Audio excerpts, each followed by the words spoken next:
Live coverage of the Yamaha Bassmaster Redfish Cup is presented by Skeeter Boats.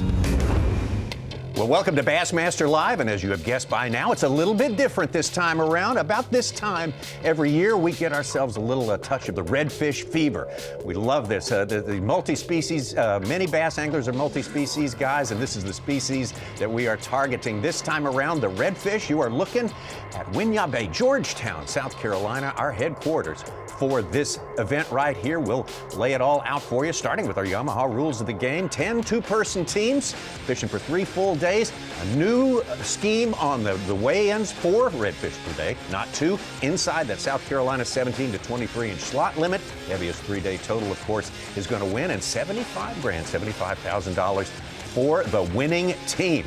We can't wait to get into that today, and you can see the weather is just about perfect here. And Davey Height is along with us here, and Davey, with your home state of South Carolina, let's zoom in on this about 100 miles of unique coastline. Yeah, exactly right, Tommy. And you see there, the southern portion there is right there at Isle of Palms, a little before Charleston Harbor. You go up about midway of the fishing area there. You have our launch, Winyah Bay, Georgetown, South Carolina, all the way up to about Myrtle Beach, Little River area up there on the upper part of the South Carolina coast. A lot of good fishing, and fortunately, I think the majority of the fishing will be within kind of around that Georgetown area. Not a lot of long runs. Maybe an angler or two wants to get down around Isle of Palms area. We have a local that's very experienced down there in this tournament, but a lot of the fishing will be close to the takeoff there at Winyah Bay. Yeah, the takeoff is complete, but before takeoff, we had a chance to talk to some of our competitors today. Let's start with the 2021 champion, Ryan Rickard of Florida. Feeling good about my day, our day. Good morning, ladies and gentlemen. We got a little something to go to. We found out on the last day of practice, and hopefully it all comes together the way we need it to. It might be a little bit slow first thing in the morning, but that right tide's going to happen about midday, and we should be good. Feel good about it. Game time. We've got a really good game plan today. Caught quite a few fish the first day we scouted. We're looking to try to repeat on what we did day one. We're going to add a little stop right the minute we get going, and hopefully the fish will be there. We left them there the other day. It was the evening high tide, so obviously it's first morning high tide, same conditions. Hopefully they'll be there and we can snatch a couple of redfish, some quick pickings, throw them in a box and head over to our number one spot for the tide conditions that we have, and then we're going to kind of bounce around today and follow the tides where we have to go to put some fish in the boat. Man, we're feeling confident. We got some great weather. We had a good practice. We're not on a ton of fish, but we're on fish to win it. We just got to go make them cooperate with us. That's it. Low wind. Really, God's blessed us with some really good conditions this morning. And from what we're hearing from the locals, that lower wind and falling tide all day should make for some pretty interesting fishing today. So we're looking forward to it. A few early thoughts from Redfish pros Ryan Rickard, Gary Marino, and of course Travis Land and Jeremy Reeves from Texas in there as well, where that's our local favorite right there that you mentioned right there. Ben Powers from Charleston, South Carolina, teamed up with the lead angler, Pat Schlopper. Got a little dual format this week, Tommy. We've got some of these anglers who have qualified from other Redfish series across the country, and then we've got the hybrid teams that feature 4 Elite Series pros with 4 other anglers. It'll be a good mixture today. Some of these bass anglers in the past, Tommy, have shown they are very competent with the redfish game too. All right, well, we welcome all of you. What's going to be an exciting 3 days of live coverage here on Bassmaster Live and this Redfish Cup Championship. Tommy Sanders here. Welcome to the Marathon Bassmaster Studios, and of course the world champion, former world champion, classic champion, Davey Height, 2-time Angler of the Year and South Carolina resident. and of course, we got Ronnie Moore here. Mike Sukon is on site there, Winyah Bay, Georgetown, filing stories and so forth. We'll be in touch with everyone today, but coming to your home stomping grounds here for a little multi-species dimension. Yeah, I can't think about Winyah Bay, Georgetown without thinking of a little pluff mud and getting stuck, the tide being a big factor for me when we fished there the last time and that I was in the Bassmaster Elite tournament there. But the interesting thing here is the 4 fish limit, 2 fish per angler. Each angler has to catch their 2 fish. And the slot is going to be a big deal this week. 17 to 23-inch slot. A lot of fish under the slot. As always, a few fish over the slot. Absolutely, Davey. And we'll be using the perfect pinch method, sliding that portion of the ruler to 22.5 inches so that you're not completely pinching the tail, but you're not keeping it completely fanned out. This week, they're going to be looking for the biggest, smaller fish. Normally, we're not worried about the upper regulations, but 23 inches is the top end this week.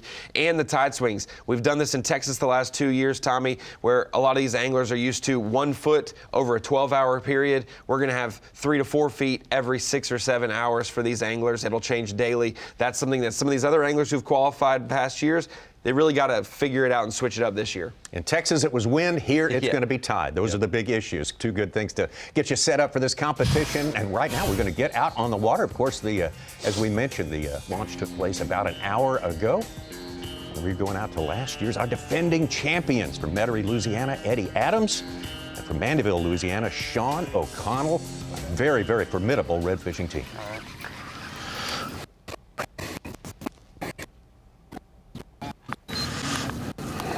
Well, we're back here in a spot where we saw a bunch of fish over the last couple days, but mainly on the low tide. It's about to be basically at the top of the high tide right now, but we're way back up in this grass. But basically, this was all land the other day when we were here scouting. But we saw lots of fish, so we know they didn't leave. They've got to be up in this grass.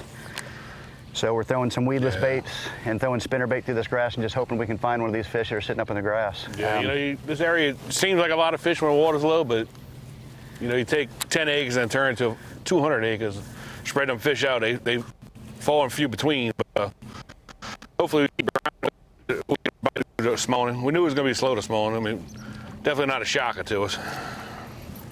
We're going to keep grinding. That's all you can do on this. Yes, sir. Hope for a bite. This team, of course, qualified as the defending champions. There are also a couple of the big stars of the Redfish World Series. They have won innumerable tournaments through Texas and Louisiana. Hey, Davey, same thing as a bass tournament. When you have even 10 boats on a big playing field, you're going to have 2 of the top competitors near each other. Ryan Rickard, the first-year champion 2021. These guys, O'Connell and Adams 2022. And we saw on the map, not far from each other, even though there's 100 miles to play with. Yeah, it's absolutely incredible. And normally those anglers are not talking to one another. They're not planning on starting so close together. It's just amazing the way they narrow down such a big playing field.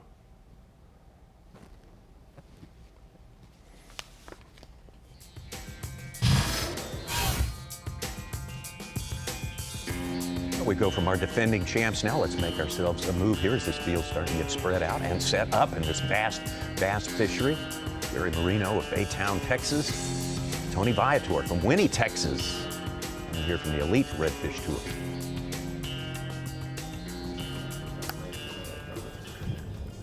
So I'm throwing a JH custom rod. It's a medium action with a Caden Glow chartreuse tail lure set up weedless. This seems to been the color that I've been throwing. If you can look down right here, it looks like when it's a redfish tail flipping in and out of the grass. And he maybe nose down, that's why he's not seeing these lures come across. Yeah, I can't seem to get a lure drop right there where he's at.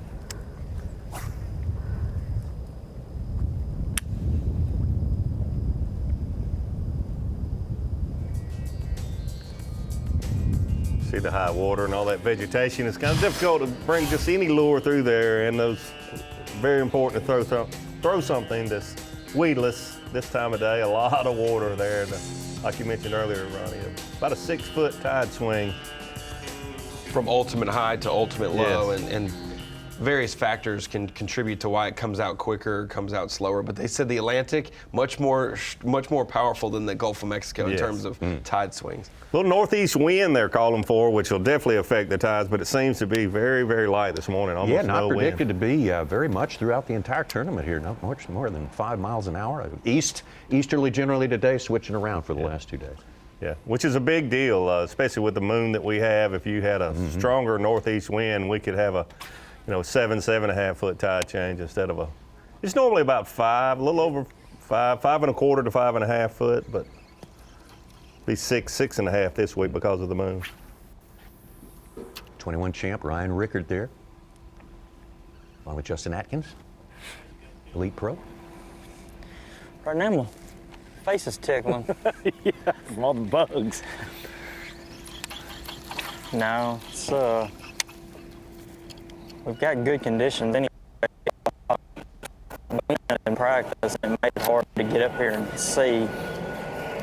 So, me personally, I'm a little bit excited, you know, for the opportunity to maybe spot one here in a minute. And so I had to do it.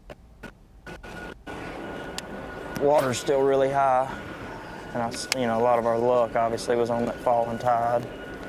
Yeah, we should catch them pretty good later. We just need a bite or two. You know, in this tide, we didn't really get a good chance to fish very effectively. It'd be good to see one stick his tail up so we can have a good, easy shot at him, but we haven't quite seen it yet.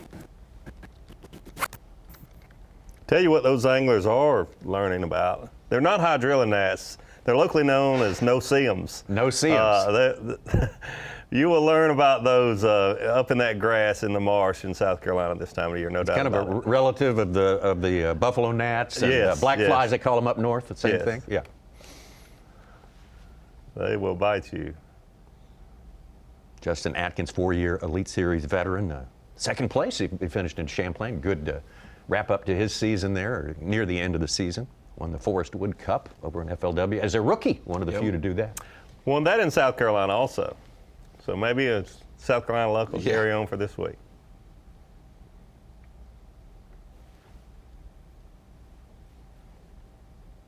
There's Ryan.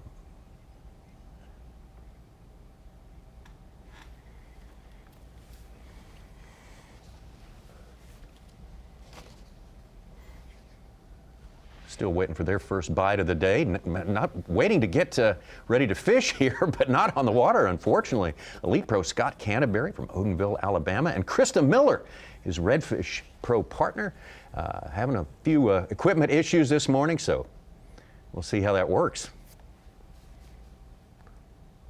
So maybe a little steering issue. It's all part of tournament fishing, whether it's redfish or What they say back in the day in NASCAR, way back in the day, my power steering's out, and you just gotta just hold that wheel, so you can't necessarily do that in the boat. Yeah, that's not the action you want to see. First day of a tournament.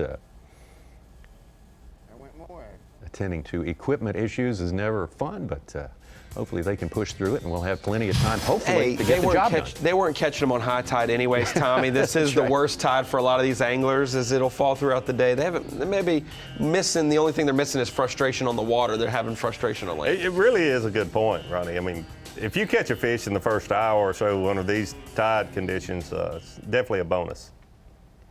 Ben Human and Aaron Salazar, a team from Corpus Christi, Texas, qualified through the Power Pole Pro Tour. Seeing some tails move finally. I mean, seeing the grass go left and right. Aaron on the right, Ben on the left. This is our first time fishing in this area. We've never had the access to it. The water's been too low. We got a nice push over here. Yeah, we're headed that way.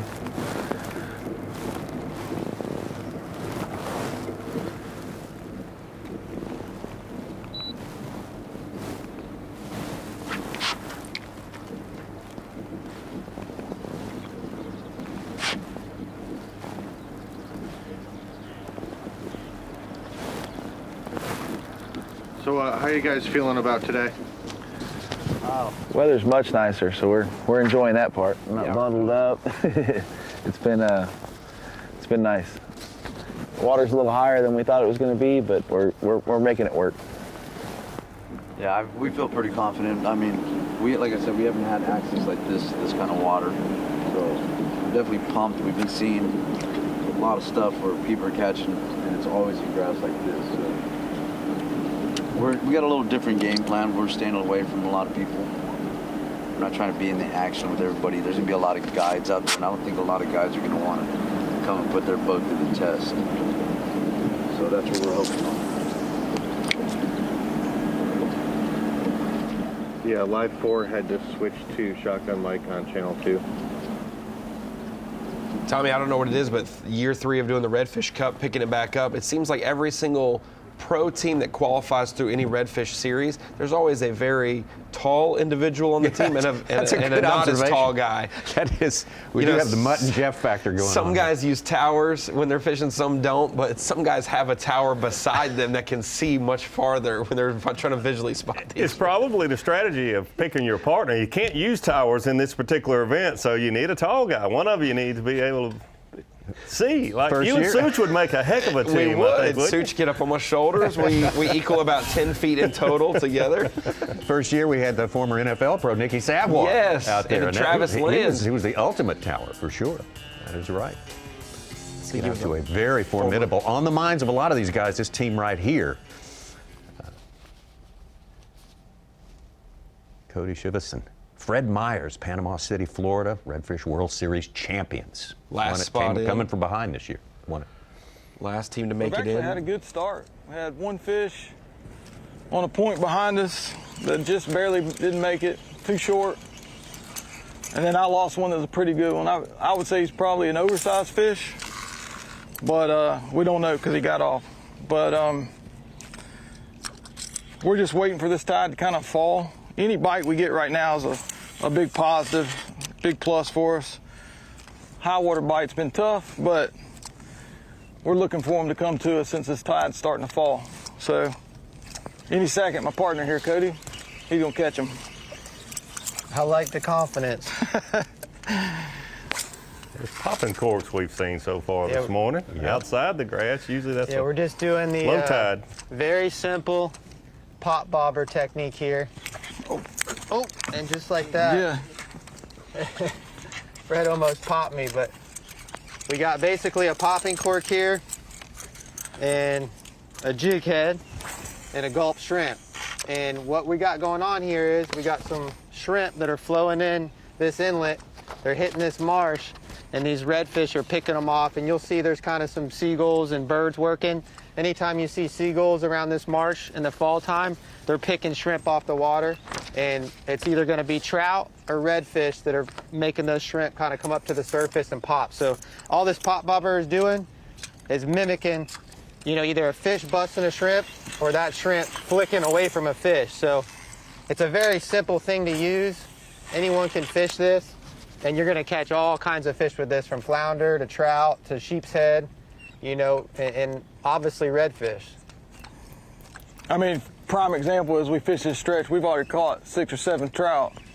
Not intended species, but it's easy to catch fish on this cork.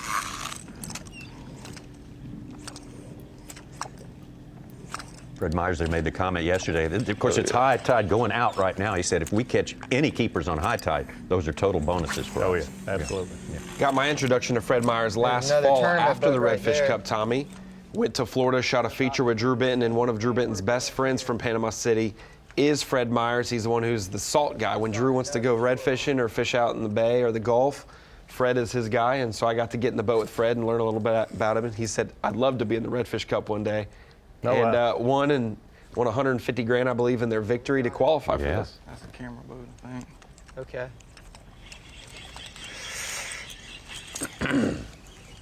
We asked these teams who they're on the lookout for, and Fred Myers' name came up more than anybody. Oh, really? For sure. Oh, yeah. He's one of the big dogs in the redfish game. Pop, pop, come on. You got a boil on. I got something on there. A mullet or a redfish, but definitely in an area where there's some fish right here. You're very encouraging to see this activity this early in the day with high tide. One of these slot fish to bite. We're gonna get him. That's a trout. We're gonna get him. No, that's you. Yeah, trout.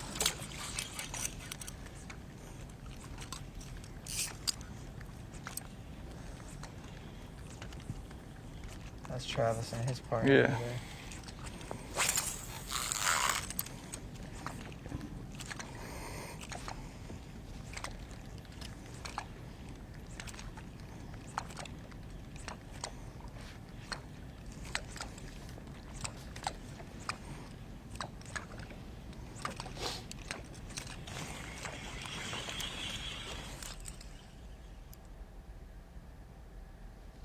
Once again, we have 10 teams out there. Well, actually 9 teams out there right now, as we told you just a minute ago. This team. We're fixed. We got it up and running, just had an airlock, so they had to get a lot of air out of the steering, and we're headed to the water, see if we can get some fish in the boat. Thank you, Marshall's Marine, to save the day. Yeah. I'm happy again.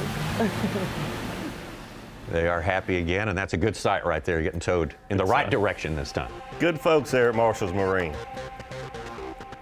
Appreciate them helping them out.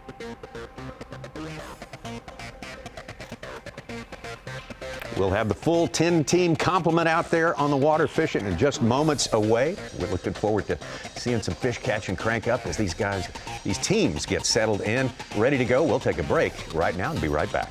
The Yamaha Bassmaster Redfish Cup Championship at Winyah Bay, South Carolina is sponsored by TH Marine and by Yamaha. Bassmaster Live, of course, special week for Bassmaster Live. We are focusing on redfish for this championship here. Once again, for the 3rd year in a row.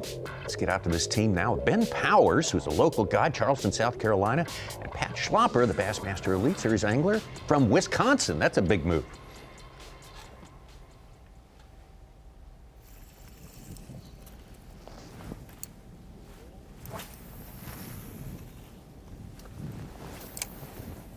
Fishing.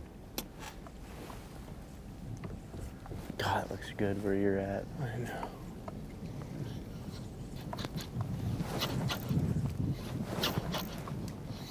You're hanging up that bad, huh?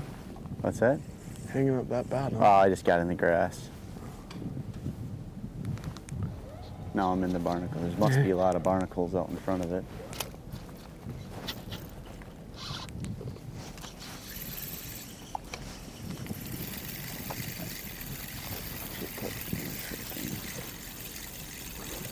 Some barnacles, but a lot of oysters around where these guys will be fishing. Oh, yo. What's that? Something breaking on that point.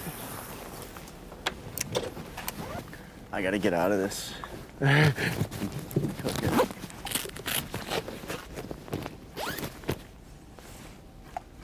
Give you a clue to how tough it can be here. This team met for the first time a few days ago, started their practice the first day.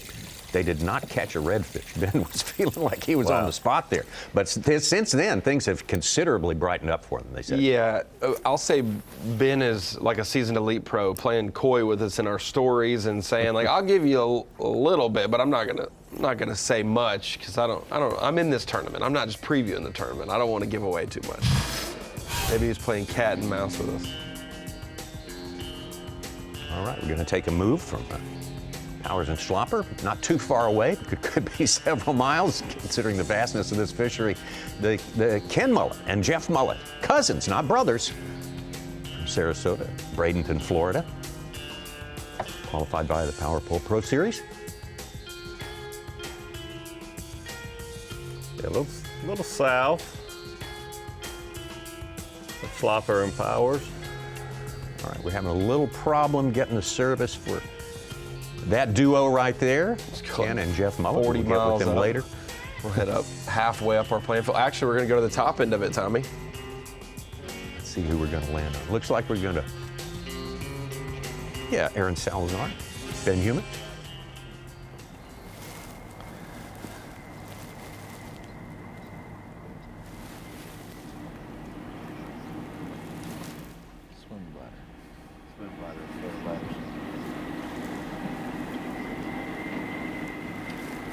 Be patient. These first hour probably of each day. Fishing will be a little slow. We'll have a lot of that today. Could be the winning fish caught in this hour, though. Like I said, it's definitely a bonus. Bonus. Everyone expects Bonus to catch a few situation. fish during the lower tides. That's a big dramatic change for the format, Tommy. Having not just 2 redfish per boat, and anybody can catch them. Having 4 redfish, and each angler in the team has to catch 2 of them. That makes the strategy. Right now, it's fair game. Everybody's at 0.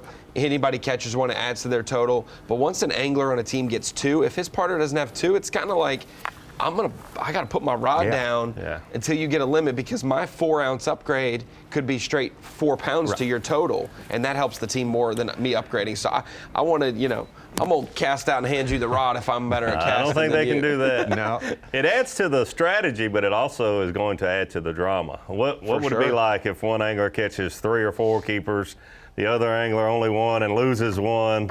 I mean, we want this to everybody be, you know, everything fun and happy and let's go team, but boy, it could really hurt if it costs one team $75,000 because the other one lost fish right by the boat. The definition of equally yoked when it comes to this team. You better both bring your 2 fish in, or you're gonna maybe be behind on the leaderboard. To be clear, now the angler that catches 2 can continue to upgrade. For sure. It's just, you know, at some point it's going to get a little tricky. Yeah, only so many times, Davey, can you look over at me and say, man, this one would really help us out if you would have caught it. You know, it's going to be it's not as impactful with me catching it. Travis Land and Jeremy Reeves on your right there, the team from Texas there.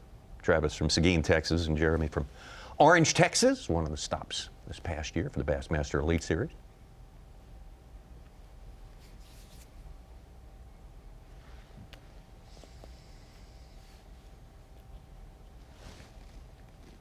Travis fished with us in 21. Back again now for 23. Now, so we're trying to work the edges and see, you know, if we can pick off a fish or 2 before the tide starts to drop. But what we've been experiencing all week is really just the lower tide really triggers the fish to start eating. So, you know, any kind of fish we catch this morning is going to be a bonus, but later in the day it really should fire off pretty well for most teams.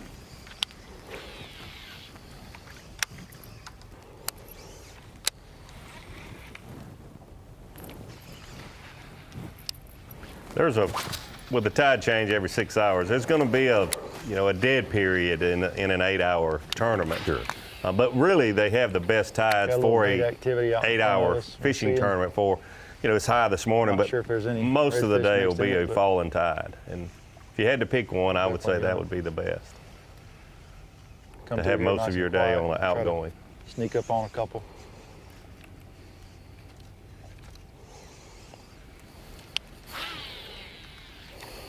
Some of you bass fans might recognize this grass. It looks kind of like some of that swim jigging grass they do a lot. You know, they get on the edge of those grass beds, and I know especially old G-Man, he likes to run them swim jigs through there. Basically the same concept.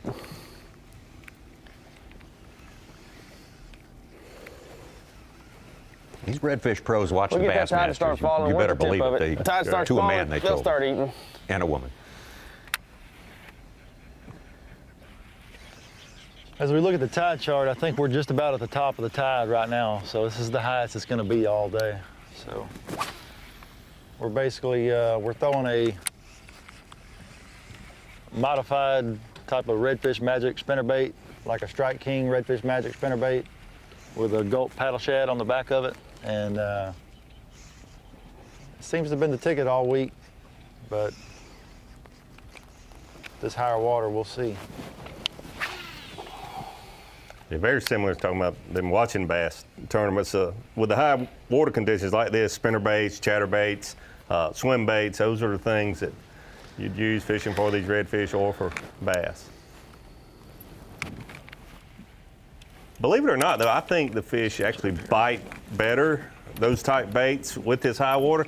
It's just, it spreads them out so much. When you, these flat marsh areas, when you put 6 feet of water, it's just miles and miles and miles and miles of new water for those fish to access. Obviously, you know, got a chartreuse tail on this one. Rigging it weedless with a flutter hook. This is a Berkeley Fusion flutter hook with the, like I said, with the 4-inch white and chartreuse paddle shad. So they've been eating it pretty well all week.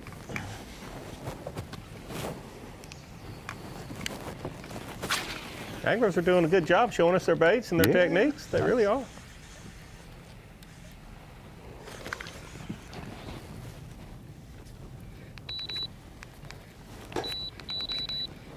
This has been a really fun change of pace event that we've had, Tommy, especially with the Elite Series anglers in here. You wonder if they're just getting toted around on a guide trip or how they can contribute. We've seen in past years Derek Hudnall kind of turn his team onto a chatterbait bite and end up yielding great success. Biggest bag on the final day a few years ago. And there's just the big swim bait game with Zaldane and Rickard from past seasons of it, where it kind of a little bit of an influence on your partner. And we're seeing that, this week possibly with the duos and the different ways of thinking. And right now, number one thing we're looking for is bait. The key right now has been bait and some moving water. You can find some moving water with some bait surrounding it.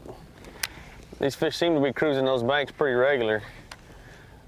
Several different styles, several different techniques you could use in this area. I mean, there's huge oyster beds, there's flooded grass, and then there's some of these key inlets that are crucial to the saltwater influx and outflow of this area. You get on some of these points, when that water's moving, you could really catching that bait as it's coming, those shrimp, as they're coming out of this grass.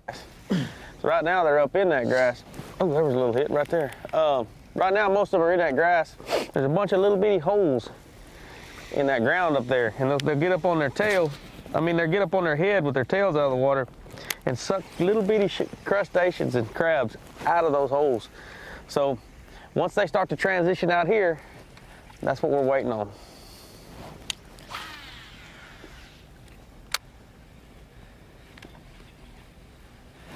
Those oyster beds are right there. They're just deep and you can't see them. Yeah.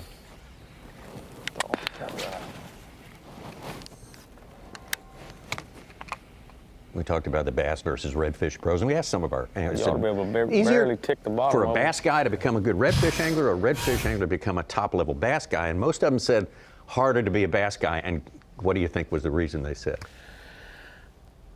That's a good question. I don't know. Number one reason. Electronics. Oh, okay. Yeah. Okay. They don't, especially in this day and time. Yeah. Yes, exactly. Skeeter Bird's Eye View. That's the team of Ricard and Atkins, one of our hybrid teams. Ryan Rickard, champion from 21. Justin Atkins, 4th year Elite Series Pro.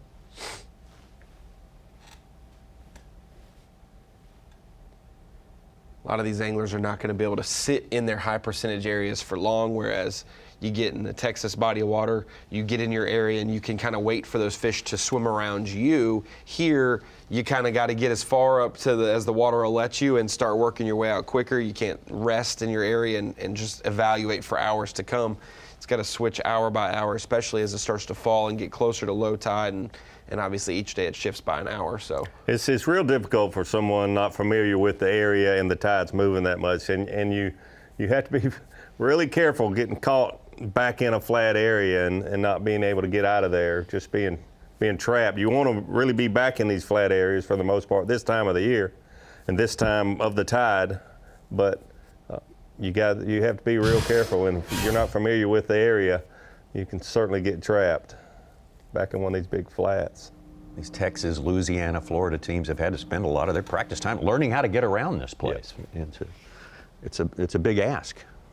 Another trout there. Mars and Shivas.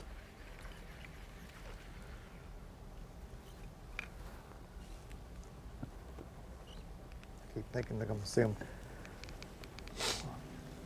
I'll say get in the boat with Fred Myers for about an hour, hour and a half with Benton, just for a feature. They're going out to catch some redfish. Yeah. We're in the boat with them. Very smart, very wise. I've kept up with him over the year, won quite a bit, and he has a 15-year-old son who's now fishing solo series stuff for redfish. So he's kicked Dad to the curb.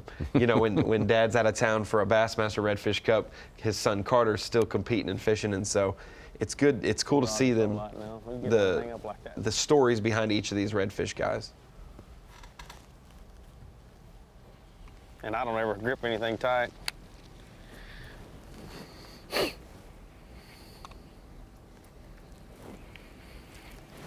I know those oyster beds are here. They're just, golly, got so much water on top of them. Yeah.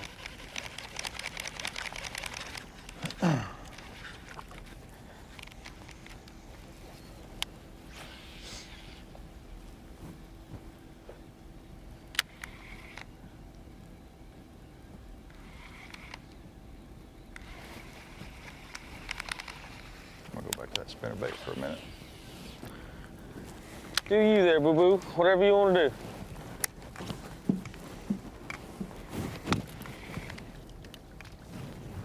So we're, as I was explaining earlier, we're alternating back and forth between baits. This is just a little redfish spinner bait. We use it quite often at home. Of course, at home in Texas, we only have 2-foot tide swings, not 6-foot, so a little bit of getting used to.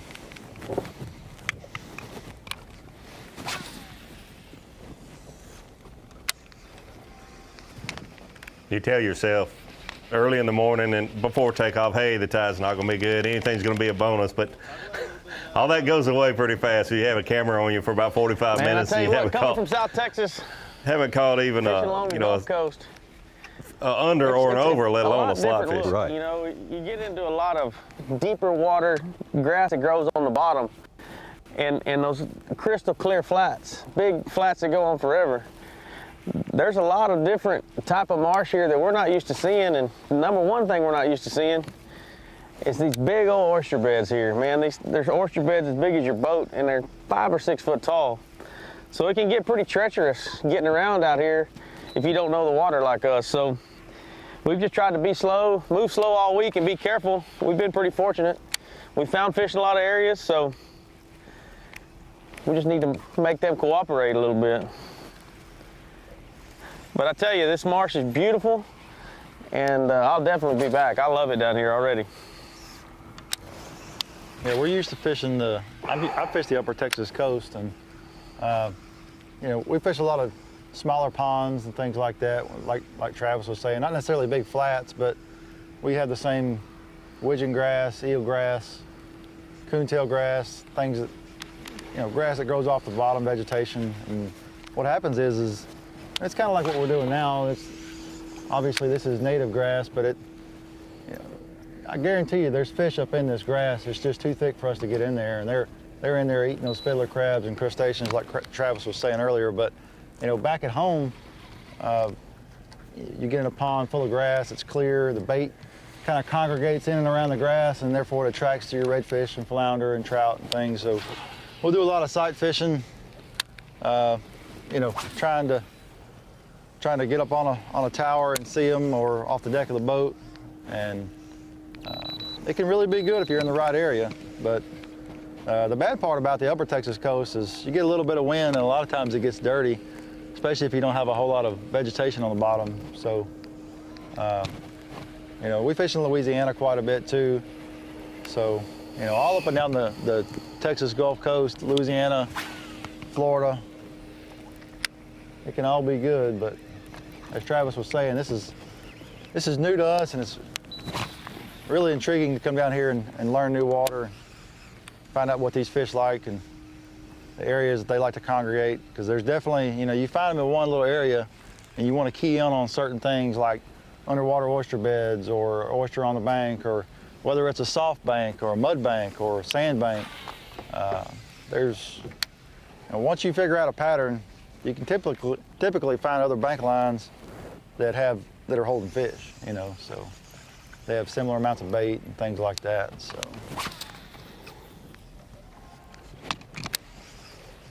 did you put any periods or commas in all that long sentence you just said?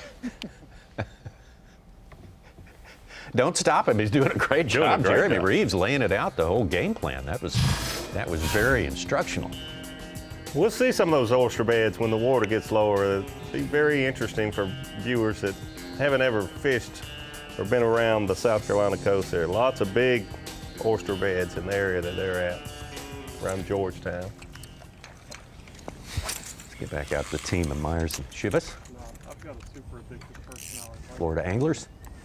Crack. Gambling and doing good, I'll stay and I'll lose every bit of it. Well, it's good you realize that. That's a fish.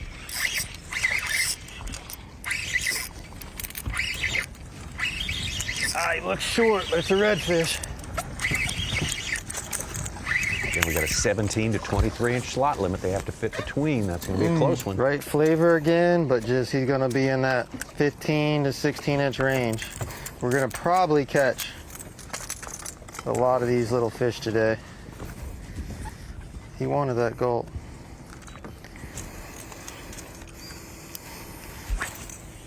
You wanted that gulp. That one wasn't coming off. Isn't that funny how it works? Mm-hmm. That's usually how it goes sometimes. Get on our board. Lay him flat. He's going to be far shorter than we need him to be. 16 and probably about 16 and just less than a half. But like I said before in that one we caught earlier, by Sunday that might fit.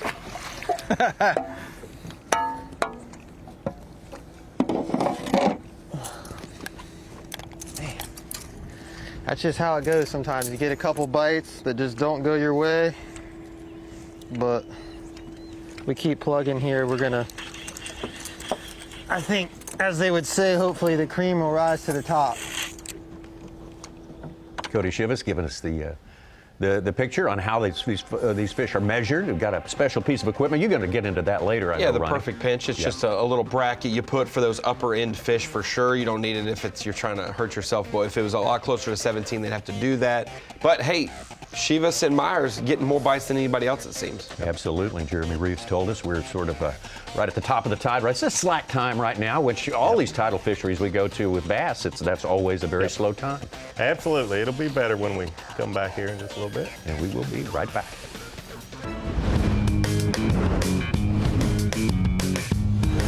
Live coverage of the Yamaha Bassmaster Redfish Cup is presented by Skeeter Boats. Bassmaster Live and our yearly foray into red fishing, the Yamaha Bassmaster Redfish Championship, presented by Skeeter Boats. And good news right there, the team, Krista Miller, Scott Canterbury, one of our hybrid teams out there. We had a few boat issues, are now all fixed up and ready to go. So that was some footage from just a few minutes ago. A little airlock in the steering, I think they said. Was that what it was? Okay. Good folks at Marshall Marine and the Yamaha service crew there helped them out. Good thing is they lost some time. Well, that's not the good thing. They did lose some time, but the good thing is no one has caught a keeper yet. So yeah, they haven't lost much ground as far They haven't lost any ground. As weight goes, for sure. We look forward to spending some time with that team there. Again, one of our 4 hybrid teams made of an Elite Series angler and a Redfish pro. This is such a team right here. Another one of ours, Pat Schlopper, Wisconsin Elite Series pro. Ben Powers, the local guy. They're really the only local in the game here this week. Though, so it's not a sea shrimps, right? Yep, white shrimp. Sea shrimps and finger mullets.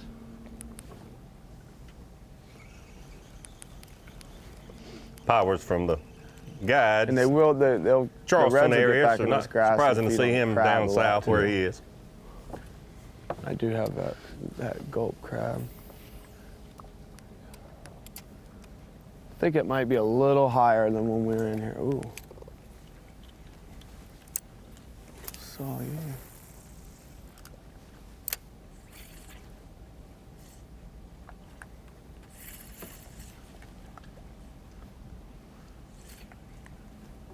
Yeah, we tried to go and check in with the team of Ken and Jeff Mullet a little earlier. Couldn't get a signal. There they are. Yep. Where were we throwing? Was it right to that corner in this stretch?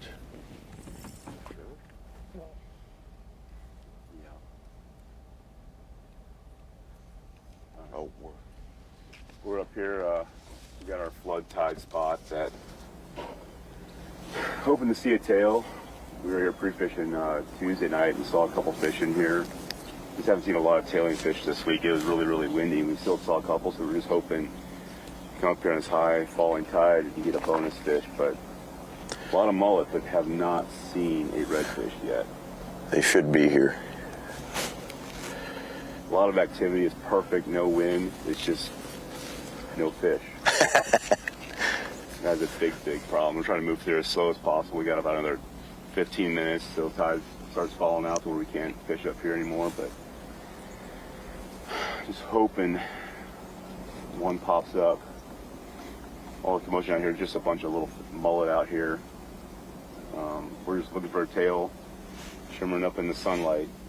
They usually show themselves, and if we can see them a long ways away, we can get to them. We got a push pole, we can pull to them.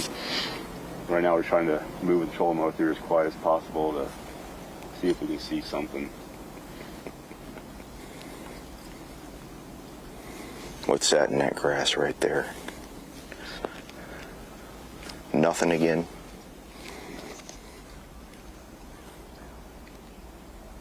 About, I'd say, about an hour or so I'll be dry laying an hour and a half. But like I said, this is just a bonus fish if we get up here. I mean, we're not relying on this. This is just something we're killing time until the water drops out about another foot.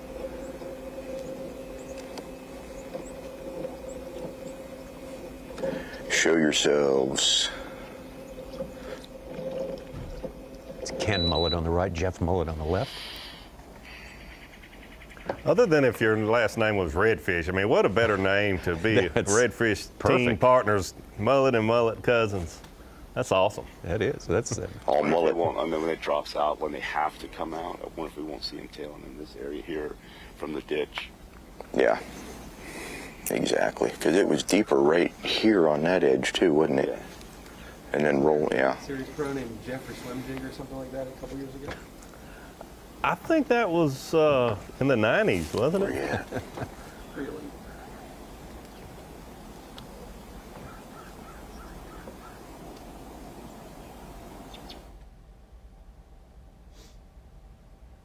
Certainly can't forget about Tim Chatterbait either.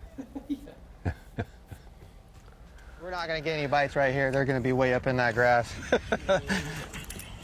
Chivas and Myers again.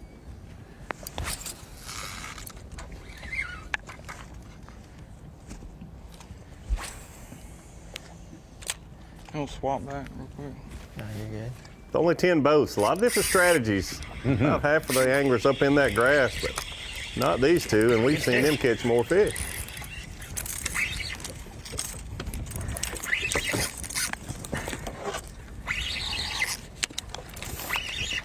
At this point in the fight, you're like, I hope it's not too big. Good sign to see him get the net.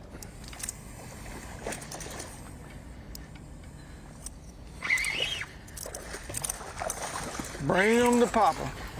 Be a keeper here. That's a good fish. So I messed that one. He looks a little big. I'm gonna set him right here. He's gonna be close. I'm gonna get the board set. I messed that one up. I said we weren't gonna get any bites, and I pointed behind Fred's back that he was gonna get the bite, and I got the bite. But two good fish right there. This one's gonna be real close to that 23 just by looking at him. You got a boga. Look at this, guys. This is really cool. Grab a boga. This is why this fishery is so good in South Carolina. This is a tagged redfish. This fish will fit. So this, when Fred flips them around here, you're gonna see the state here tags these fish, and we're gonna pull that tag out. You sure? Let's leave them in.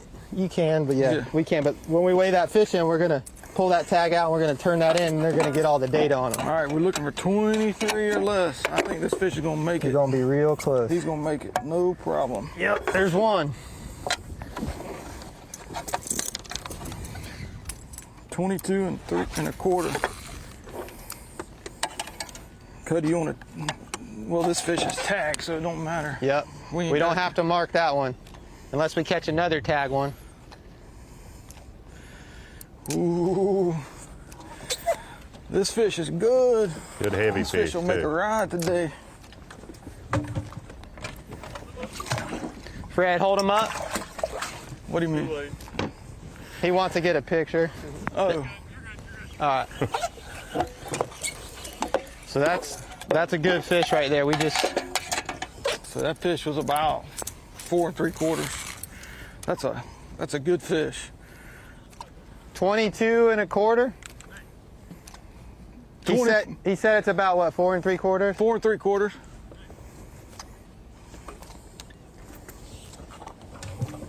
Hey Fred. Yo. That thing tried to get me in the grass. Did you see that? Yeah, he went straight to the grass. I think we gotta be a little aggressive with this tide being up higher. I agree. Because I think we're getting so stuck in this stuff just when we cast in it.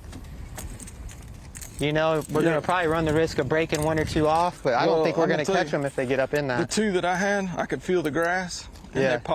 they just came off the hook. Yeah, if they get up in it, I don't think we're going to catch them. That takes a little, Watch that board. you know, you got probably higher blood pressure than you normally do to start the day, especially in this tournament, but you get a fish like that right off the bat in the well. That's going to help us calm down, give us confidence to do what we're doing. We really had two game plans today that we were not sure about. One was a super high tide thing, first thing like this, in a totally different area. And I think now that we caught that fish, we know we maybe have made the right decision and give us the confidence to really do this all day here and just fish real methodical and slow. Let's go. Yep. Let's go. That's a start. We started at our feet and we're about at our ankle now. We got a little way to go, but that's a good start. You got to start somewhere. And we ain't even got to our good stuff. I think I remember them saying, if you catch a tag redfish, you win an extra $5 grand or something. But No, we'll have to clarify that when we get in. No, that's not it. They give you a 5-pound. Oh, a 5-pound bonus? Yeah, 5-pound bonus. I'd actually take that instead. Double the weight. You know what I think? Tommy, do, Fred? 4 3/4. If you get another one, 4.5 pounder, you have 9 pounds for 2 fish, maybe 18 for the day. That would be a spectacular mark because a lot of these teams aren't insured a limit, and definitely the size is something that they were worried about getting. So they already got one of their kickers out of the way. Plus, it's a bonus fish by their own admission. Anything they get in this tidal condition is a bonus fish. So that's huge. So the slot is a big deal. You want to catch a fish inside that slot that you can keep and take to the scales, but a heavy fish in that length, there's a big difference too. I mean, you can have one 20-inch fish that weighs a half pound more than another 20-inch fish. And that was a good solid fish for the length, so double bonus fish. Vantage, Chivas, and Myers. At this point right now, let's get back to one of our hybrid teams again. It's Wisconsin's Pat Schlopper. It's almost like if Ben Powers. Myers and Chivas just catch a couple of those 17s that they were close to flirting with, you know, they've had some 15 and a half, 16 inchers. They catch a few 17s to go with almost a 5-pounder. They'll be all good. Schlopper hooked up. That might be one. The sea trout. Normally when they bring that head up like that. Ah, dang. That's a good trout. Oh my goodness. That's a record book sea trout. God. Jeez. That would probably be in the slot. I know. If it was a redfish. Look at the teeth on that thing. It's got like one good tooth. Yeah, that's a chunky trout. And they stank. Oh yeah, they got some grease on them. Dang. I thought that's I the know. hardest fighting sea trout that I've caught. That's Yeah, why when it hit, I'm like, we got one. He got one. Awesome to see some of these anglers experiencing new things. Typically on the Bassmaster Trail, these anglers have been there, done that, but Pat Schlopper seeing that one tooth and saw him smell his hands like, and they stink. Sea trout, Pat Schlopper's still trying to figure out where the sea is in relation to Wisconsin. Yeah, this is not the Bay of Green Bay. Here. We're as far back as we can get. We saw this on the map, this road, so, I mean, the fish can't go any further, like I said earlier. And just gonna hope that as we ride this tide out, we kind of follow those fish into the ditches and we're gonna find some more. We're just kind of going for that bite way up here in that grass, trying to see them, try to... Somebody coming back here. Hear me? Yep, I hear you. See someone over there. But anyway, so, I mean, as far back as we can get, we see some landlocked ponds back there. We definitely see some movement back in there, but obviously those fish are not accessible. Hopefully we get something back up against this hard bank and get it able to measure. That is the plan, and I'm sticking to it.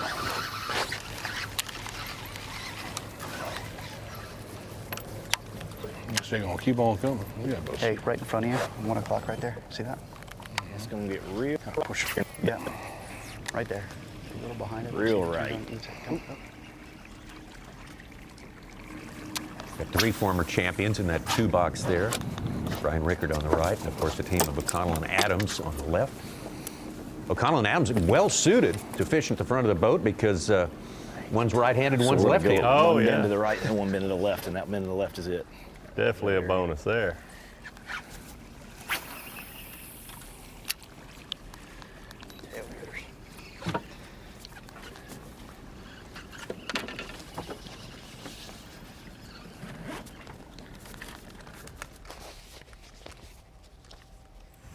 Only team on the board so far, Myers on the right, Chivas on the left. Panama City, Florida.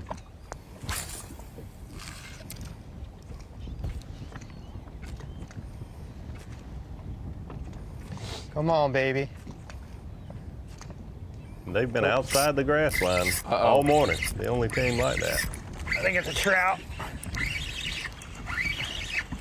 No, it's a little red again.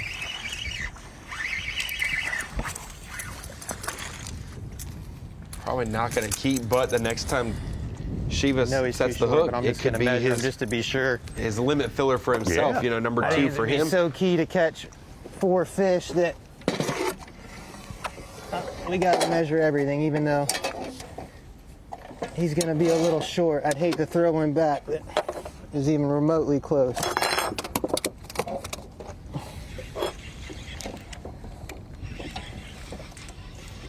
$14.5. He's not going to do it till probably the springtime.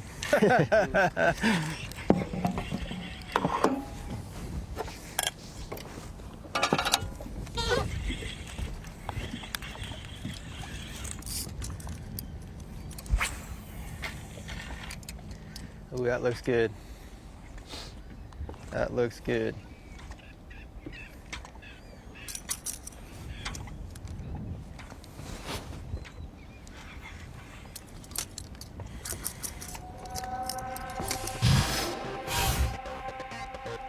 Well, we're just underway here for a couple of hours in our Yamaha Bassmaster Redfish Cup Championship, sponsored by Skeeter Boats, and 1 team on the board, but a good keeper there, 4 pounds and 12 ounces. The team of Cody Chivas and Fred Myers from Panama City, Florida. Of course, the tide is turning, not figuratively, but literally, and things should pick up shortly here in South Carolina. Well, that's our state there. That we are the Palmetto State of South Carolina, and our headquarters. You can see the squiggly line, the blue line there, designating our fishing area, roughly about 100 miles of the South Carolina coastline from Charleston all the way up to Myrtle Beach. Of course, all the inshore associated territory there, and you can see our teams, how they are spread out. 10 teams, 4 of them hybrid teams between a Bassmaster Elite Series angler and a Redfish Pro, the rest of them leading Redfish Pro teams for the circuits across America, the top circuits across America, or at least the redfish part of America. And back out to the team on the board right now. Chris Chivas, Fred Myers. This was moments ago.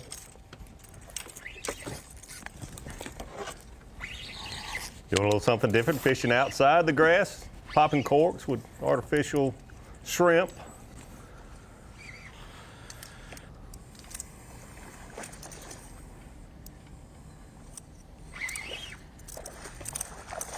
Bring him to Papa.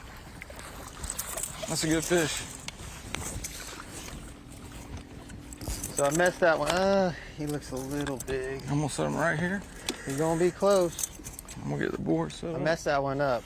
I said we weren't gonna get any bites, and I pointed behind Fred's back that he was gonna get the bite, and I got the bite. But 2 good fish right there. This one's gonna be real close to that 23 just by looking at him. You got a boga. Look at this, guys. This is really cool. Grab a boga.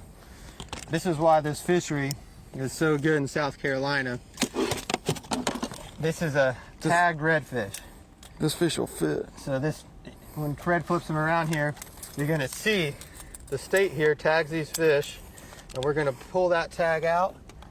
You sure? Let's leave them in. You can, but yeah, we can. But when we weigh that fish in, we're gonna pull that tag out, and we're gonna turn that in, and they're gonna get all the data on it. All right, we're looking for 23 or less. I think this fish is gonna make it. He's gonna be real close. He's gonna make it, no problem. Yep, there's one. 22 and 3¼ Cuddy on it. Well, this fish is tagged, so it don't matter. Yep. We don't have to mark that one unless we catch another tag one. Ooh. This fish is good. This fish will make a ride today. Fred, hold him up. What do you mean? He wants to get a picture. Oh. Oh. Right. You had your chance to get that picture when he saw he was 4 3/4. Picture time's over. About 4 3/4. That's a good fish. 22 1/4. 20. He said it's about what, 4 3/4? 4 3/4.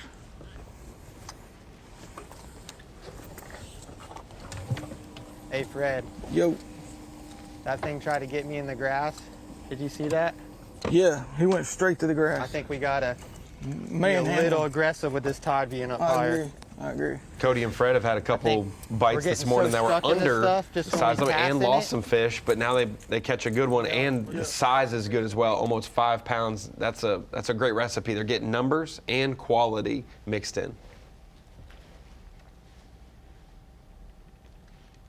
Again, that's something that incident happened about 15 minutes ago. Put our first fish on the board here. The first day of this tournament here back in the Bassmaster studio, sponsored by Marathon, and we are looking forward to bringing in. Always great to have Dave Mercer on hand for these redfish events as well. And Dave, there's Dave right there in Georgetown, South Carolina. And Dave, give us your good first impressions of this new location for 2023.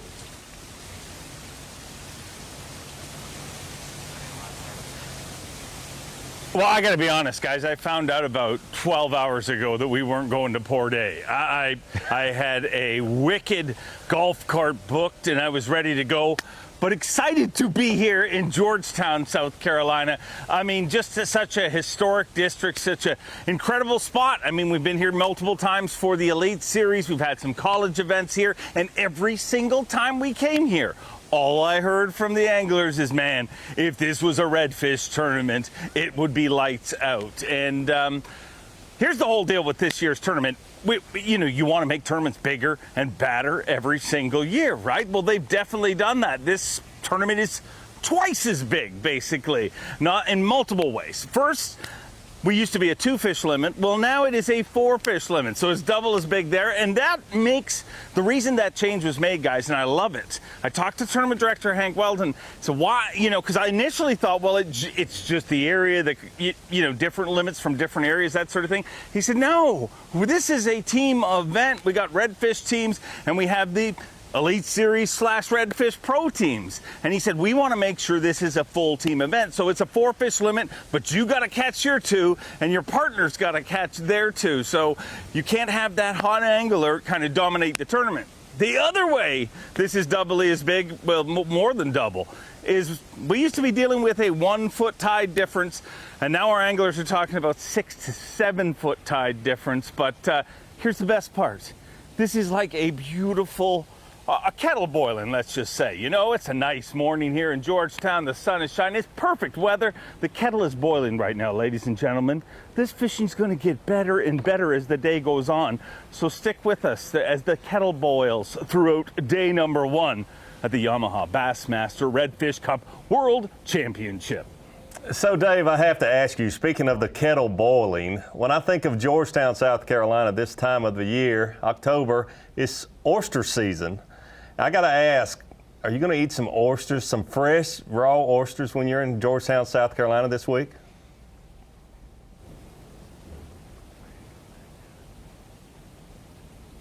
Well, I didn't know what I was going to do for the 1 o'clock segment, but that sounds perfect to me, Davey.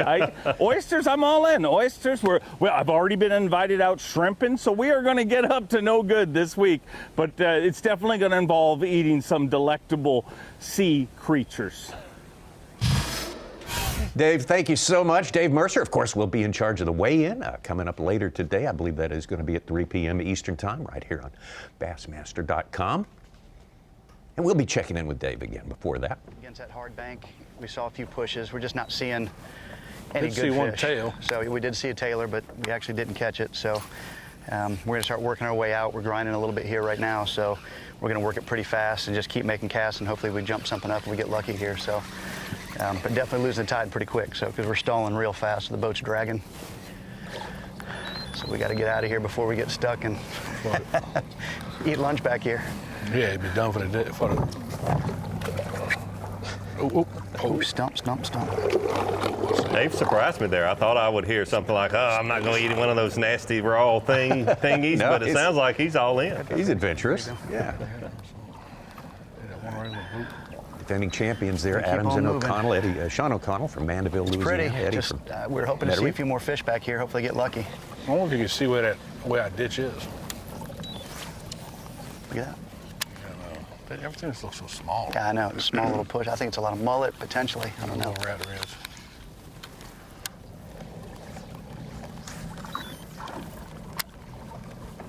He definitely read that other one and stuck his tail up. Oh, yeah. Right, look, I bet you that was a No keeper. doubt. Like we said, getting a little intel on these anglers in past events. These were the defending champions from last year's event. I got to follow them on social media all year long and see how many fish they catch, how many big time tournaments they win. You know, they're like, oh, we got lucky this weekend, won another 75 grand tournament. You're like, homie, we know your skill. You just won on what these redfish anglers have considered one of the biggest stages, which is the Bassmaster Redfish Cup, the chance to be in this event. Float skinny.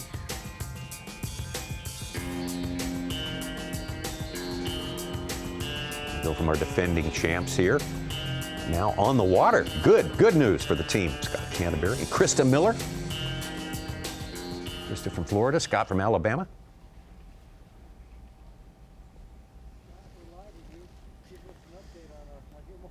Yeah, it's been a interesting morning, but we're on the water now. We're in an area that we had a few bites in practice, so we're not too worried. I mean, you know, we had a really super high tide this morning, I think, because of that full moon, and it's going out now, so probably the best time is coming up. And we just got to figure out how to make them bite. There he is. Oh no. Oh. Sound like we had a hookup there. Everything's gonna be good. We'll make the best of it. I know nothing like major either. Really it was, you flip know, a jig on we were late getting started, about an hour and there. 20 minutes late. We got to the water and the steering just was locked, but it had air had gotten in it, and had to bleed it out real quick. Nothing major. We got back on the water. They got us fixed up and running, and need to get a few bites. Catch 4 keepers. 4 of those slot fish is going to go a long ways each day. He's got the 2019 Progressive Bassmaster Angler of the Year in the Elite Series. Had a real good event that year at Winyah Bay. Yes, he did. Right here in Georgetown. 3rd place at the Bassmaster Classic this year as well. Is it too deep? The thing set too deep? Getting caught in the grass? Yeah, I'm getting hits. It's moving nicely. Just not, they're just not committing.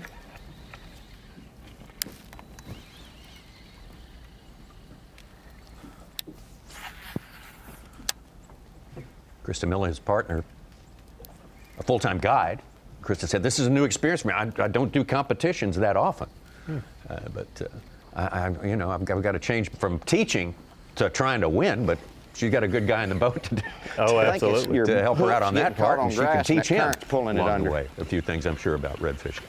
And a little ways up the Cooper River, I don't know if they went that direction this morning or not, but Scott Canterbury was just a couple ounces away from his, an Elite Series title here in 2019. He actually had the lead when he stopped fishing, but his about 90-minute run back and all the fueling up and stuff allowed Stetson Blaylock to catch one more keeper to end up winning that Elite Series event. But Probably a good place to reminisce. Yep. Our leaders, current leaders, Fred Myers, Cody Chivas. Fred Myers hooked up. Yep, I got you. Concentrate, keep him out there. Watch your line. I got you. You're good. You're good. Just keep tight. Your line. You're good. You're not gonna get my line. Just keep tight. So it's a good fish here. Definitely not an under. It might be an over. Or it could be another 22-incher. And if it is, that's one for each of them. That's the perfect place to be at. Too big? Yeah, he's a little big. Maybe not. Ooh, he's got some shoulders for sure. It's going to be a little swallowtail. Little much, I'm afraid, but boy, it's close. We're gonna measure him. It's a another good 5-pounder fish. though, man. Maybe a little too good. I think that fish is going to be a little over 23. I'll put the boga's right here, Fred. That's not the same one that we're using. It's real out here.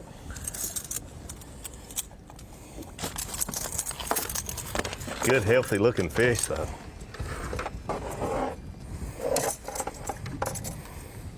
It's a good fish. He's gonna be close. I think he's gonna be in that line painter scenario, possibly, maybe a little bigger.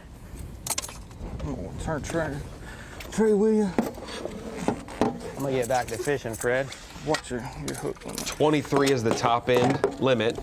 At 22.5 is where they put the perfect pinch. So they don't pinch the tail, over pinch it or under pinch the tail. That's the guidelines. They go about half an inch under the upper limit. All right.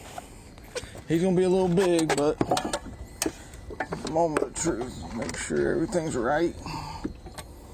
24. 24. Oh. So what they do is they slide it to the half inch before it. That fish is 24 3/8 basically. But he's a fine specimen. A little too large. We'll let him swim for another day.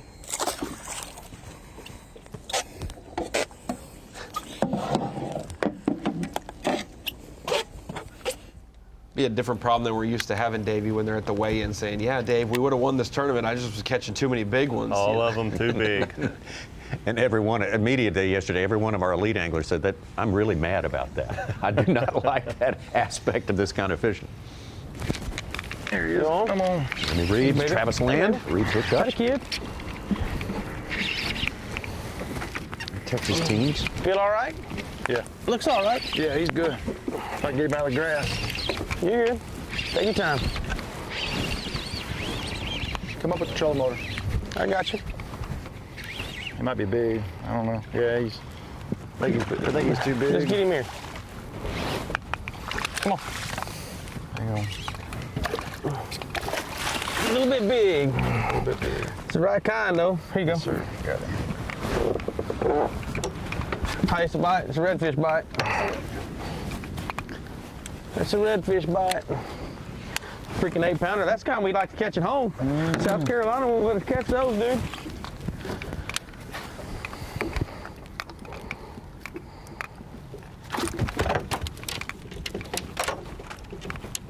Easy there, Bubba. Easy there, Bubba.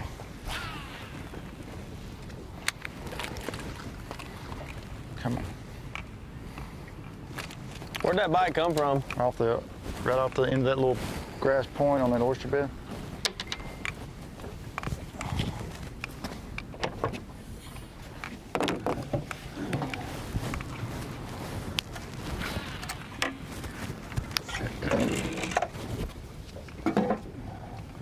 Turn it around so you can see.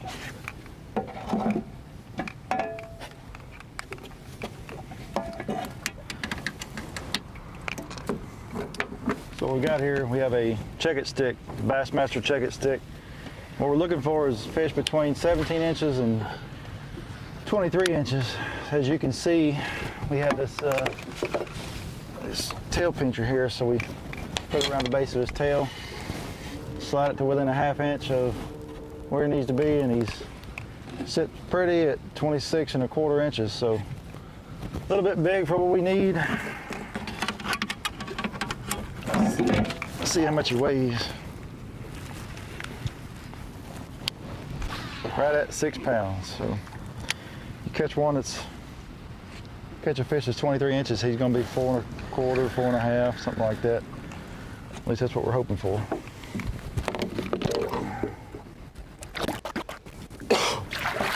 Unfortunately, that one a little too long, but that gives you a good idea of the fish that was 22 inches, weighed 4 3/4. Yeah. What a solid fish that is. That's a fish that's way over the length and didn't weigh a whole lot more, you know, pounding a quarter more than that fish that is in the slot. Over to Canterbury and Miller. Come on.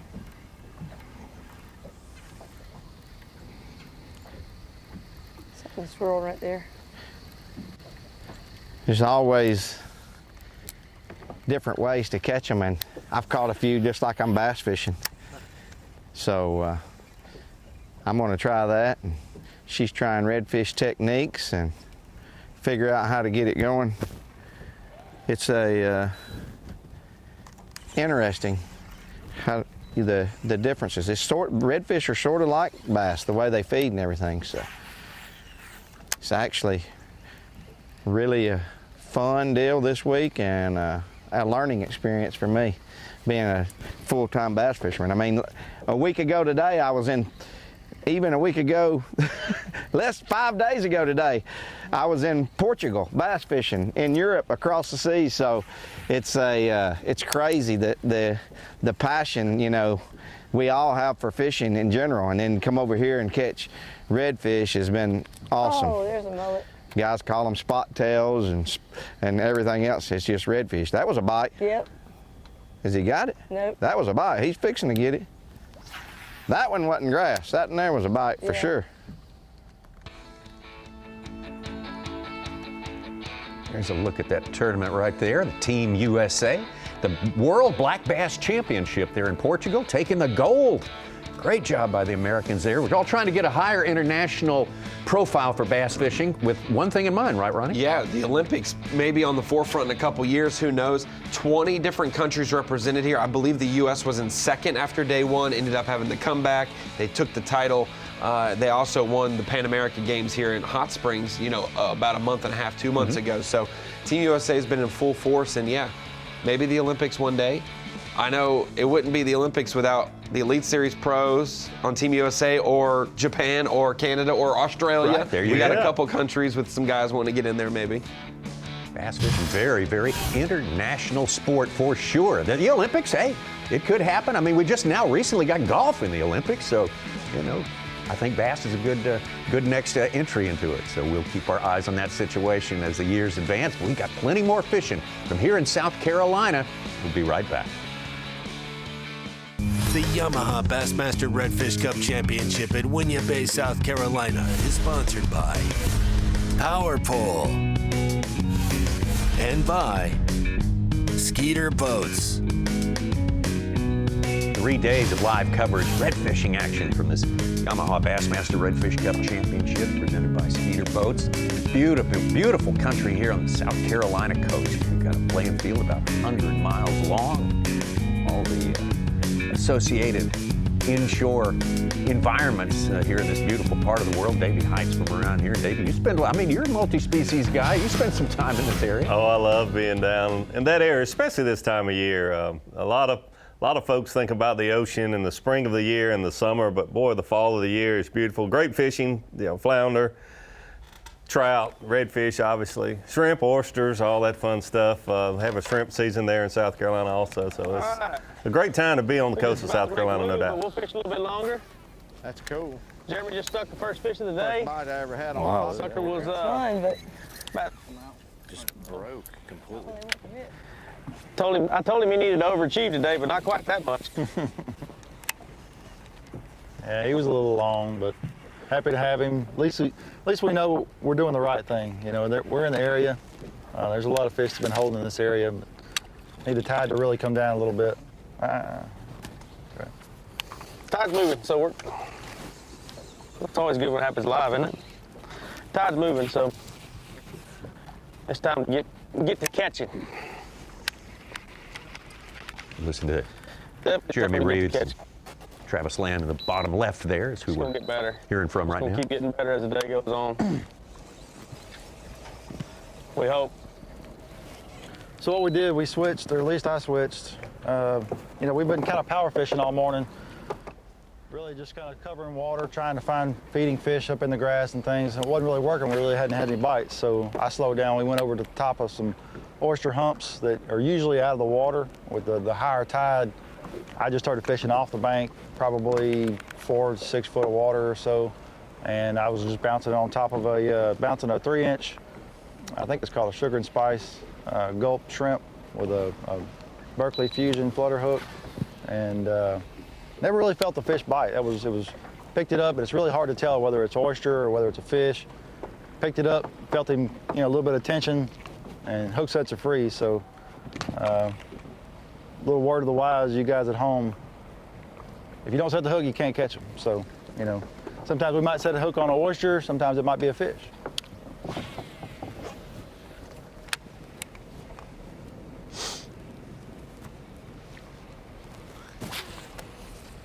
Surprising with the high tides, and we've talked about how the fish, and most of them do migrate back in these shallow water areas that's hard to access. And you're good, bro. The fish that we've seen caught this morning so far have been outside the grass. Yeah.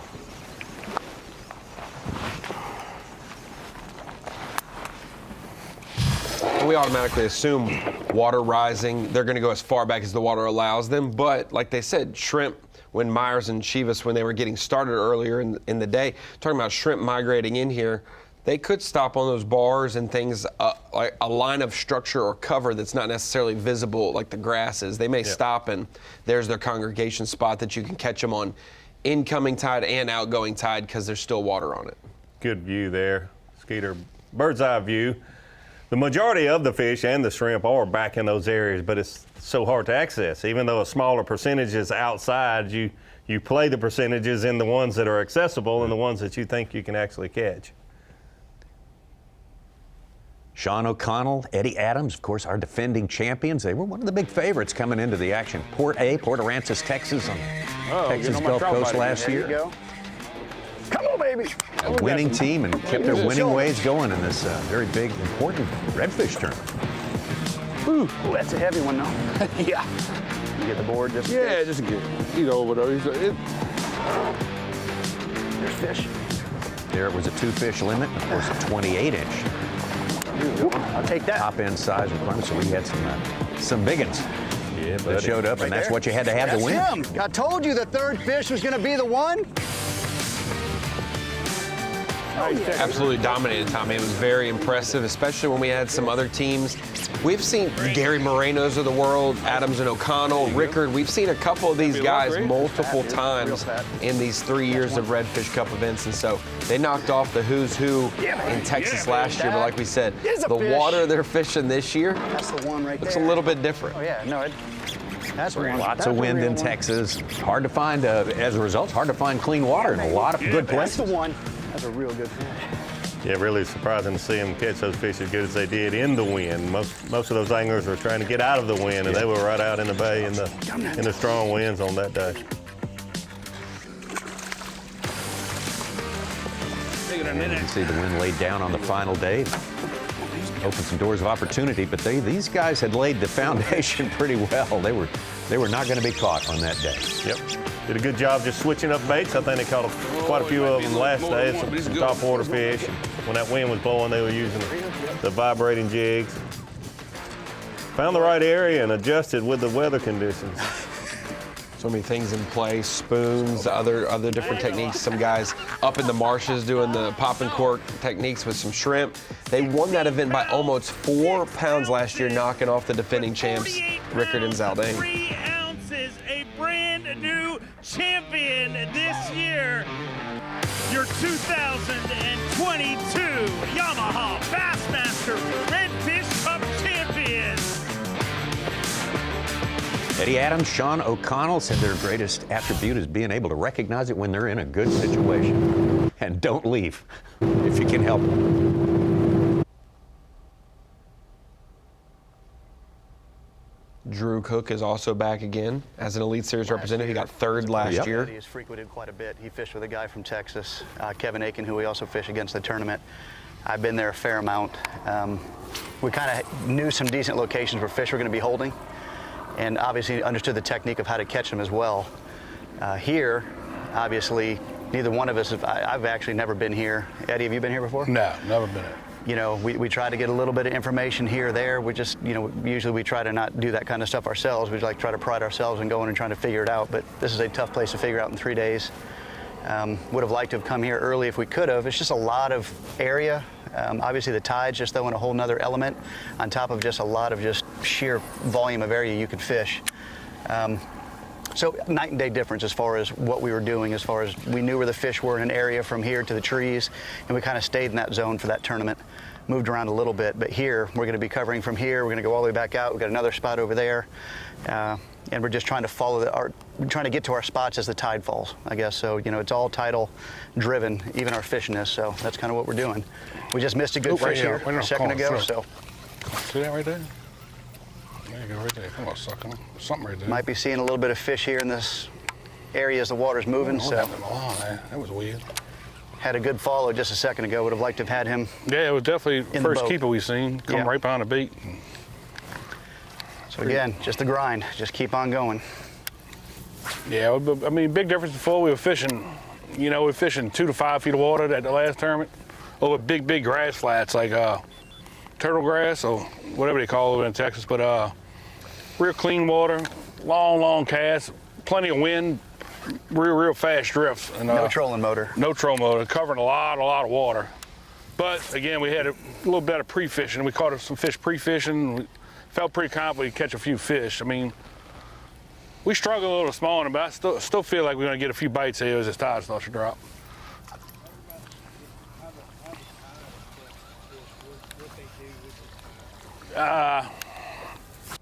Well, all this water right here you see is going to be gone in about 3 hours.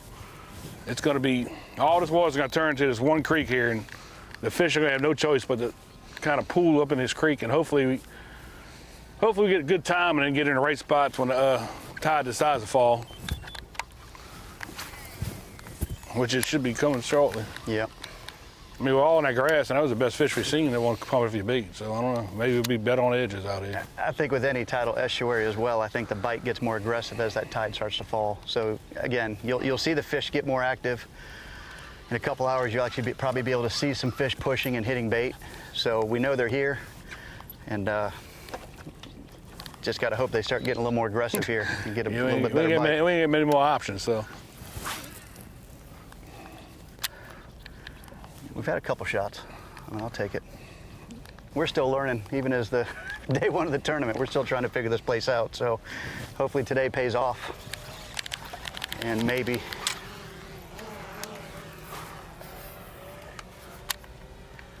Sorry, just saw something there. Yeah, a little push.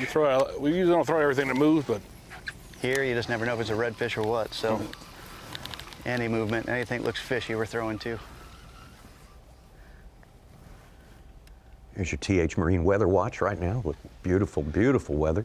79 degrees, low of 57, just perfect. You can see the wind is not a factor and not expected to be much of a factor over the next 3 days. Partly cloudy, mostly sunny at this particular spot right here. There you go. Out of the east, blowing offshore onto, keeping a little water there for a little extra time, I guess, as it stands, but not much. Not much, just about perfect conditions. Every day. Yeah, we're gonna have more high water. We're gonna have more high water as the tournament goes on, so we're really hoping something like this pays off, because that's what we're gonna be doing the whole day on Sunday. But we got to get them today first. We may relocate it Sunday, 50 miles in a different direction. That's right. I don't know. Hopefully we're gonna make it this Sunday, but hopefully we got something to fish for. Hopefully we catch something to stay competitive. That's the key. Like a little ditch right here. Yeah. Good to mix it up, locations, you know, it's just like the Bassmaster Elite Series, having different locations. You see guys that specialize in certain areas of the country, and then when they go to another area, the key is being able to adapt. Yeah, Sean said he spent a lot of time at Google Maps and phone fishing, he called it, to prepare for this tournament. Yeah.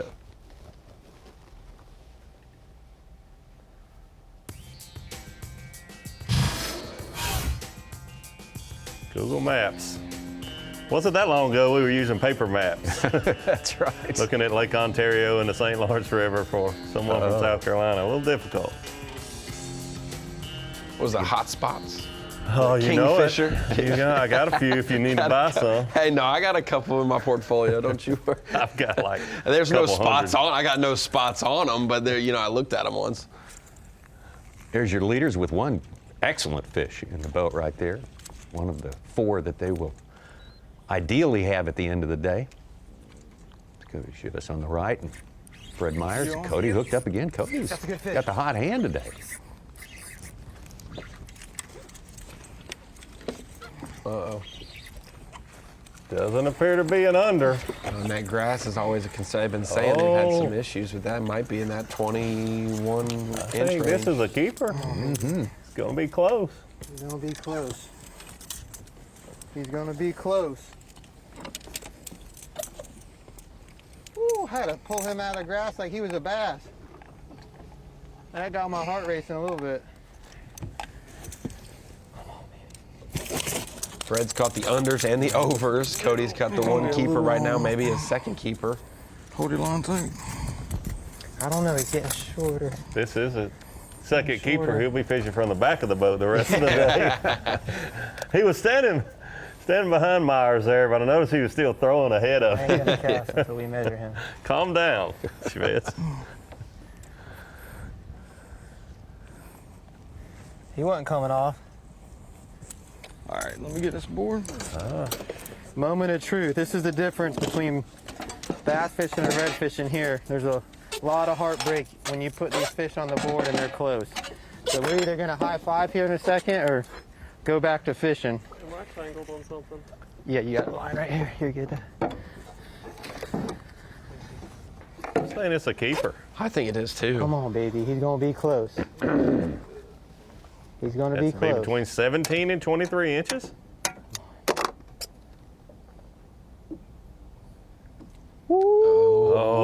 Oh, it's a little over. Put the perfect pinch to 22 and a half, and it goes over. The bottom part of the tail. Hey, flip it over. 23. So turn the board around. Yeah, there you go. Or turn the board over. You're a little close. Little inside joke there. We've seen it all. Redfish We've fans. seen it all. Gosh, that's a heartbreaker there. That is a heartbreaker. Boy, if that fish was a little shorter, they would have a dominant lead. Man, that hurts. Get that live well Probably water doesn't real weigh cool, as much maybe. as the keeper, and certainly This need. should be 5 1/4. Oh, Oof, 5 1/4. man. Having 10 pounds for 2 fish would be Another one almost just identical to the one. massive. Beautiful Tell your fish. brother Just to a come maybe 2 months later. quarter inch too 2 months long. later would be good. Yeah. 23 and a quarter. I'm gonna towel him down. Nice Our and leaders. easy. Nice and easy, buddy. Go to He's a good Powers and fish. Schlopper. Oh, Schlopper he's again, the close. man hooked up. The net out. Good sign that they think it might be a keeper. And he came off. He'd be too big, though. He's a little bit. Well, he's worth checking, dude. Get him on the floor. Take your spot lock off. Or turn your trolling motor off. Bumped it. Let's go, buddy. I think he's gonna be a little bit too big, but worth a check. Okay, so we gotta go like this. I'm gonna get some water on it. I love how Elite Series pros, it doesn't matter what they're fishing for, whose boat they're in, they take command of the situation. They don't care, they're just going to say what they say.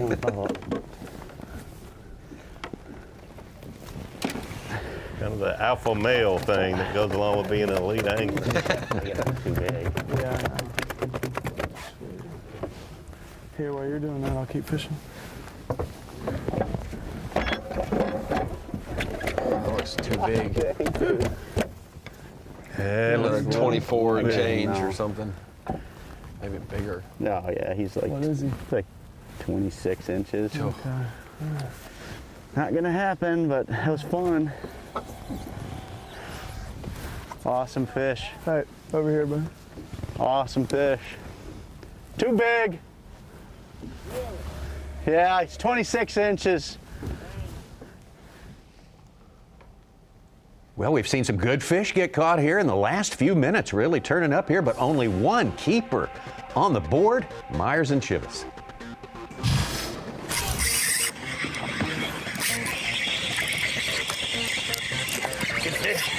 Coming to this area, the tides are completely different.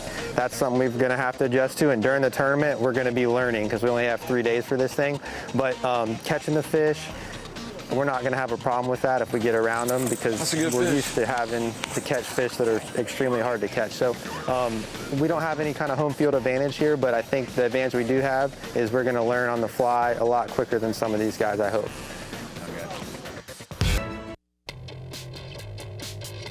Yamaha Bassmaster Redfish Cup Championship presented by Skeeter Boats. This is the 3rd annual installment of this great one-of-a-kind event that we get the redfish fever about this time of year. You know, redfish are kind of a year-round species. Their availability doesn't vary as much, I think, as bass fishing does in certain places. You can do good just about any time of year if you pick your right time. Yeah, that's exactly right. And they seem to come do the same thing year-round. High tide, they go up in the marsh and the grassy areas, and lower tide, they come out to these creeks and ditches. Scott Canterbury, Krista Miller. Kind of remind me of Santee fish. In the fall, they're on the trees, just like they are in the spring on the trees. And These redfish will go out in the ocean. They catch them off the surf some. Yeah. Might keep. Scott hooked up. Nope. Oh, little puppy. Pretty red though. His tail's not so blue, so I don't think he'll keep either. Gotta be 17. Where'd I put Scott to throw that buzz bait he was throwing a couple years ago. River. I'd love to see a redfish blow up on a buzz bait. let's just leave it out. No, it's 16 inches. 16, we're getting closer.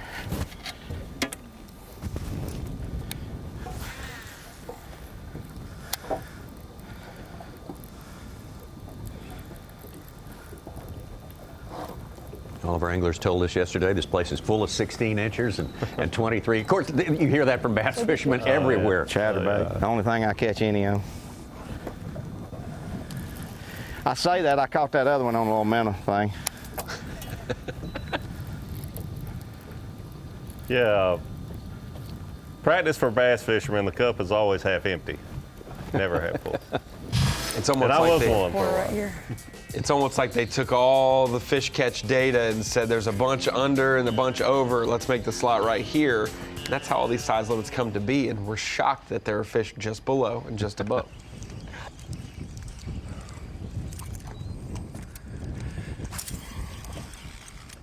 Come on. Look at that. That ought to be shooting there. Machine now. He was standing behind him and throw in front of him, then walk around. Hooked up again. I'm loving it. Ain't worth netting. He ain't. Come on. If we replay that, that's like the Beautiful ultimate fish. partner move in a team tournament. What, did he tap his right shoulder and then go on his left side? Is that what he did? Oh, they're on him. See, when Cody lets him be on the front by himself for a second. This one definitely bigger. Hopefully not too big. It's hard to say that. He want to get in that fishing grass, tournament. boy. Hopefully not too big. That's their house they're trying to get back to.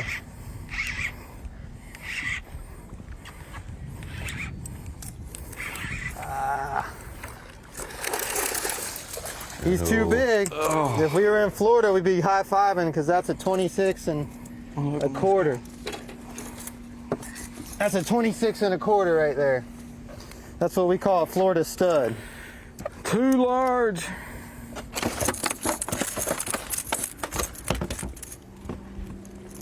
Fred is really good at catching big ones. That's how he got here, but now that's how he's also, In it South hasn't helped Carolina, with the limit yet. He's an oversized fish. Couple big ones. But he's a pretty fish.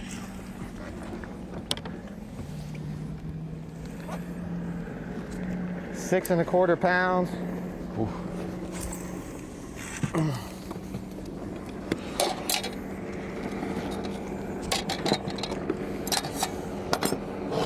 Bring this board out here. So what I say it was 26 1/4. I was close. He's 25 3/4, but that's a beautiful fish anywhere.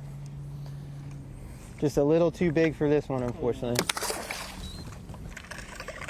You're just picking up with us. The top of the slot is 23 inches. Can't be any longer than that. You want the biggest one you can get, 23 inches long.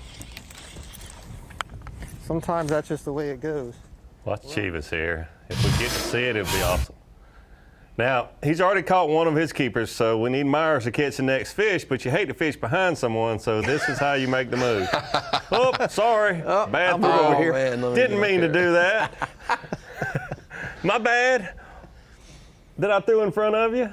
Didn't mean to do that.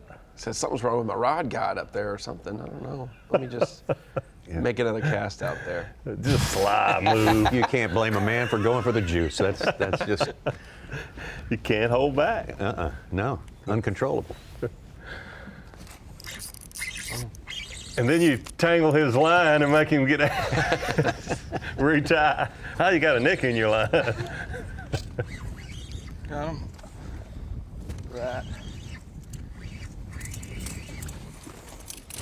If it's a keeper, it'll be barely a 17, but not ain't gonna make looking like it. So you look at the slot, 17 to 23, you think, gosh, is it going to be luck, just who wins? But it really boils down to who catches the most fish. Your odds are better to catch those fish in between. There are leaders so far this morning, and they definitely have caught more fish. Yeah, by far. Unbelievable. My gosh. Ooh. On a pile of them.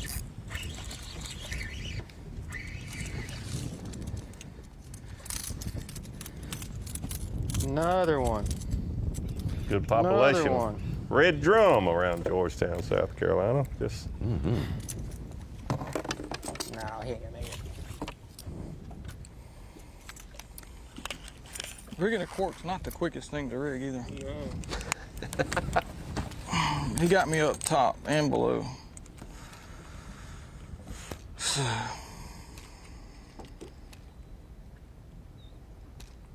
Come on, baby.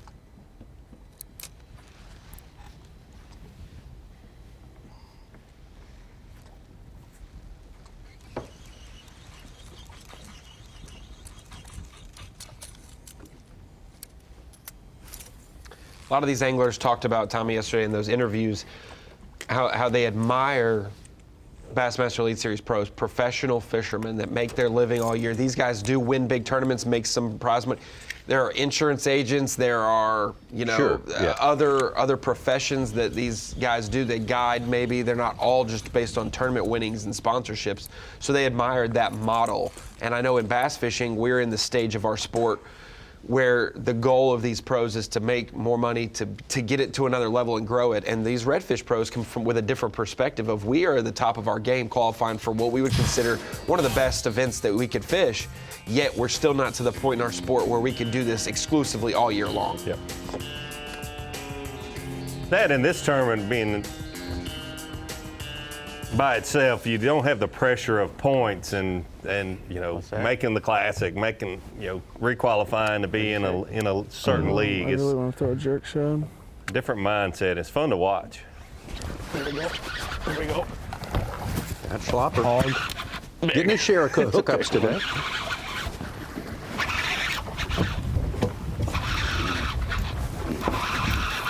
That's actually, it ain't bad. It ain't bad. It ain't bad. Get the net. It's right. It's a good one. Oh, God, yeah. Get in there. Yeah, baby. That might make it. He's real close, dude. That's a fat one, too. It's a fat fish. I'm going to tell him that. That's going to make it, I think. It's going to be really close. Get that board out, Ben. I think you need to be doing this. What? I agree. Whipping. I agree.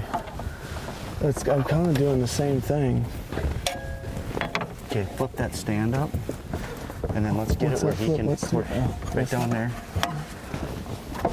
You see see the time management more in the elite anglers too. It's just, you know, from experience fishing tournaments, so many tournaments, you can see, get that board, let's get, you know, just time management. Oh yeah. Oh yeah, dude, he's gonna make it. He's gonna make it. Whoa! Look out. Oh. God dang, chill. Get him on the floor, because he's gonna make it. This is gonna be a whopper. Well, let me go get the live well going. Yeah. You do this, I'll go get the live well going. Time management, board management. Get it down here in the floor of the boat. They got high hopes for this one. He's too big. God, big tail. He's too big. Shoot. I don't even know how you do that. Wow. He's sliding to 22 and a half, and it would be... God. 20. Oh, how did he look like he was going to make it? What is he? It's like 20, almost 24. 20. He's too big. Barely, though. I mean, like, God dang it, dude. That ain't... Oh, so hard. It's so dumb they got to be in there. Yeah. Let's go do it one more time. Turn that board around. Yeah. Turn the picture around. God dang We're getting there. We're getting there. It's hard to swallow. Beautiful fish. And just gotta throw them back. That hurts. Too big. By a ½ inch. Ah, that hurts. Did you see me put the whooping on him though? Yeah. That's just the old 5/0 straight shank, 40-pound Sunline SX1. It's actually a little, this is not what I would flip bass with. This is a 7-foot medium heavy St. Croix Legend X. And it's actually a GF, one of the new bait casters, high speed 8-1. I mean, you see like when I hooked them, you got to get these things up just like a bass and winch them in. So these are the first two I've caught on a bait caster all week, but this is the first we've really kind of flipped in this grass. So I'm glad I had a bait caster for that one, because he was whooping me. He was. God dang, dude, I thought that was... I thought we were on something there, buddy. Well, we are, but I thought that was going to make it when I first put him in that fin. I'm like, dude, he's... Pat from Aleva, Wisconsin, not too far from the Mississippi River up there. Kind of good redfish area. A few little similarities in the lay of the land here. A river. It's got water. A river. And a lot of grass up in that part of the world. You take a scoop of water from the Mississippi up there, you know, it probably tastes like it would in That shoreline Charleston over there is pretty region. dang popular, ain't it? Speaking of Mississippi, I rolled across it yesterday. It's low. Is it? Yeah, low tide on the Mississippi. Has been a long time, yeah. Here's your leaders. Come on. Get him, son. So he didn't front end him that one, for the record. No, He said, look over here. You got him? Ain't a big one.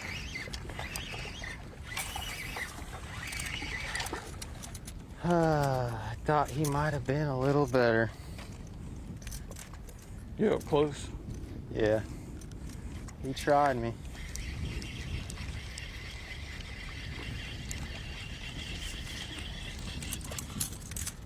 I've caught so many of these things here in the last couple of minutes. I like what just he's want doing right here. recheck, make sure. Shouldn't be a keeper, but you've caught so many of that These fish are similar. so small, you need to they're gauge not if used it's to for what sure these are. 14 or 15 or if it's closer to 16 and a half. I think every once in a while we're gonna have to do that.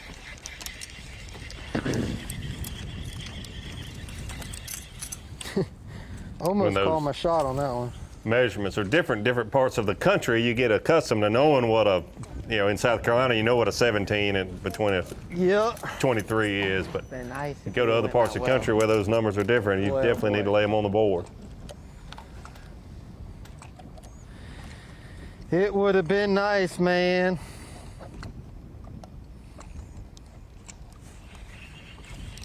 But we're gonna just grind and grind and grind. Pop and pop and pop.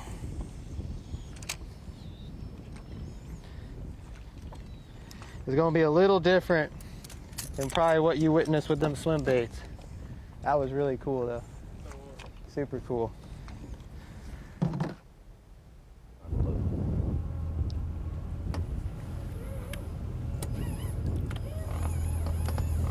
Corpus Christi anglers, Texas, Ben Human, Aaron Salazar.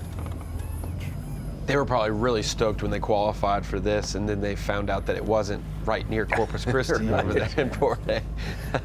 Well, yeah. Look, Aaron expressed that thought yesterday. He said, I've been trying to get in this for 2 years, and you moved, and I get in. I know, but we don't want to go up our own drift.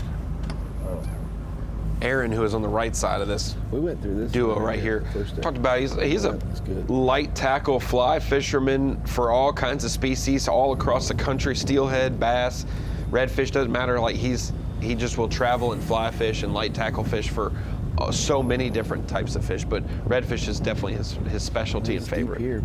Interesting you say that. I noticed earlier he was casting something extremely light. Yeah, he was whipping it out there, but really light.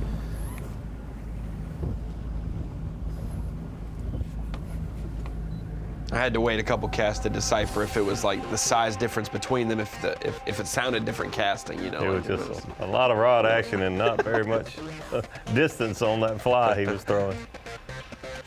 A lot of room to move around in this vast fishery here in South Carolina. Salazar and Human on the move, and we'll move right back after this.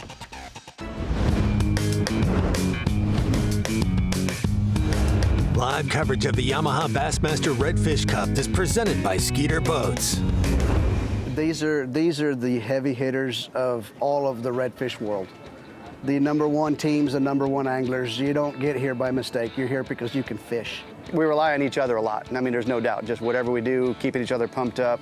I mean, just netting a fish is important as catching them too. So it's, it goes both ways. The thing is, got to stay positive all the way through the day. The playing field's as level as it's ever going to be. Whoever catches fish early, you're going to see them get pretty excited. Redfish, it's a different bite. Once you set that hook, it's just, and you don't know if it's a 20-inch, because a 20-inch will fight just like a 30-inch. They really are the top teams from the major redfish circuits in this country, the Redfish World Series, the Power Pole Pro Series, the Elite Redfish Solo Tours, so forth, all represented here, the top performers in those in the past year. They're happy to be here. I can guarantee you that. When you get people from South Carolina like Ben Powers, and you get guys like Florida from Chivas and Myers, then you have the Texans as well. Some of the best redfish areas in general. It's not just, oh, here's the tours and this is where they fish. These are hotbeds for red fishing, and then the tops of the hotbeds, these guys know what they're doing for sure. I mean, I'd say 8 or 10 fish. More than half of those are too small, and 3 or 4 overs, which is a bonus. Before this time, we got one in the well, 4 3/4, maybe a shade a little better. I might not have told Cody the truth, but I think that I think anything we catch before right now is a bonus. We just slid over to this other bank, and we got fish real close to each bank here. I think, if I could say, that the bank we're fixing to fish is better than the bank that we just fished. So I'm glad that we were able to catch some fish this morning. That gives us confidence for what we're fixing to do here in just a second. So we'll see. But the tide's getting it right. It's falling tide, fishing corks. Hopefully in a minute we'll be able to see some fish. But we're just kind of waiting on them, and I think it's going to happen. Yeah, we had some good fishing here during pre-fishing. We cut the hooks on the lures and had a dozen bites, and they were good. We caught one good one before we cut the hook. So yep, we're just gonna keep pop bobbering these edges. Really, the more area we fish, the better shot we're gonna have at getting 4. I mean, like Fred said, we probably caught 10 or 12 fish this morning. A lot of them were under 17 inches. We probably caught 3 or 4. 3 fish that were oversized, one that was real close that would have really helped us out. But we're sliding over this other side, and pre-fishing there were some more fish here. We got a couple other tournament guys that have been on this bank already, but the tide's getting right, so we're gonna kind of go behind them and hopefully catch a couple here. But I think we're doing the right thing so far. We just need to get another fish here in the next 30 minutes, 40 minutes while this tide's falling, and really give us some confidence to sit here and wait for this tide to get low. But one fish in the well is better than no fish in the well. Just so you know, our mark's about 500 foot, 400 foot up there, our first mark. Yeah, that's what I thought. There's another one. Yeah. All the way down, kind of. That's right.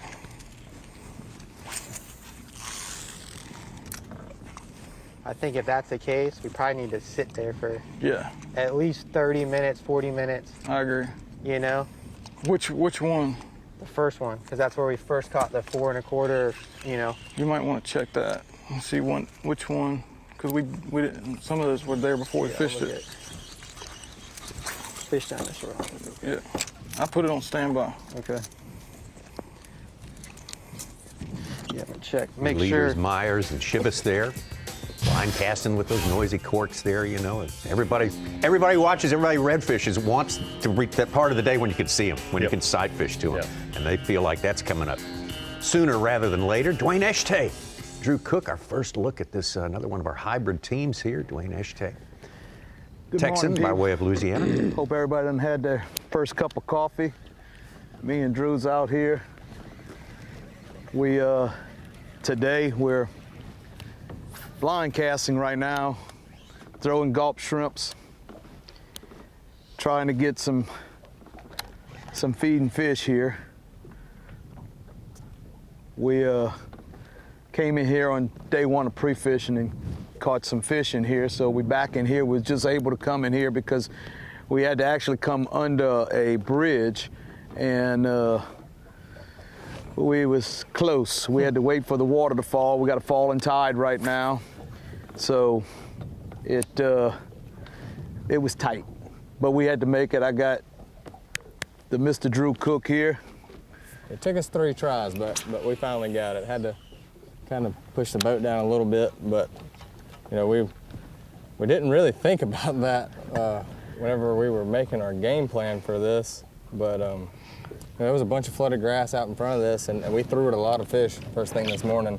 And I think if we would have had a little bit more sun, then we would have been able to see them a lot better and a lot further away and probably get some bite, but they just wouldn't eat. And we came here and tried to get in here 3 times, and on the 3rd time we were finally able to squeeze through. So hopefully we can kind of make hay while the sun's shining, because we've got to get out of here.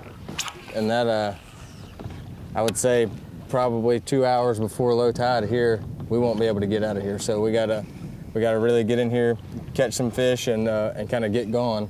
So we're in here. We're going to keep throwing around, and we should be able to hopefully catch us a couple in here. We caught 2 short ones out in front, but we're looking for those like 20 inchers.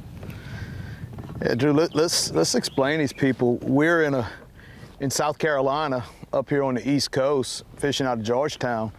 We got a 4 to 5 foot tidal swing every 6 hours. When we came in here the first time for pre-fishing, we was on the bottom end of the tide, and we were dragging bottom to get in here, and we had, what, 5 feet, 6 feet clearance to get in here. And today, we starting out at high tide, so the water's up 5 foot, and we never took that into consideration. But you know, it's different from some of the areas that I'm used to fishing, just because of the fact that, you know, you got to take into consideration the water, because you got to be careful fishing out here that you don't put yourself in a spot with a falling tide that you can't get out. Or in this case, we got to be careful on a high tide that we can get out. So, you know, fishing is not just about catching fish, it's about planning and having all your ducks in a row on where you can and can't go and what time you need to get out of an area, because as we both learned in the last 3 days, you know, when it falls out, I mean, there's oyster mounds and oyster reefs everywhere.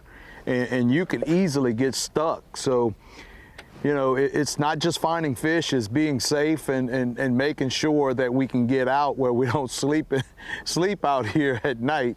So, and Drew's a big eater, so I mean, you can see how heavy he is compared to how skinny I am. You know, he's a big eater. I mean, he's got what, 3 boxes of snacks in there. That's all we got. And we got Tristan as a camera guy, so we ain't got enough snacks to stay out here all night. And he told me I can only have one snack today. That's it. He said because he don't want me to get fat. So, but you know, stay tuned. We're gonna put some fish in the boat. We've already landed 2, just nothing fortunate enough to be able to keep. We had a 16.5 incher, which that's a heartbreaker, you know, because you're looking for that 17. So, but I think it's going to get better. You know, as time goes on, it's going to, you know, sun's going to come up. The fish are going to start feeding more. They like that little bit of sunlight and heat, and makes them feel a little better and a little more energized. So, sit tight. Hopefully, y'all keep watching us, and I hope y'all pulling for us because we want to do good for y'all. We want to be able to, you know, explain to these people what we're doing and how we're doing it and why we're doing it. So everybody stay tuned. Y'all gotta learn a lot today from a lot of good anglers out there. Got a lot of great tips, and hopefully everybody learns something. That's what this is all about. Of course, we're fishing for the prize, but also to educate people because we really want kids and older people to get into the sport because it's such a great sport that's self-challenging, but it's also self-rewarding. So I hope y'all stay tuned and get to see some of the things y'all really want to see. So all right. We will give Dwayne permission to start fishing again. There we go. I think they're a dream team already. Hey, him and Paul Mueller team up next year in the Redfish Cup. I mean, you got to do it. We got to do it. We can root That's all my day. request. We can root all day, but I've never gotten bit with a dry bait. You know, we got to let you get out there and start fishing. Well, Drew Cook, you know, he's got to have a good place in his heart for this part of South Carolina. We're not too far from where the Santee and the Cooper Rivers come into this part of the world. And boy, he got his first win in 2022 up there at the Santee Cooper Lakes, and it was not just a win, it was a centennial performance. He caught over 100 pounds. It really was over 100 pounds. There were a couple of stringers over 100 pounds. Drew Cook coming out with the most, but you look at the first day, 31 pounds, 13 ounces. Absolutely incredible. But then 24, 24, 24. To do that 4 days in a row, sight fishing anywhere in the country is absolutely incredible. And the fact that this tournament, possibility when we had that delayed or canceled day that it would only be a 3-day event, and he said, hey, he was leading the charge. If we can make magic happen, let's continue and make this a 4-day event into Monday. I want that Century Club belt if possible. And boy, did he do it. And Kufal getting second got a Century Club. Sure did. And as the crow flies, they're not fishing very far from where Drew Cook won at that Bassmaster Elite tournament. It's just you around can see the right corner. there. Yeah. There you go. Just around the corner. Great stuff. And Drew Cook, also a top performer points-wise throughout every season he's been out here, all 5 seasons he's been out here, always near the top. Angler of the Year points. Known to be a great sight fisherman, but obviously not just that. Like you said, to be consistently in the top 10 AOY is incredible. Back to the leaders, Fred Myers, Chris Shivas.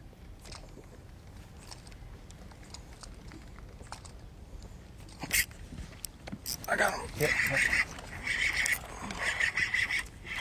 I don't think he's gonna measure. Don't worry about it. He might be worth measuring. Nah. Sure would be nice.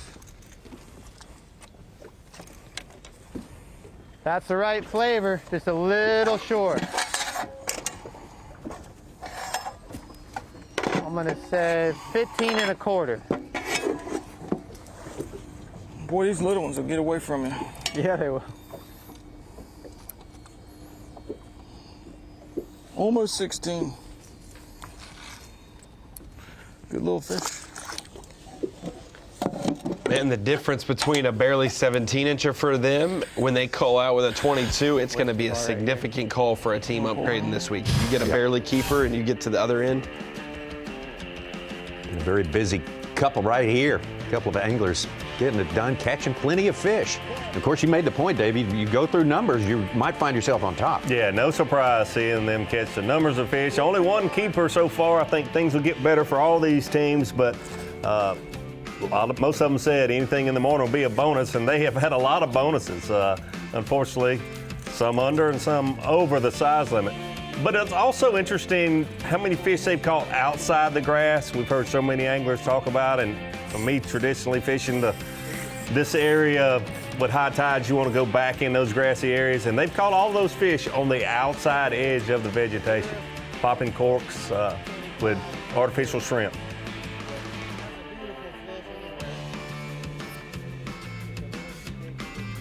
Duo got the last spot in our tournament. 10 boats for this. They won the Elite Redfish World Series event. Big prize along with that monetary value, but 3 weeks to prepare for this. They qualified at the buzzer, got that final elusive spot, and had to make plans for Georgetown, South Carolina in this body of water.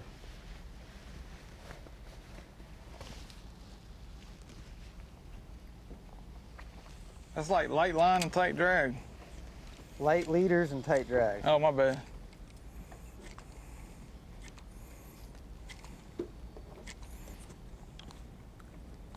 Most of these anglers using a main line, a braided line, and a fluorocarbon leader.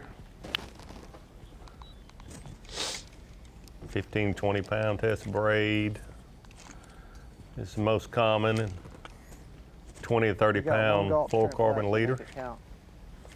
Well, I got some others.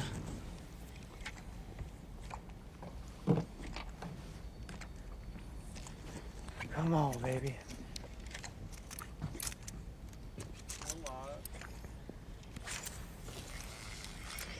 We just made a little move. I think we're on a bank that is probably one of our better banks. We'll see here in just a minute. The tide's still up a little bit. Need it to fall. We just heard one bust in there, which means that's the first one we've heard this morning kind of eat something, and it was closer to us.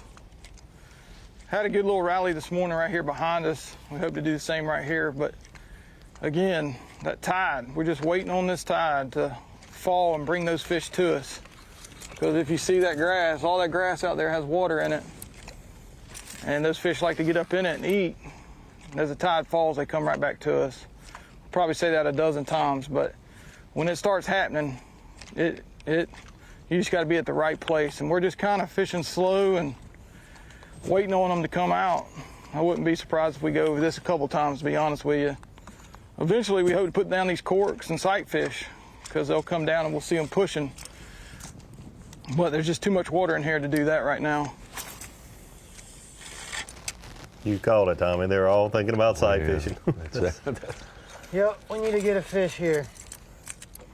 We got one good one in the well. We need to put another one in the well here on this little drift.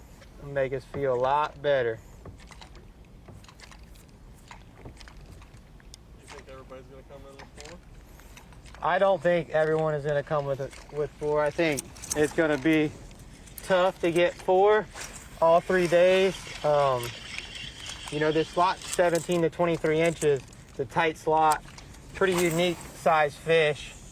But there is a lot of fish here. If I had to guess, you know, I think there'll be 3 or 4 teams that do it, maybe 5 all 3 days. But it's a new place for us, so we're figuring it out every day a little more and more. But we've had a couple days pre-fishing where we caught 4 really nice fish in the top of the slot, so I feel pretty confident we can make something happen here. We just need to get once we get another good fish in the well, I think it'll really help us out, because we got a couple other areas too that we hopefully can fall back on as this tide drops out. And I really think the more area we cover with the way we're fishing here, the better off we're gonna be. We're gonna definitely wait in a couple key spots, but these fish just seem to be kind of scattered all over. 1, 2 here. We've seen 1 school pre-fishing, and I'd say it was maybe 10 fish, and everything else has just been a couple fish here and there. So the way we're fishing is really specific to that, you know, what we're seeing. Scattered fish, kind of these little points and eddies and little, I call them ditches, but they're just basically little coves on this shoreline that breaks the tide up. And a bonus is if you see one of these little coves and it's in the lee, it's on the back side of an island out of the wind, and it's got a little oyster bar there, that's kind of been where we've seen 2 or 3 fish. You know, a lot of this stuff is 1 here, 1 there, but we got a couple little coves that we're focusing on these banks, and you know, there's a couple other tournament anglers doing the same thing right here. So whatever we figured out, they kind of figured out too.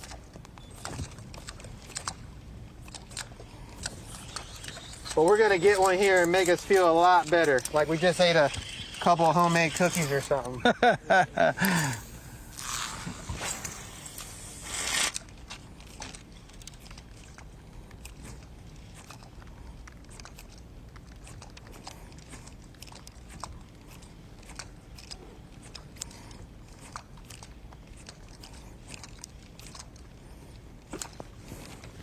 Carter Myers, we're gonna get him. Now who's Carter Myers? Carter Myers is my son. There you go.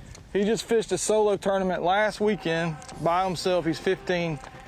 My wife had to marshal for him because he's too young. And he got 8th out of, I don't know, 35 boats, I think it was. He's a 38. He's a YouTube sensation. So he's over there chewing that bass live down.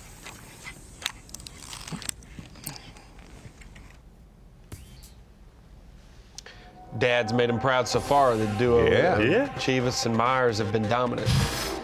Yeah, very dedicated to his son's budding fishing career. Told us about that yesterday at the media day, and he's the man on top along with Cody Shivas. Only team on the board registering so far. It's hard to catch those slot fish. It is not an easy task, but they are on top with 4 pounds and 12 ounces.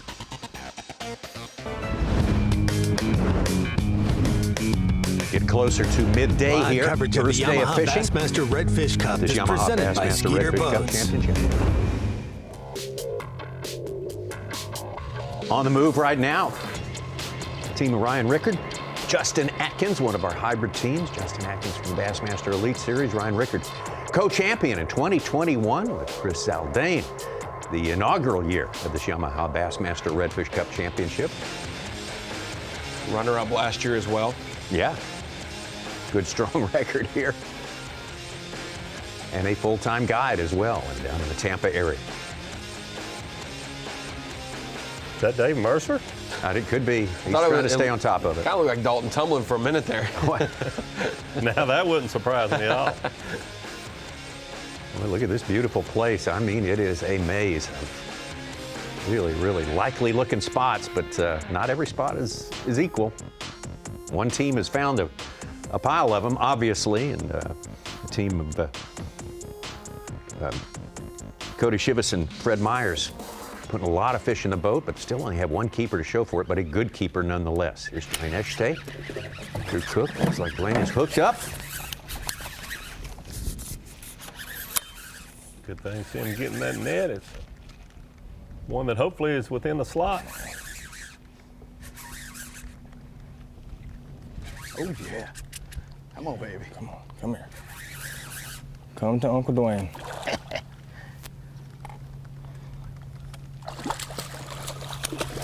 Oh, please, baby. Please, please, please. You're good. I think that's a slot That's fish likely. there. Yeah. Hey, you don't get to use a net much, huh? No, I had to relearn how to do that.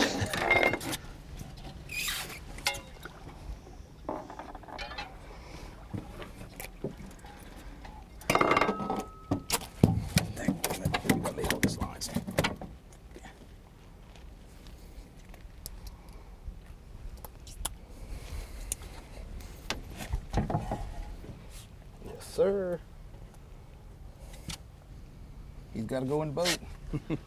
He's got to go in. It don't matter. He's got to go in. Yeah.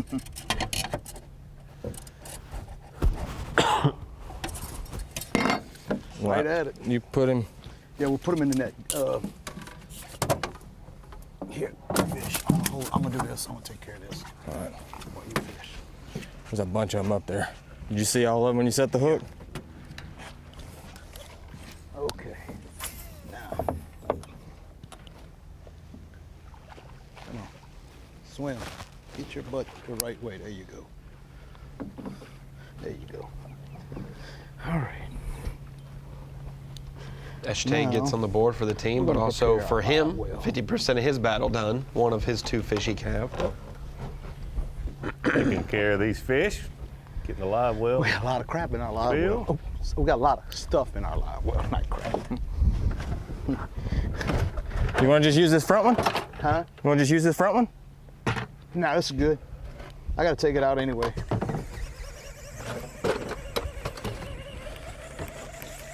We even got sandy bottom in there.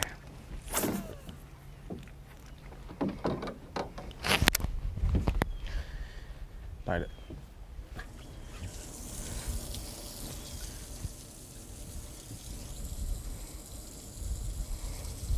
Based on what Cook said as well, they could get right in a hurry. Saw a couple other fish in the region. Yeah. Get to them for right now. We'll get back to them soon. You can bet on that. Seem to be in a good area there. Also in a good area all morning long. Fred Myers, Chris Shivas. Oh, he got off. I don't know what that was. It might have been trout.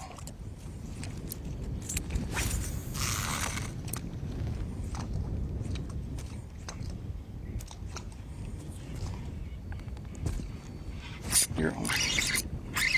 It's a red.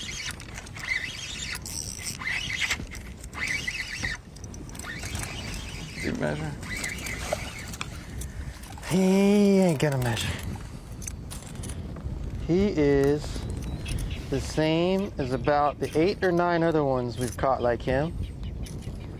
The future is bright in South Carolina. Hey, Yeah. I could read a couple, but oh, you're hung. I'm sorry. I ain't doing it.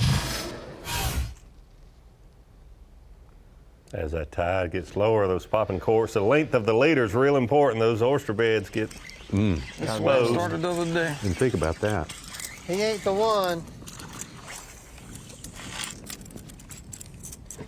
He is another junior, a J.R. Simpson.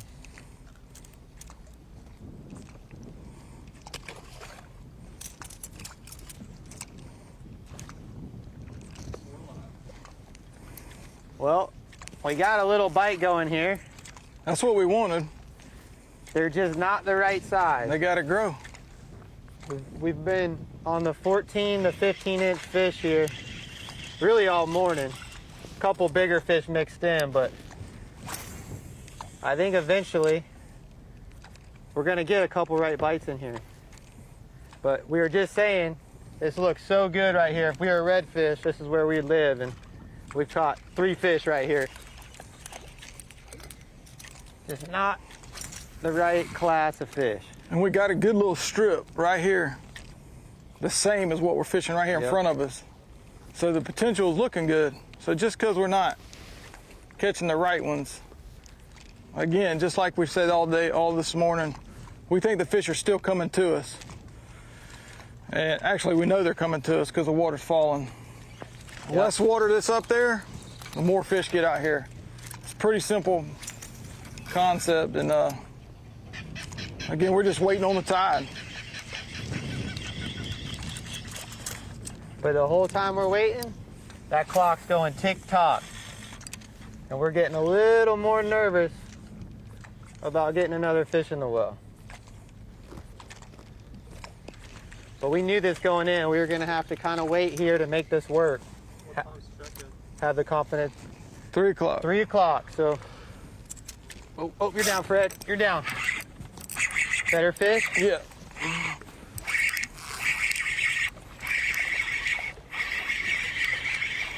I don't know if he's gonna make the cut.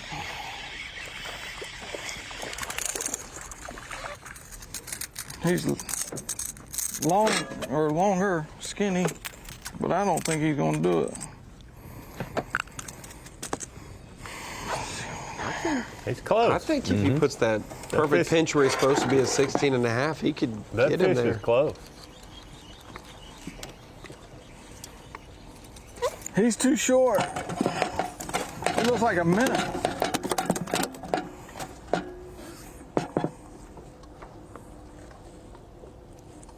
$15 1/4. 2 inches. Need 2 inches.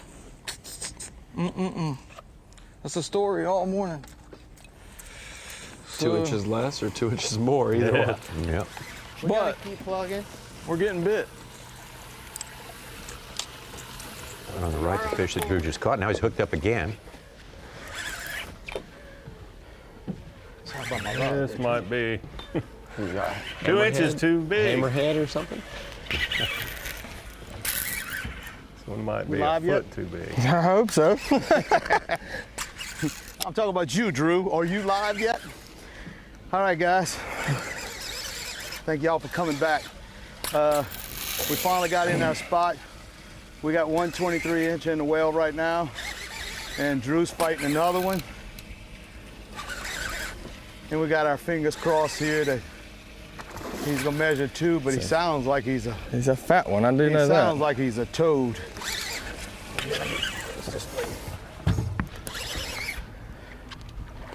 Oh, Drew, you got you a good fish, but yeah, for Louisiana. Yeah. So that's all right, dude. We'll take that. It's all right. We got fish. There's a bunch of them up there. We got fish eating. We're talking about a toad right here. Yeah, that's a freaking big one. I mean, this is what we're looking for right here. Not that fish, but hey, anytime you're catching fish is a good day. You know, we just stumbled upon this here, and they just started to eat. So we got to take advantage of this time right now we have. I mean, Drew, that's an 8-pound freaking 27-inch fish right there, man. That's a real good red. That's a stud. Look at the gut on him. I mean, he is just fat as can be. What are them little Here you plier go. things? Here's a hook out, Drew.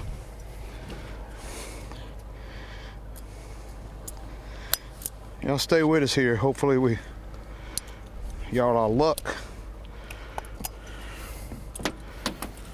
Beautiful South Carolina spot tail, as they call them up here.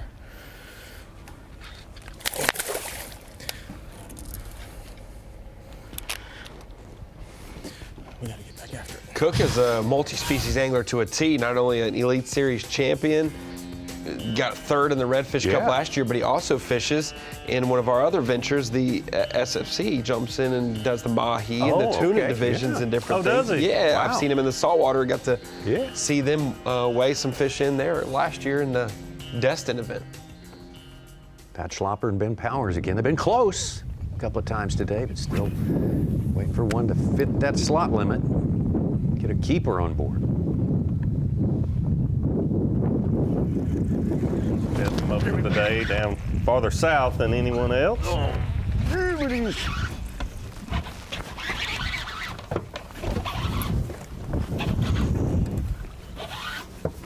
He's got me in the Kong again.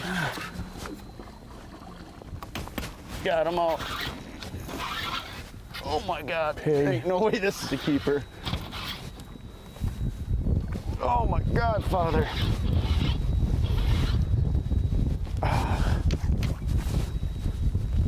This is like this 30. may be a record. That's that one that jumped out of the water.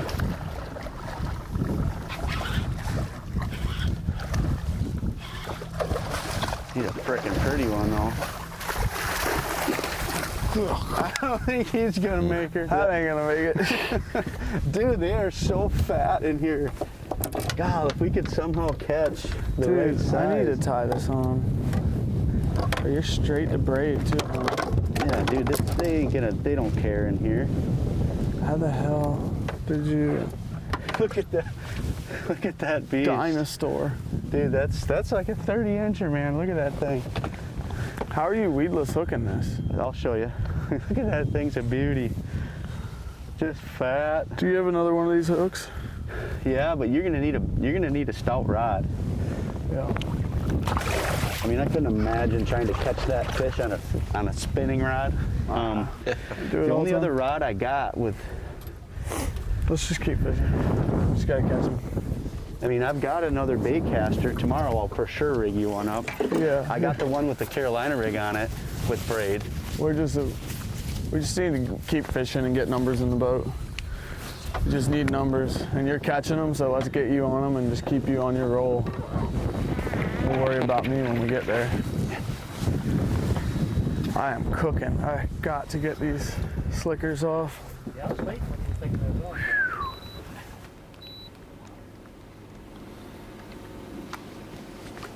Starting to see the tide turn, for lack of a better term. A lot more catches from a lot more teams as that water starts moving out a little bit farther away from that slack high tide.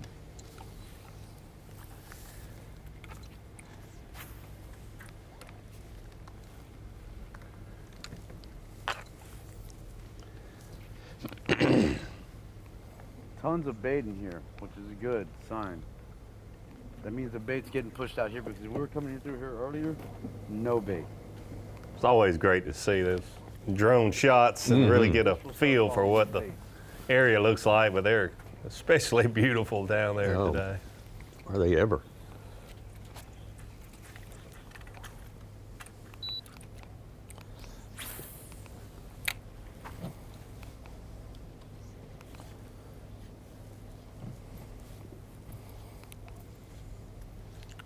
In fishing, you're always looking, whether it's bass or redfish, looking for ambush points for these predators to set up.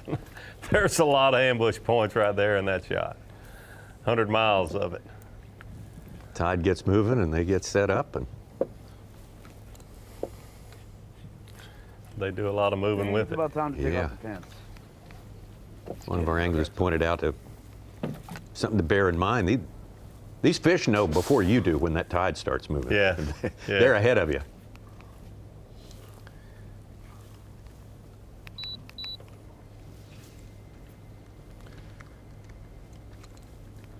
Seen it on man-made reservoirs when they pull water, to generate power, that sort of thing. You see the birds, the bait fish, and all start making their move before you even realize and can physically see the current.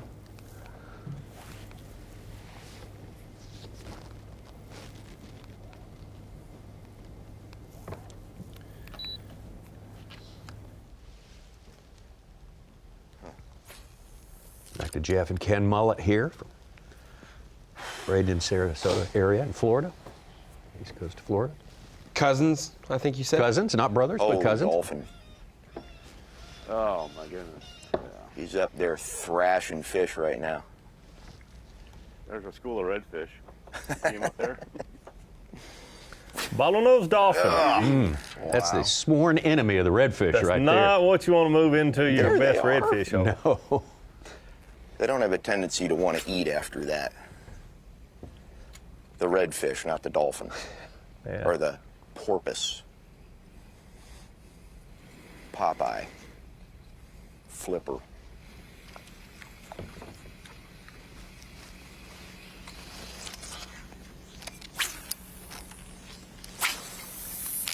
Now the porpoise, they don't have to abide by the Right slot here's where I limit. lost that other one. No. Definitely don't. We're live. It's a tough morning, kind of slow. Really, really slow. Still waiting to try to drop out a little bit more here. Waiting to see these schools of fish that are coming down through here. Also trying to recover from having 2 break-offs, which, ooh, there was a blow-up. Yeah, needlefish from the moment. But the tide's starting to fall and get right to where we need it. All this water to dump out, and push all these fish out here to these edges. And that's kind of what we're waiting on. There were, 4 or 5 schools here, I think, on Tuesday we saw. And we could pick them up on the live scope here. We see the bank, and we get just see off the bank, especially up on this rock wall up here. We have company all of a sudden. And hopefully we see them and catch them. Because if we see them, and they're easy to catch. They're real easy to catch. They eat. These fish will eat. One good thing. Not a whole lot of boat trash today either. But I think another hour or so, it'll be about right. Kind of hoping to catch one right here that's still got a jig head in its mouth. We kind of knew it'd be a slow morning. Just waiting for that water to drop out, and that afternoon bite I think will be really, really good. Keep working. Keep pounding the edges. Keep reeling slow. Keep dragging this weedless jig head on the bottom. Trying not to get hung up and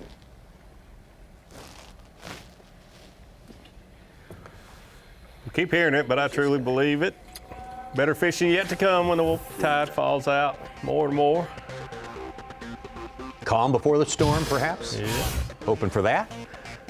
Things are on the move. The tide, important, very, very important. We got a pretty close race at the top of our leaderboard. It's the only race we have going right now.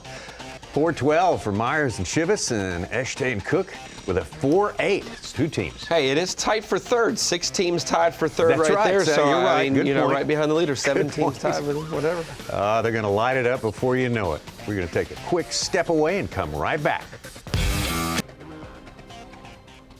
There it is, South Carolina, and you see outlined there our playing field about 100 miles from Charleston to Myrtle Beach right there. As we take you down, take a look at our 10 teams are out there striving as hard as they can to get 4 keepers in the boat, not 2 as in the past 2 years. Each team gets 2 apiece, but you have to catch your own 2. Back down to Dwayne Eshtay and Drew Cook. Dwayne Eshtay from Houma, Louisiana, now living in Lake Jackson, Texas, and Drew Cook from Florida, now living in Georgia. Their action has really picked up for them in the last 30 minutes. That's a keeper. Watch when you step down, man. I got that board. I'm gonna move it real quick. I don't want him to get in them rocks.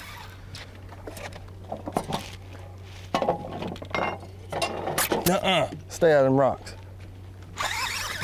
And that grass.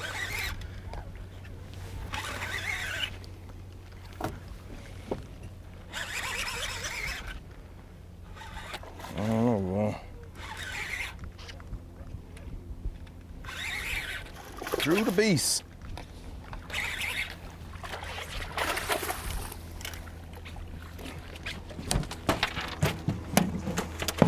God, that's a fat one too. God, A little, you got them longish, isn't he? A little longish.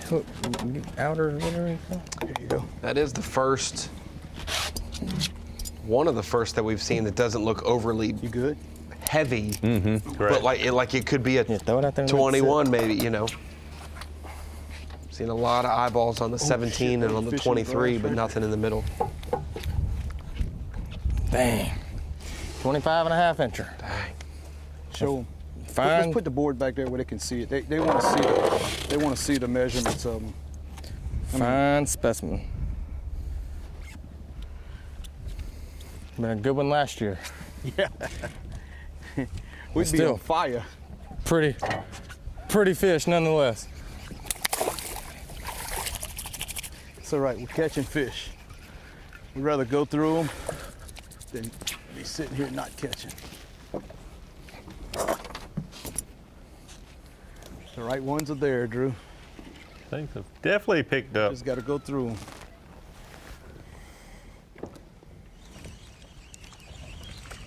Back to Fred Myers and Oyster Cody bar right Chivas. there, see that? Yep. There's a couple of them right here and right there. I don't know what these birds are waiting on, but we ain't got no bait, buddy.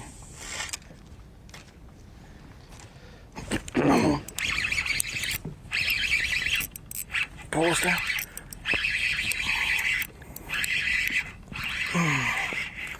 Same thing.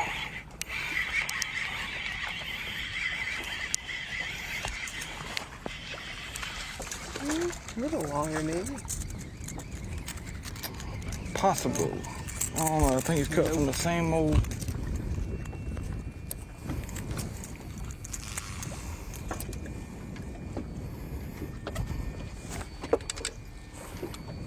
Ah, Cody.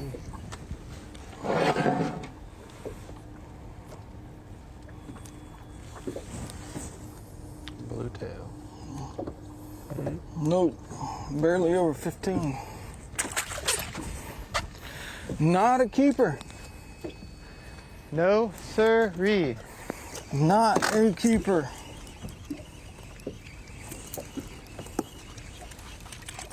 Interesting the various Pelicans are approaches when trying to Captain tell Rick us Murphy's with They us the are, last just few don't know years. how to Tommy's tell talked it. about They're the like- different.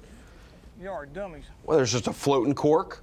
It's just simply for flotation, or if it's like a rattling cork, it's a cork that's got rattles in it, or it moves and makes that that knocking sound that these guys are emulating, so that their actual bait, the shrimp or whatever soft plastic, doesn't have to do anything. It's just hanging on behind it. All the commotion is from, I guess, the ball portion of the chain, the ball and chain.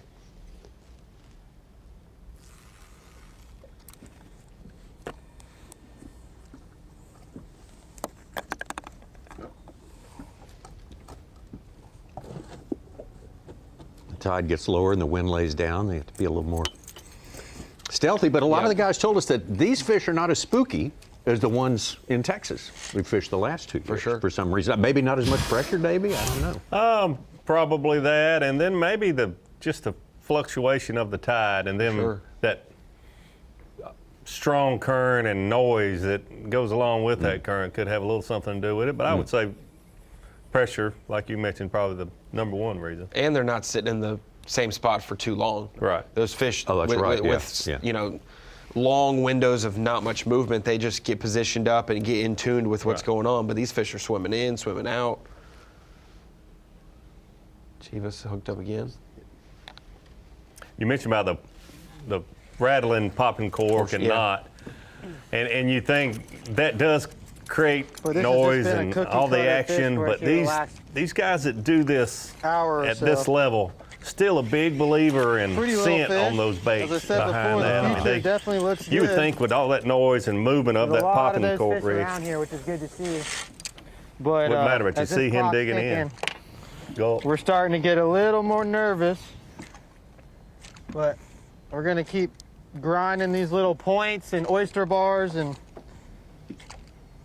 we're starting to see some oyster bars showing, so that tide's dropped out considerably since this morning. And our whole game plan was to let this water get low, so we're getting there. But I'm a little concerned we're catching so many small fish because we weren't catching these fish pre-fishing. And when you get on these full moons, these bigger fish will do weird stuff when you get closer to the moon. So we're gonna have to power fish around a little bit and hopefully find out where some of these bigger fish move to. Well, we did catch a couple nice fish about a half a mile from here, so I don't think they moved too far, but this was what we thought our best bank here, and we haven't got a keeper yet, so. I know Fred's about to catch one here as I say that. I'm trying, I'm doing all I can. Oh yeah, we're fishing hard. We've caught plenty of fish. I did not expect to catch this many fish and not have at least some more slot fish. But I'm sure everybody's in the same boat. They're waiting on the tide. And the best thing we got going is we're getting bit. So that's a very good problem to have. Any one of these could be the right one. And then it could happen real quick when it gets, because these fish will get pushed together as it gets lower. Yeah, there's a nice swirl in there as we're sitting here talking. A lot of times these fish will push up shrimp and pop or even make a big kind of swirl like that. And you want to cast to it. Sometimes it's a mullet. It's not a redfish, but if you don't cast to it, you'll never know.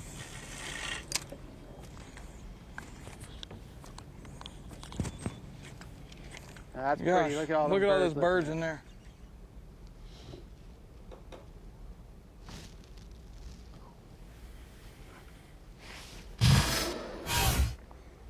No, was he Such? There's Such. Okay, we knew he was headed that way. Yeah, we know he's filing a few stories, but hey, good on him. He finds some time to get a little fishing in. If he would keep his jersey on, we wouldn't have to put his name there in the bottom of the screen. We would see his name on his jersey. Missing out on sponsorship opportunities there, Such. We'll leave Such alone. He's earned it. He's earned a little fishing trip, that is for sure. He's one who will definitely partake in the oysters if you give him some waypoints on where to go and dig in. Shit on myself.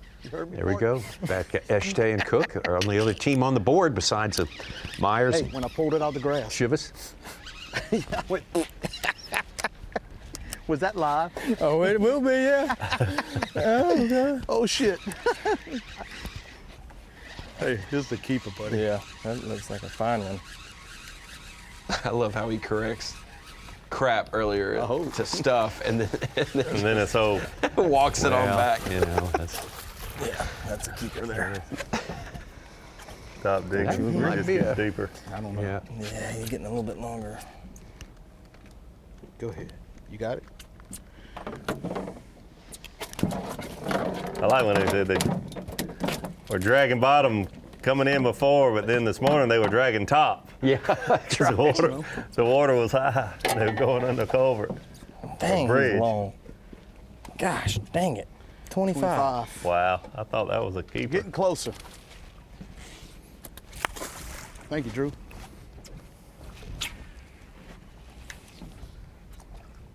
Dude, I was stuck in the grass when I pulled it out. Boom. See why they wanted to get in there so bad now, though. Yeah, They're catching a lot of fish. Sweet little spot there. But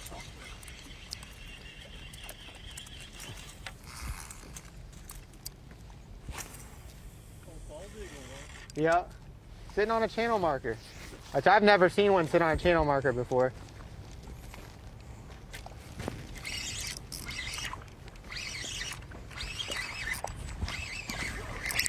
Boy, they are doubled up. This one could be a keeper. Oh, he might be a hair bigger.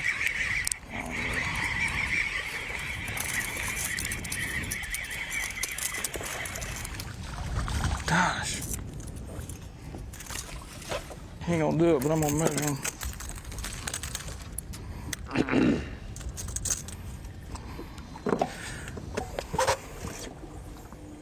Nope.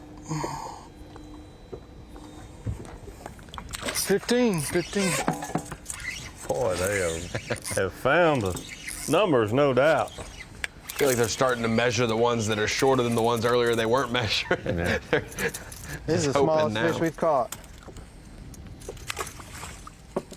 We found a little nest right here. It's just like you're just explaining how this is the spot where there's fish. Yep, they're in here. We got to find some of those bigger fish. I don't know where they pulled out to, or I mean, we did catch some bigger fish on that island. Maybe they dropped out on that point there.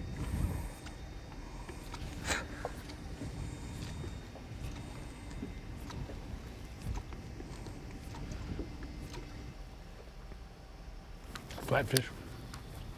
Flounder. There you go.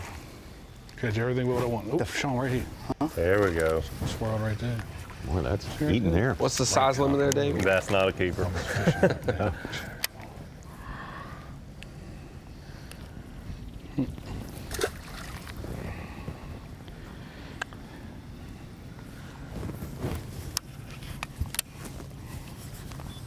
Good to see trout, redfish, and Wrong flounder being species. caught, Yeah, though. yeah. Healthy fishery.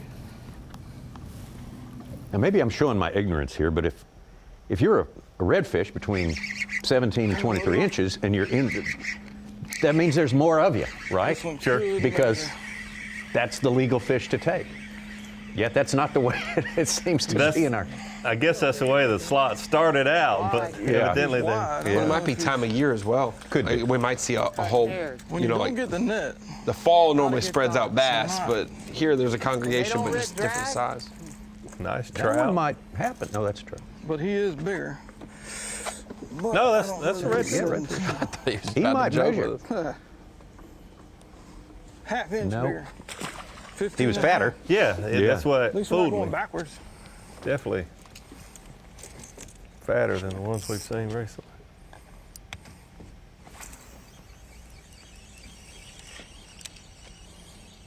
They've caught 8 or 10 fish in the last 15 minutes. Yeah. Surprising. Not to have one. Last 15 casts. Yeah. Doubled up twice and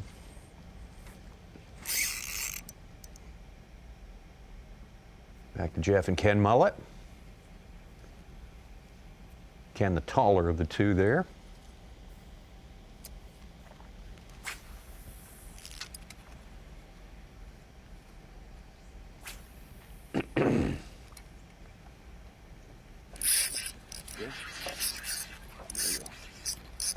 small, small, small, small.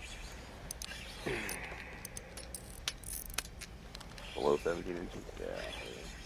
Holy cow. Well, you know what? Oh, you've got to be kidding. Oh, no. All right. I don't think he's 17 inches. We got the stink off the boat anyways. We usually catch like 10 of those by now. Nah, he's nowhere close to 17 inches. He's 15 and a half. It's a small fish, man.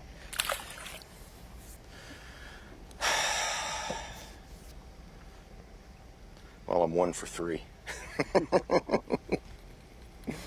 The 2 that were bigger are still swimming, but hey, that feels a lot better to have caught a fish that way. Oh man, there should be more down here. You're not seeing anything there? No. No?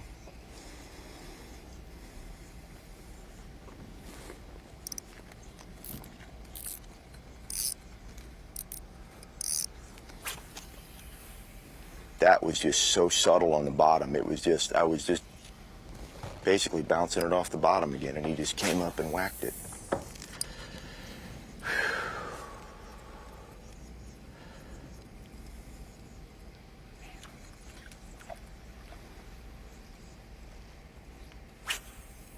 Much further down.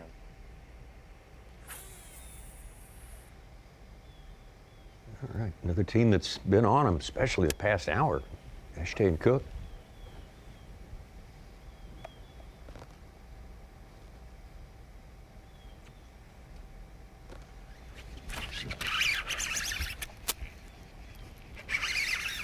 Smaller. Oh, I know. Hopefully it's. I think it is. I mean, he's smaller than what you've been catching. Yeah, no, yeah, this is a good one.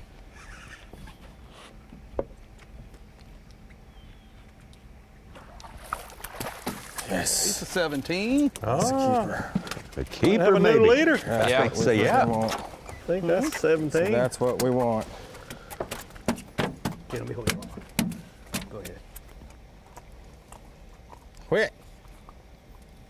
So that time I switched to a Gamakatsu belly weighted hook, 5/0 EWG weedless swim bait hook, and I was in the grass with that gulp shrimp. Hey.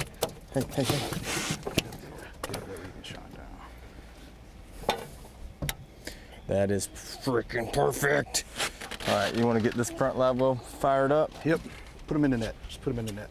I do not like doing it. Yeah, give me this. Let's catch another one. Catch another one. Two keepers. We need 2 more.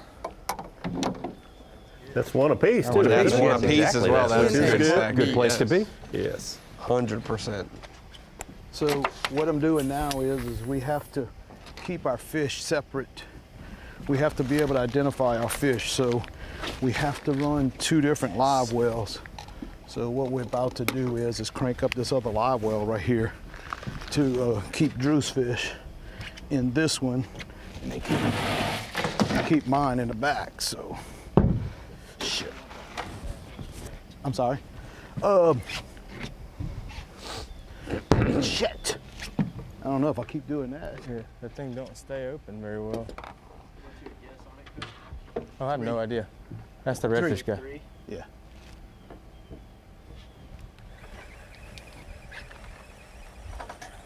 I know I snatched him right out of the water.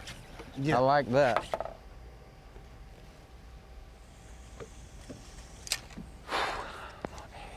New leaders now. They're second. Now the second place team now is Myers. That's better fish. Myers hooked up. Yep, I got it. Don't worry about that.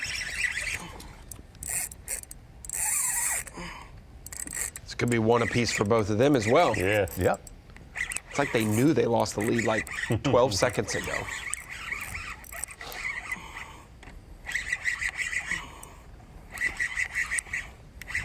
Definitely not a small one like they've been catching. This is going to be a keeper or That's him over. after the second one. I hope you're right. Bring him to Papa. I seen him. He's the right one.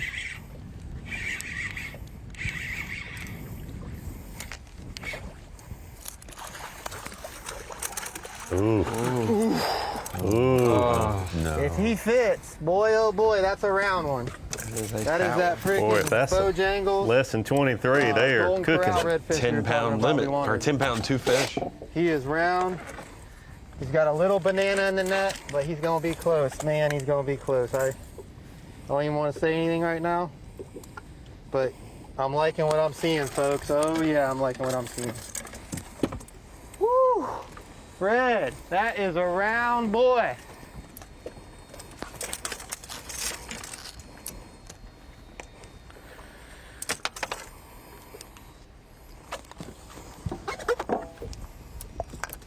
Oh, it's going to be so close.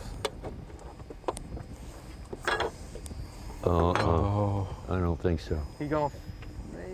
Camera angle looks good right there. Letting him relax a little Oh, bit. jeez. Oh, no. Yep. Mm. More That's the what line we call a ball. line painter. Push it to That's what we 22. call a line painter. Oh no, come look at him. Holy smokes. How close. And you put him in 5-degree cooler water in the live well, and he's going. Can't manipulate the fish, Ronnie. No, Read the I'm rules. just saying, you know, I get chilly too, you know. Oh, boy. I might have to hold on to him. 23 and a quarter. He's got to flip the board over. You can't, though. No. Can't legally Put him in the well for a second, see if he possess picks him it up. for him to get hopefully shorter. Yeah, you Let me see can't if I can get him to measure one time. put him in the waiting room. Right. He's It close. sounds like a good idea, but Boy. oh my goodness. Oh. And you got to push that perfect pinch to 22 and a half an inch from that deal. He's over by a good quarter. He ain't That's gonna a do it. shame. You wanna see? Yeah, I mean, I saw what you're talking about. I don't think he's gonna make it. I can't even hold What's he him. weigh? I mean, it don't matter. That's a slob. Fish 6 pounds. Oh, man. That makes you 11 even, for that two makes you fish. want Make to sure one more hope that time. he's shorter. I wouldn't even want to know. Tuck it in. Lay it on the line. The pincher. No. He's almost, I ain't even got it all the way slid. Come look at him, Cody. Yeah, he's too big. Too big, too big, too big. That's a heartbreaker. That is a heartbreaker. That's the one you look for. That is a heartbreaker. Man, Fred's got like 4 or 5, 5.5, 6 pounders that he hasn't been able to contribute. Oh. Could have retaken the lead right there for Myers and Chivas, but just by a quarter or maybe less than a quarter of an inch did they miss out on getting it up near 10 pounds. Well, that's the drama that's inherent in the system here. We are going to take ourselves a break as we've reached the halfway point of our 8-hour fishing day, and we will be back at noon Eastern right here on Bassmaster.com, so definitely get ready for that. The weigh-in today coming up at 3 Eastern time. Very exciting there to see who makes it. Boy, if you show up that weigh-in with 4 keepers, you're going to be looking good. That's my prediction, and that's what everyone else has predicted as well.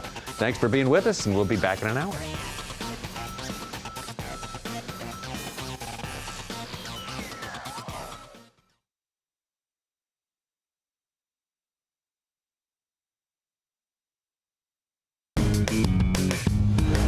Live coverage of the Yamaha Bassmaster Redfish Cup is presented by Skeeter Boats. Welcome back. It's Bassmaster Live, that special week of the year when we go redfish on you. Having a great time here in a new location. We have moved from Texas the past 2 years over to South Carolina. Winyah Bay is our headquarters there, that famous Deepwater Bay there on the South Carolina coast, and a 100-mile long playing field. That is daunting and beautiful, as you can see. There's our Yamaha rules of the game. 10 two-person teams, just as in the past, fishing 3 full days. 4 redfish per day per team. So each angler needs to catch 2 redfish to make their limit. And the limit is going to be determined by a 17 to 23-inch slot limit. That's the South Carolina law. Heaviest 3-day total, of course, wins, and $75,000 to the winning team. That's your Yamaha rules of the game. So we've been fishing now for 4 hours, more than 4 hours. So we're into the final 3 hours of our fishing today. And the team of Dwayne Eshtay and Drew Cook on top with 7 pounds and 8 ounces. The only team with 2 keepers in there, Myers and Shivas there. Cody Shivas and Fred Myers from Panama City, Florida, in second place. Held the lead for a good long while for Eshtay and Cook. Ran them down, and I think we have a late addition to the keepers thing. We'll catch up on that. We'll update that for you in just a minute. But that's the way it stands right now. Let's take a look at our team that took the lead earlier today. This is Shivas and Myers. Yeah, if you look at that leaderboard and you see only a few fish being caught, well, that's only a few within that slot. We've seen a lot of fish catches, especially by these two today. A lot of fish under and a few fish over. Only the one there in the slot, but they've had a good day catching a lot of fish. It's just been difficult for them to catch those in the slot. They've been catching some really fat fish as well. Not only long overs and then the one keeper, but a 5-pound keeper and almost a 6-pound keeper for Myers and Shivas. They still are confident, but these guys, like you said, Tommy, at the end of our show to start the morning, took the lead. Dwayne Eshtay and Drew Cook. Drew Cook, the Bassmaster Elite Series angler. Former winner here in the state of South Carolina at the Santee Cooper Lakes. 17. Very important also, each angler has to catch 2 fish. It's a 4 fish per boat, but you have to catch 2 fish each. And Cook and Eshtay have each caught 1, so they're leading and they're comfortable with only 1 fish apiece. So both of them can certainly keep fishing as hard as they possibly can. It'll be interesting to see when we do have a team get to the 2 fish, 1 angler with 2 fish, how they approach that with the other one trying to be the one that needs to catch those fish.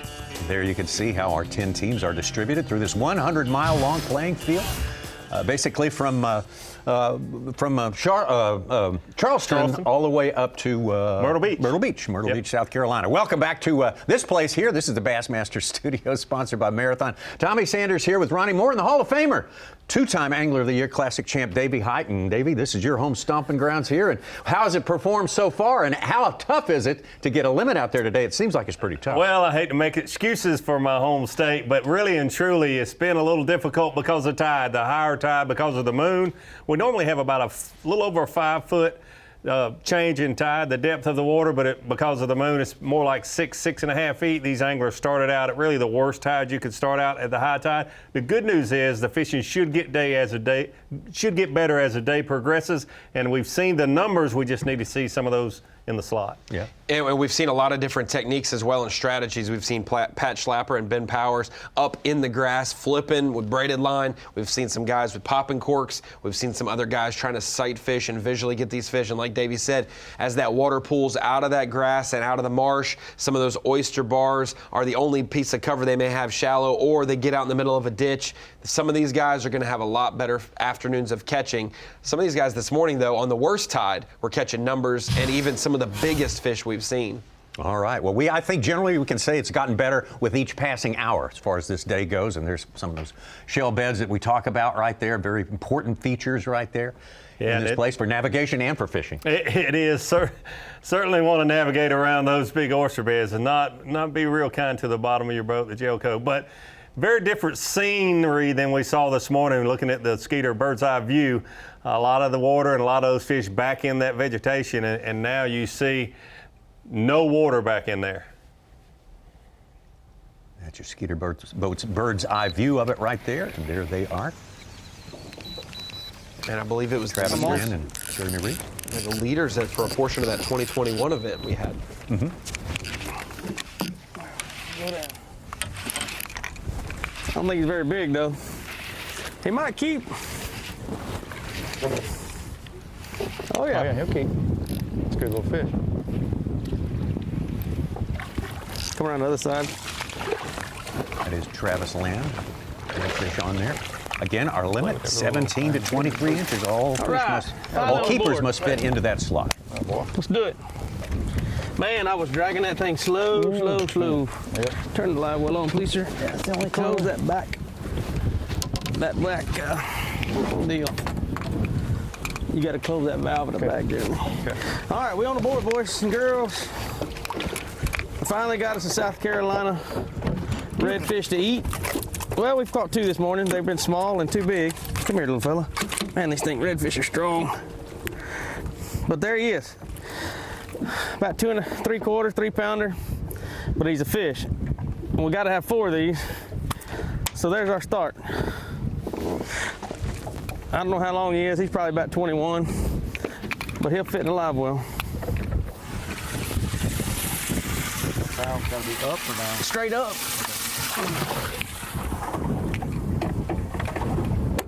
Hold it back up. Is the aerator on? That's probably good enough water for him. Yeah. I don't know how you reach this. They made it look easy there. Those fish between 17 and 23 inches are few and far between. We've seen some of those anglers catch 20, 25 fish this morning in between one keeper. That's the first keeper we've seen that's been a no measure. I mean, it's been a no-brainer because right in the middle. They've all been line burners in one way or another. Some heartbreak for perspective, a little reset. We showed you Myers and Chivas, our early leaders, our leaders for most of the morning. Ashette and our Eshte and Cook right caught a keeper, pulled right within close to them, but then took the lead. Had that heartbreak barely longer than 23 at the end of the first 3 hours. We kind of been trying to get into one spot. We've been battling 2 other boats to get in there. I don't know how they're doing. If they do good, I'm going to be a little sick to my stomach for not going there first. But, I mean, we're going to get it. Water's getting right for us to be able to sight fish these fish. So, we'll see. Just got to put ourselves in the right position. Yeah, we had a couple of pretty decent bites a minute ago. There's fish in the area. What we're seeing is the slower you move the bait and, just kind of drag it along the top of the oyster, seem to get better reaction out of the fish instead of power fishing and fishing fast. So trying to slow it down a little bit and be more methodical with it. I'm sure the tracker's been showing we've been moving all over the place, but we're not moving very far. We're just moving from one side of this bay system to the other. Not a real big bay, but it's got several good banks on it. We've caught fish on all of them. I sure would like to slide in over there where we want to be, but we'll see.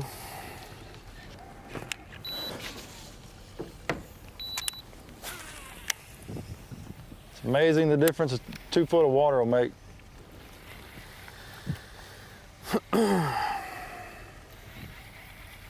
You know, you can see these oyster beds. If you turn around and look back, you'll see what I was talking about this morning. These things are enormous. And when these fish get on top of them or right along the edge of them, we can see them. And it makes them a lot easier to catch than when they're pushed back up in there in that big old grass.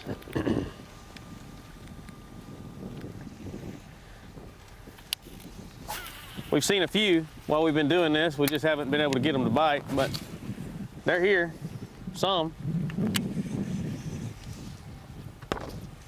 Just got to make a good cast when you see them fishing from the deck like that. When you see one, they usually already feel the boat. So you got to make a good presentation, otherwise they're going to run off and tell you bye-bye.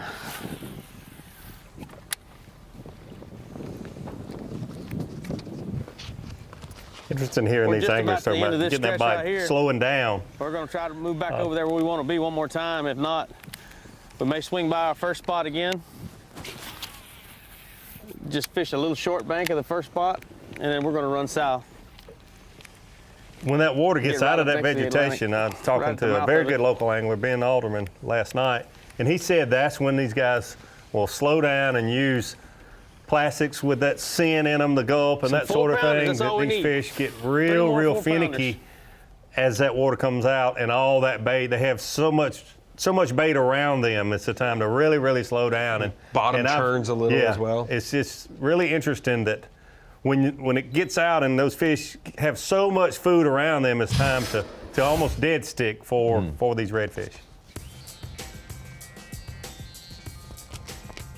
Go away from this team from Seguin and Orange, Texas, over to a Florida team.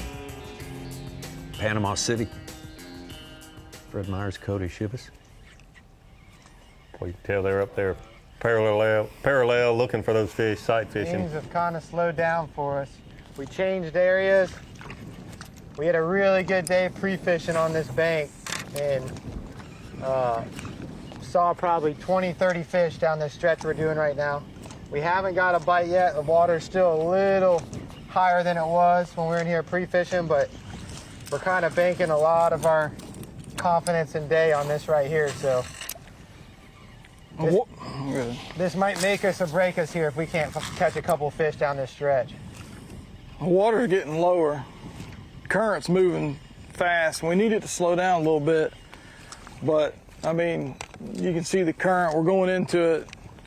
We've pushed maybe 1 or 2 fish, we think, but it's a little different. It's got a little current on it, and we didn't have that. So, but it should be slowing down pretty quick. And typically when that happens, these fish just start to show up real quick. So, like Cody said, we're banking that they'll start showing themselves. This bank, you can see where the mud, this morning, that water was up over that, out into that grass. And obviously there's no fish out there right now. So they all have to be out here. And as it gets lower and lower and lower, it should clean up a little bit, and we should start seeing these fish and maybe even sight fish them. But we just got to let it get right. We got to be patient. But it could happen real quick. I think the fish are here. I think we just got to wait on them. Yeah, if you look here, off the bow of our... Cody and Fred certainly had plenty of action going on. In fact, they were the first to really get started catching of all our 10 teams. They were, and they were the first to, I'd say the first. They started outside the grass. All the other anglers that we had on camera this morning started way back. The tide was up high, and they started way back in the grass. And they started out and started catching fish immediately, which was really surprising. And to be honest with you, I thought they would have their 4 keepers in the boat by now. And they just kept catching numbers, and so many of them, like this one, just a little too long, and a lot of them a little short. But really incredible how many fish they have actually put in the boat to only have that one legal slot fish in the boat so far. That one that they did catch, they deemed it to be a bonus fish because they really weren't expecting much action while they were blind casting that real high water. I think things will pick up for them here as the day progresses. They mentioned that this is really the area that they are banking on, but they're there a little earlier. In my history fishing tournaments on tidal waters, if you know you need to be somewhere at 3 o'clock, or let's say you know you need to be somewhere at noon, and you haven't caught anything in a little while, you're going to be there at a quarter till, you're going to be there just a little too early.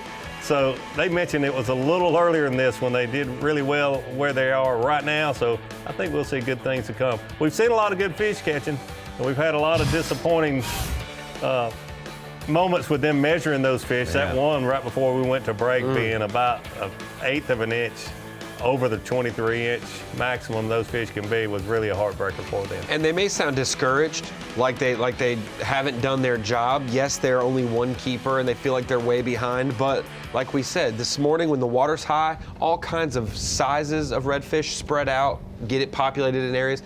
As it draws out, it could be 3 casts in a row that you get a 20-inch fish. And we saw them double up. It just as easily could double up with slot fish. Rickard and Justin Atkins. Ryan Rickard hooked up there for you. Maybe, maybe not. I think he's short, dude.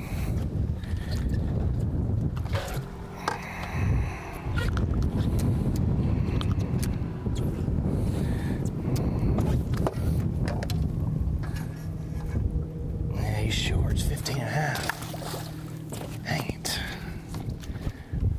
Joker railed it. Still waiting to get on the board, this team. Ryan Rickard, of course, part of the championship team from year 1 of this event, 21.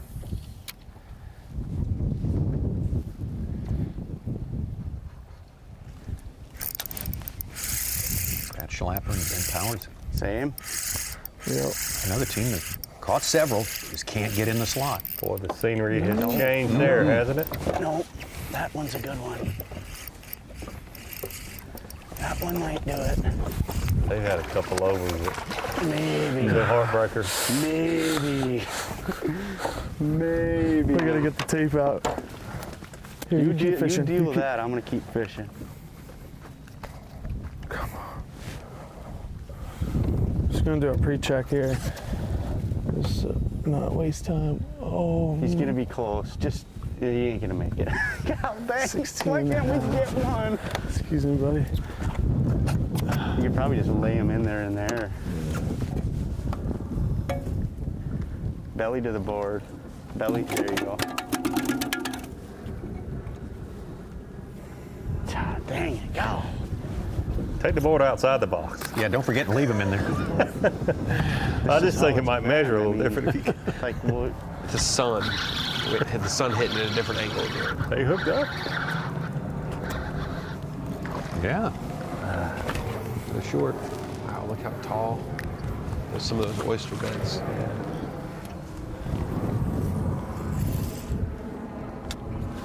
I think our group we were catching on that point is right here, right now. You look at the vegetation, you kind of notice how the water level has changed. When you see those bars of oysters there, that's like, wow, where were those mountains? Our shell bars, they spread out. They get real flat and long territory, 150 yards of shell, not 5 yards of shell tall.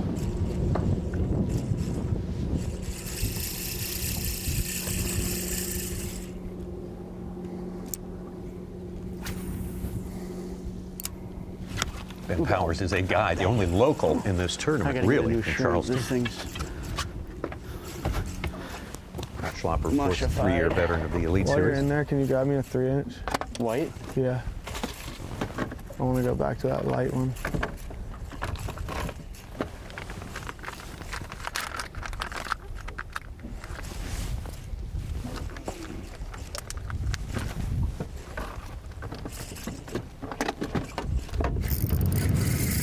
How is he? Same? Yeah.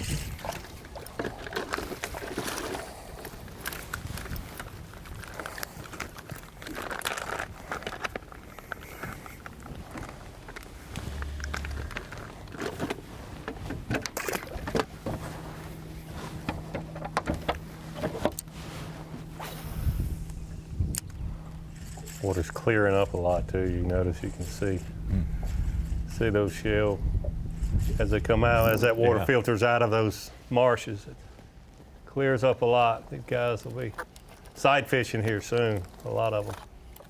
Elite Series angler Scott Canterbury paired up with guide Krista Miller of St. George Island, Florida.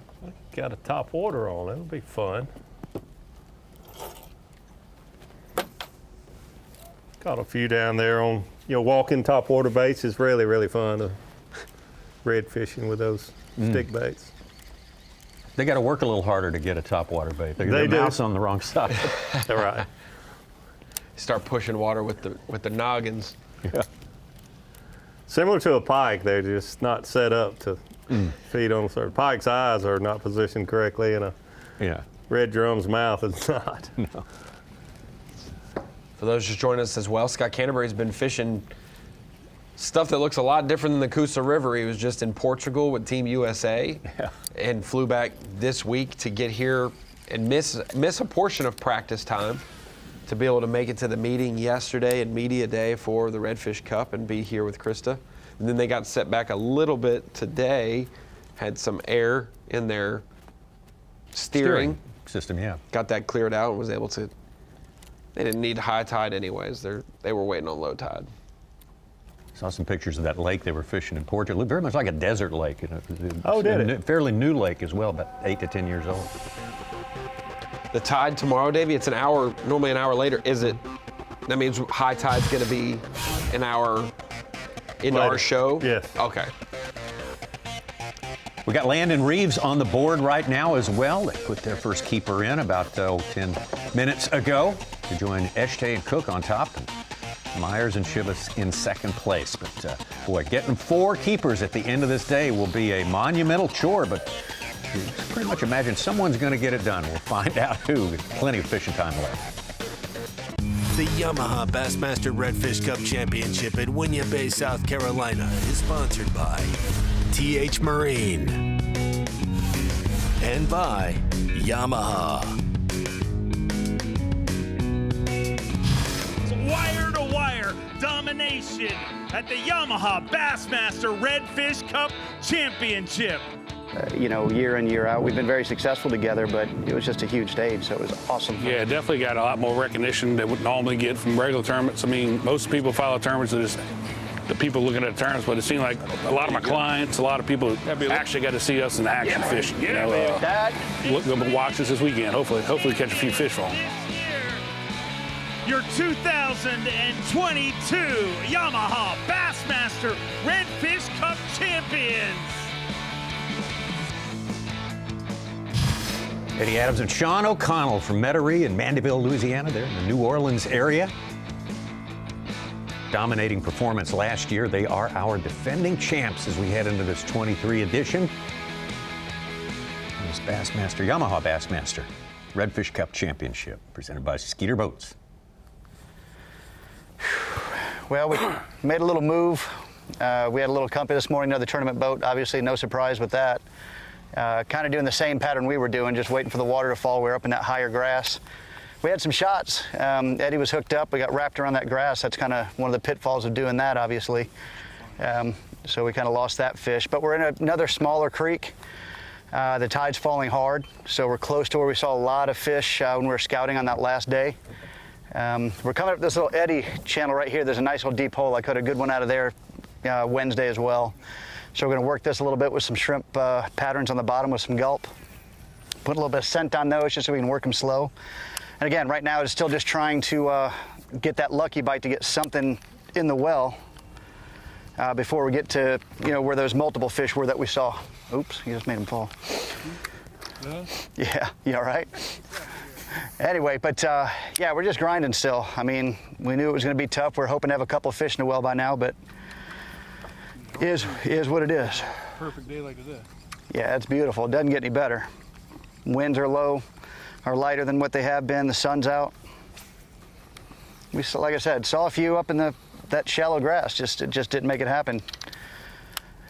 Caught some flounder, which we expect to do. You know, slide these jigs on the bottom, but hopefully we can slide it past a slot redfish here in a little bit. It's just the grind, man. It's just what you got to do out here. But it's getting right. In about 30 minutes, conditions are going to be truly, I think, where we need it. And hopefully it's not too little too late. We can get our bites.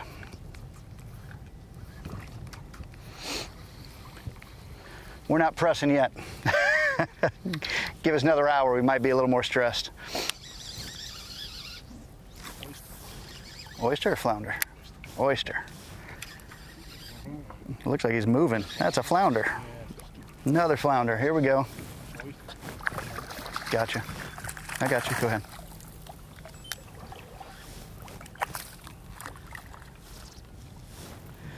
All right, what's that? 4 flounder, I think. So flounder numbers are good.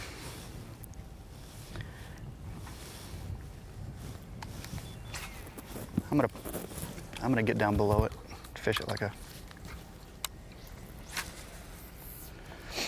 Again, this is a nice little deep little pot, little hole here. Hopefully they're kind of sitting down in it, just waiting for that water to fall.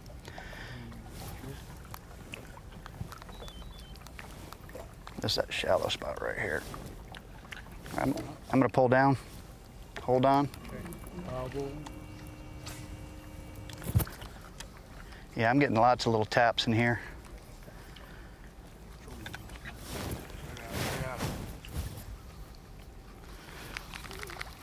All right, come on, fish.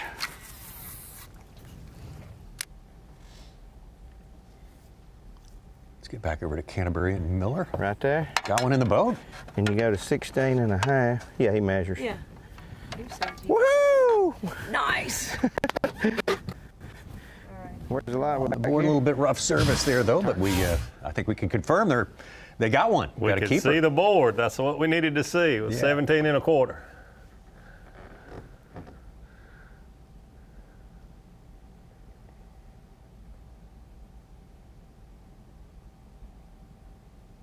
I need it. A lot of those fish, as soon as you put it in front of them, you move the bait, they spook, especially over there. It can be tough. Fun fishery, though. I mean, same as this, just makes you work harder.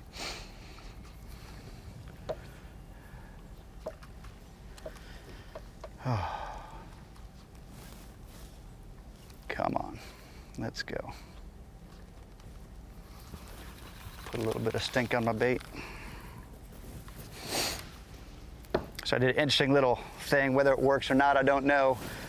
Another flounder pounder up front. But I take a gulp shrimp. I mean, gulp shrimp works fantastic for this, but I take my knife and just behind the hook, I put a little slit in there, and I've got some Procure, and I kind of put the nose of it in there, and it makes a nice little scent taco right in the tail right there, and it kind of holds it a little bit longer. So, you know, redfish certainly are attracted to scent. A lot of these fish are, so more of that you have, hopefully the potential for your bite gets better. Might be voodoo, might work, but I think the Procure truly does work. We've used it in the past. Scent taco. Scent taco. First time I've heard. Come on, Eddie, put me on. First time I've heard flounder pounder too. So you know. Past due for redfish.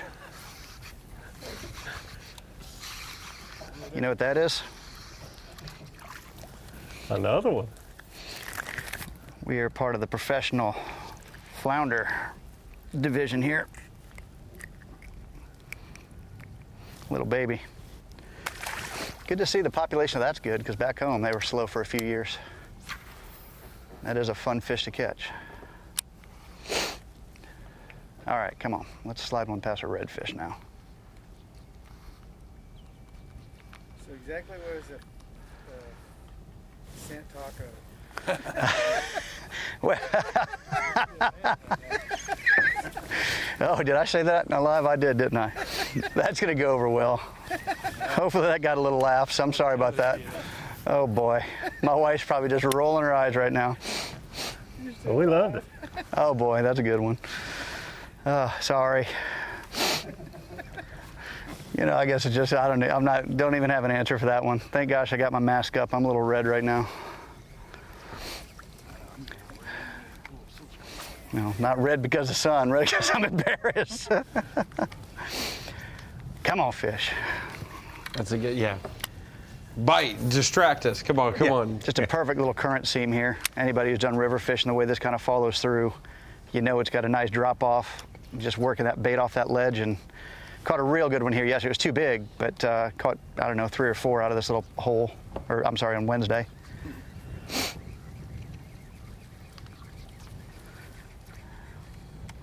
There's a little tap right there. Come on.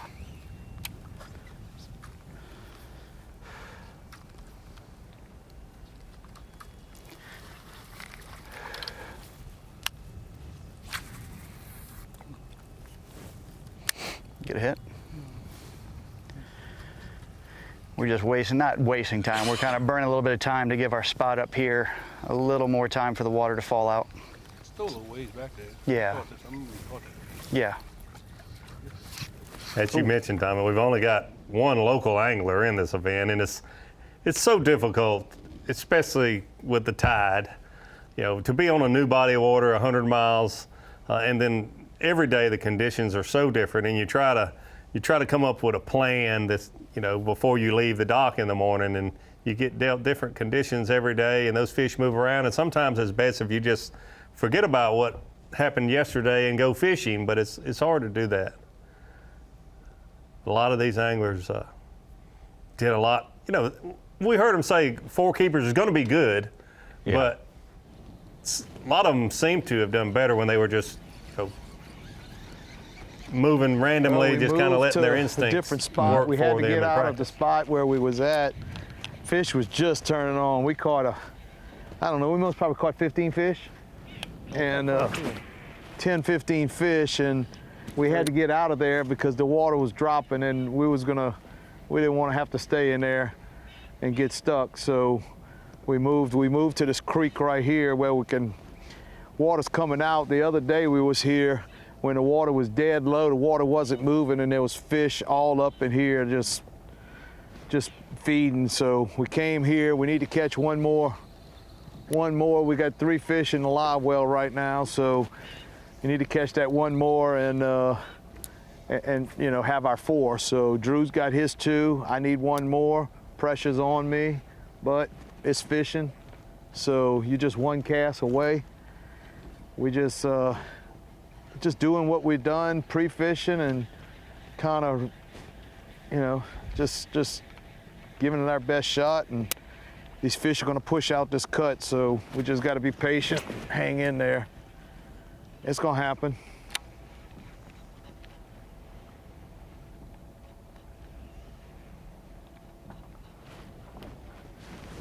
See all these birds over here, these birds are waiting. All these birds were waiting. The other day when we got here, the fish were all up in here and those birds were chasing the bait, because what was happening was those redfish were feeding on that bait and those birds were sitting there trying to take it out the fish's mouth. There was pushes all over back up in here. So I think we're just a little bit earlier than what we were last time. So just be patient and wait for them. I see a popping cork up there, Drew. Somebody left a little souvenir behind up on that point, little chartreuse popping cork. Well, we just donated one live on TV.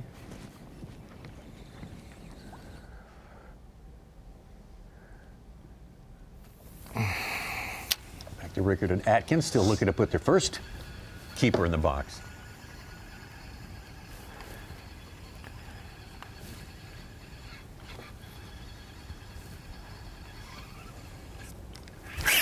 That ain't no shell. That ain't no shell. That's a good fish. Come on. It's a freaking flounder, dude. It's a freaking monster flounder. Gosh, that hurts. Yes. That hurts. Not a tournament fish, but oh boy. Oh, that's a beautiful specimen. That is a blue plate special right there. Yes.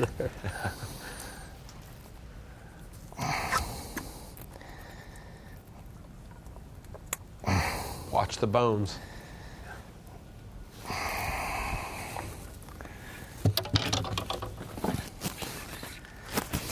Yeah? No? Freaking shell, dude. I don't know why I keep hanging. Don't step back, right?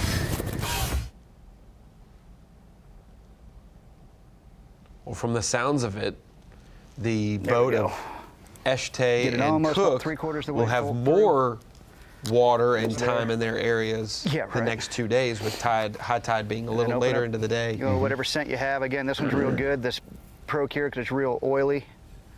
I stick the nose of it in there like that. And then maybe I should have said scent burrito. I don't know, but there you go. It just kind of lines up in there, and it's inside there pretty deep, and it makes a nice little line.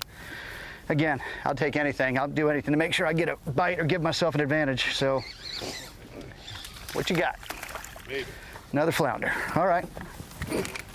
But that's it. There's some flounders down there. Yeah. Little one. Plenty of them.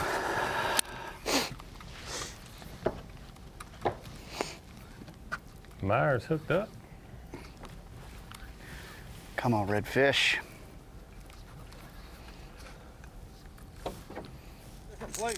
Another short. Yeah, that can help. But it's a fish.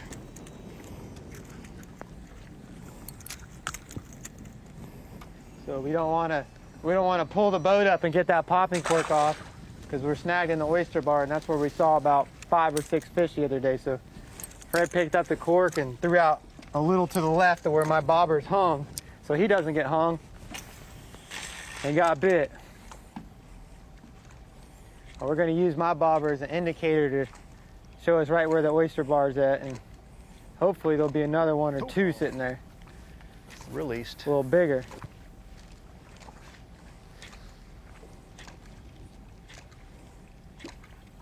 See everybody's action picking up, even though some of them are flounder. You see things definitely changing.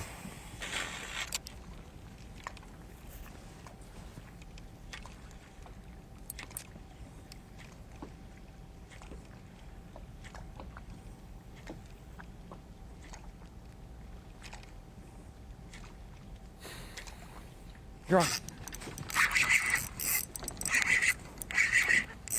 It's slot, I think.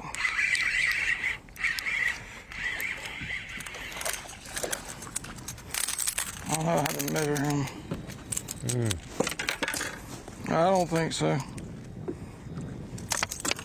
It'll be a little closer to 17.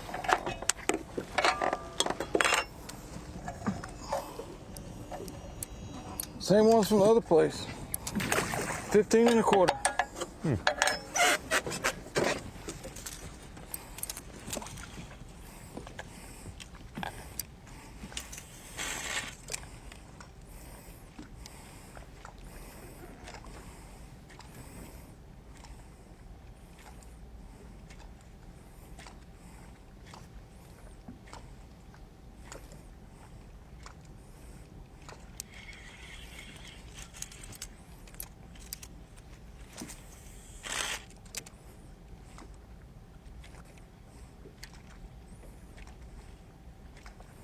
But at least we're catching fish.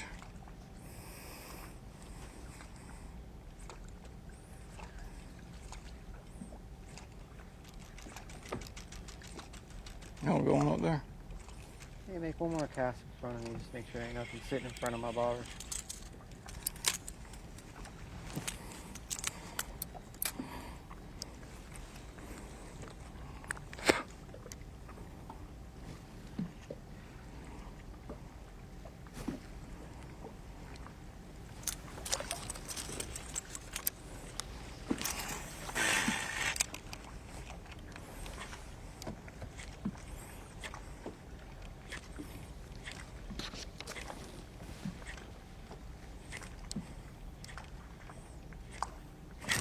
Got him.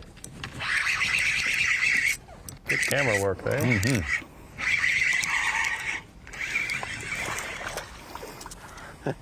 $15 and a quarter. We know how to catch them. We got the numbers down. Fred Myers told us yesterday, at some point in these 3 days, you're going to see him and his partner, they're pulling up towards real close to some tailing fish. Oh, really? So I hope that comes true. I'd like to see that. Yeah, absolutely.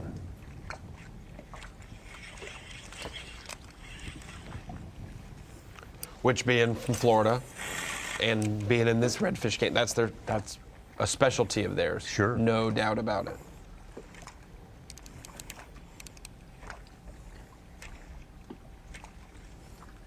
But they said it's probably not going to happen today. So.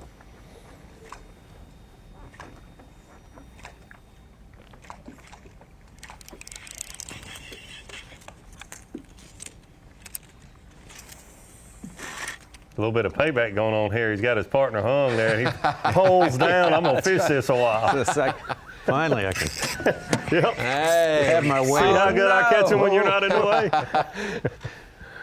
Well, we might have had a hook up there, but we got a hookup going on right here. Scott Canterbury. I doubt it.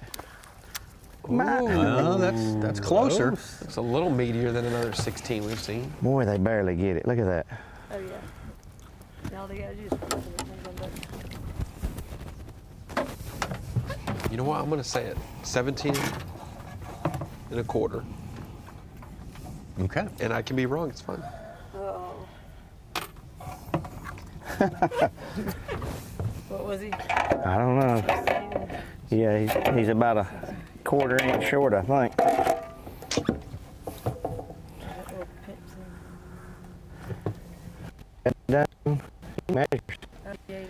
Let's see the thing though. The check. Where's the thing? Yeah, he's going back. Yeah, you pinch that tail. You gotta just pinch it. Yeah. Slightest amount. Where's the thing? In here.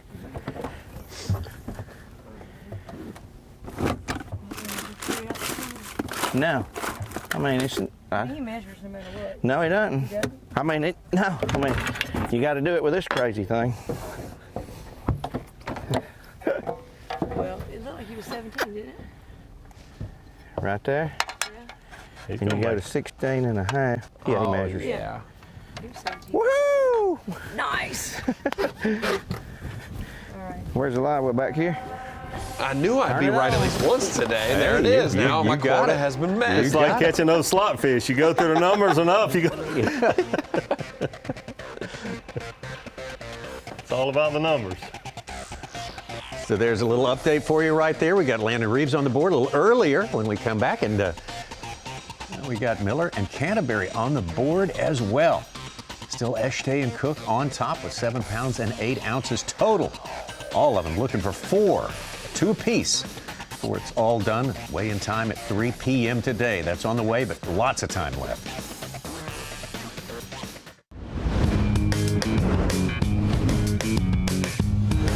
Live coverage of the Yamaha Bassmaster Redfish Cup is presented by Skeeter Boats. Biggest things that we have to overcome here compared to most other places is the big tide swings. This year is so much different because you're patterning fish in a completely different way, and generally here, you're not able to kind of stay in a zone. Like I say, you're at the mercy of the tide. When there's areas that once the water goes out, there's holes back there that the fish stay in, ditches, low spots, and you can move around in those spots, but you can't get out of there. It's definitely a challenge due to the tide, the extreme tide swings that we're not used to in Texas at all. Being on the Gulf Coast, this is a 6-foot tide swing here that we've really had to learn in a short amount of time. In Florida, we got a 4-hour window, 2-hour window where the tide will be right here. We're gonna have like maybe 40 minutes. So we gotta, that's something we're gonna have to learn. It's challenging, and as competitive people that we are, we love challenges. If you're on the right areas and you get stuck in the right place, I have no doubt you will catch 4 of the right fish because they've got nowhere to go. We've seen it firsthand. Heard Tony Beator there and Gary Moreno both saying, you can get stuck in a place where you can move around, catch some fish, but that's a pretty big gamble. It is. You've got to you're bring going them to to float the your way scales. out of there. I know all about that. You've got to be able to bring them to the scales.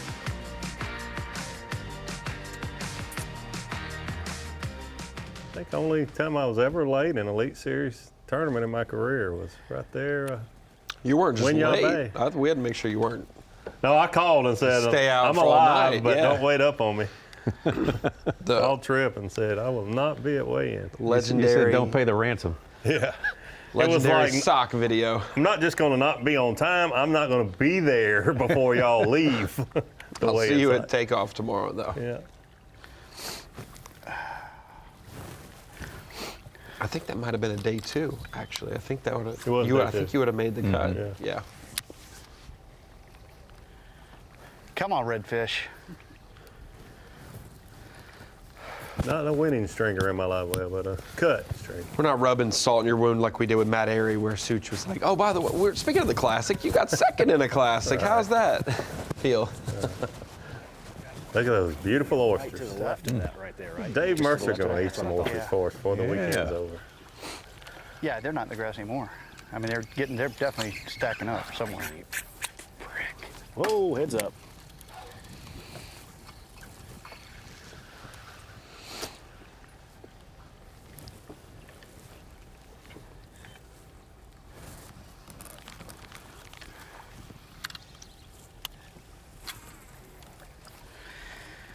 All right, still grinding. Took a little break, had a water break, got something to eat. We're real close to it, turning on to at least what it did the other day, so we're hoping we find that same pattern. We're gonna be coming up to a little sandbar up here, and we'll probably pull down. Those fish are just kind of moving through there. Again, we're just been kind of buying our time and hoping to get a bite up into that point, so hopefully we start getting some good action here, get some fish in the well, and yeah, any redfish action other than the little ones. But yeah, I mean, we're just gonna keep going after it here, but we're real close to the spot where we wanna be. So we'll probably just be kind of pulling down, being real quiet, seeing what we can do. But you can see here, I mean, basically all that, where the water has been, you can see it's really falling out. So these fish really have no place to go. I saw that, I don't know. But they have no place to go but in the channels at this point. So they want something pretty good right off of that. You can pop your head in there if you want to. Might be one back in there. I think we did that yesterday. We went way back in there. You can see way back there. But yeah, so the fish definitely aren't up in the grass anymore. That's all gonna be mud flat and shallow.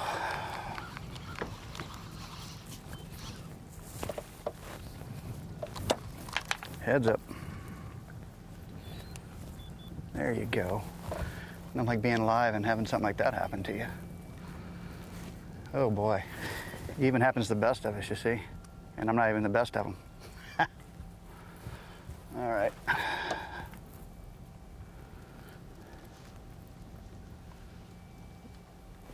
Nice limp braid. There it goes. Yeah. All right, so yeah, so we're just gonna poke our head in these little spots. Trying to make something See what you see, get tangled up in your line. There we go. They're all small. But like Cody said, we saw good fish in here, and I'm starting to see the mud line on the bank, which that's when we saw them when we were in here pre-fishing. So it's getting right. It's just a matter of they're gonna do it before we gotta go. I mean, we still got time, but What time do you think about leaving? we probably give it 30 minutes, 40 minutes to get back, just to be safe.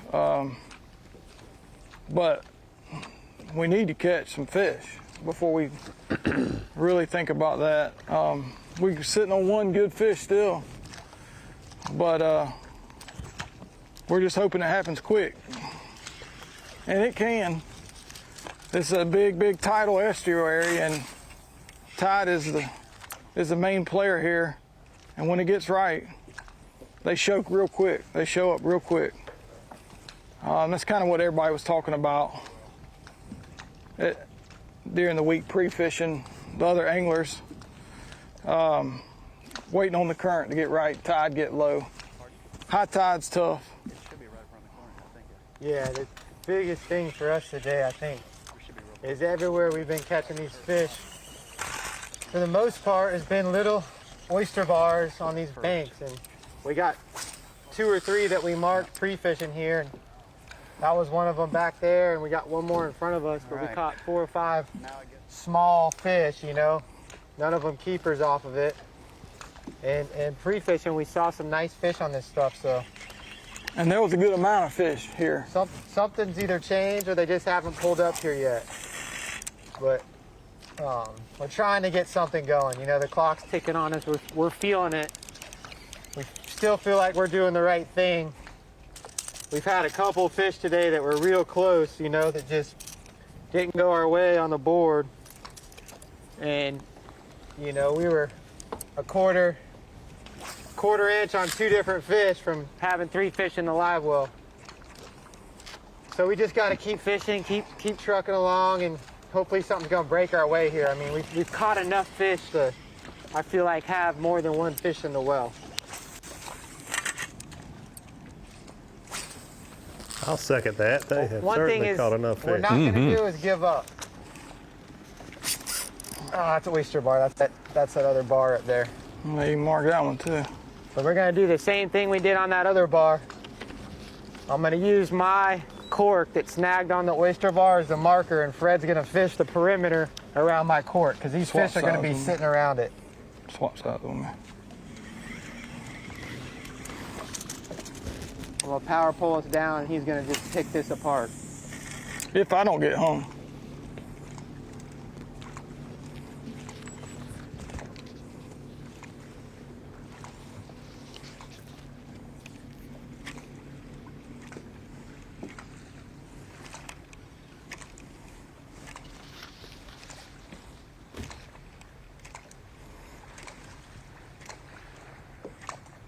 Those bars were out of the water the other day.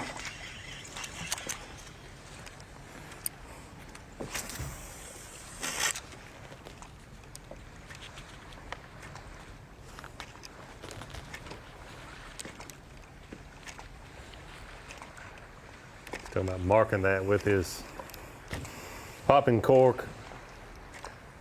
Once those fish get out of the grass, the cuts that come out of there, the little creeks and cuts that come out of that grass, is obvious places for those fish to set up ambush points, but these bars provide current break and ambush point for the redfish also. Knowing where they're at is a big deal as that tide starts falling.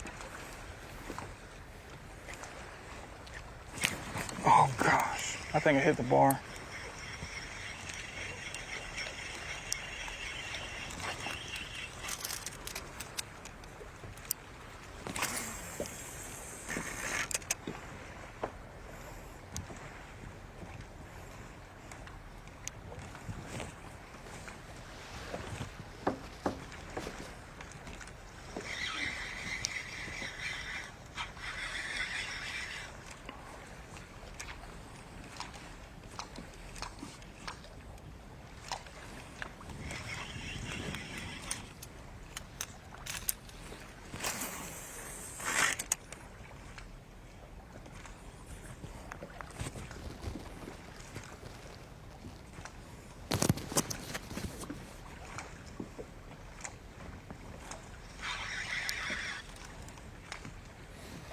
look, see how far we went up on this bank.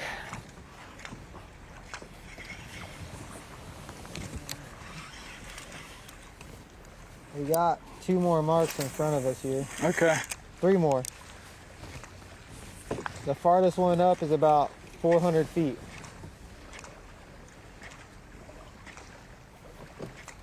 I mean, if these rats are sitting on this stuff, why wouldn't these bigger fish be sitting on it? That should be. Should be.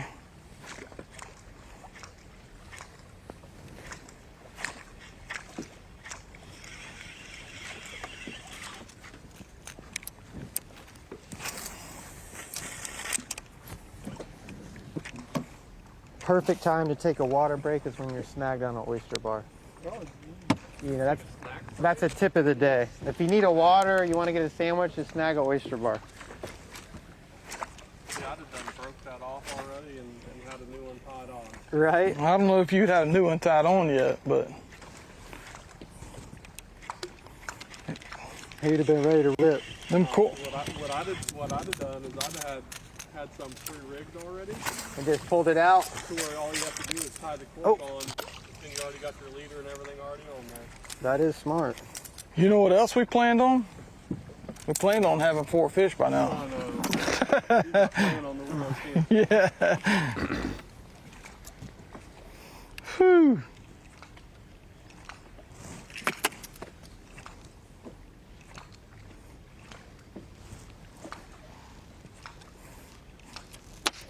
Fred Myers is a commercial insurance agent there in Panama City. You can tell he hangs around with Drew Benton and knows Drew Cook just with his comfortability of refuting the cameraman.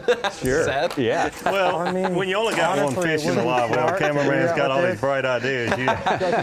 Wes Miller's back there. I'd have thrown a spinnerbait by now. Usually the biggest thing we do is retie the leader, a new jig head.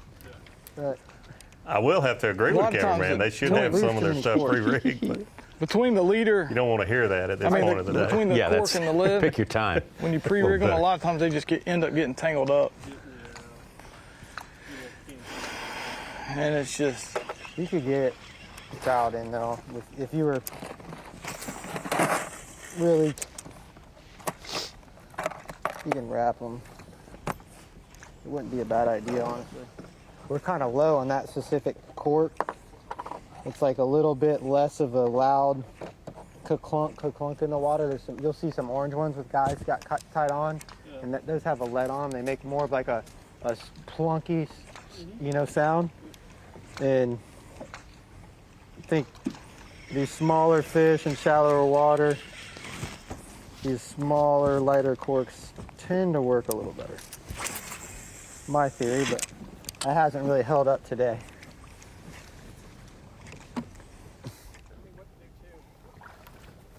Been a while since we checked on Pat Schlopper and Ben Powers, and they are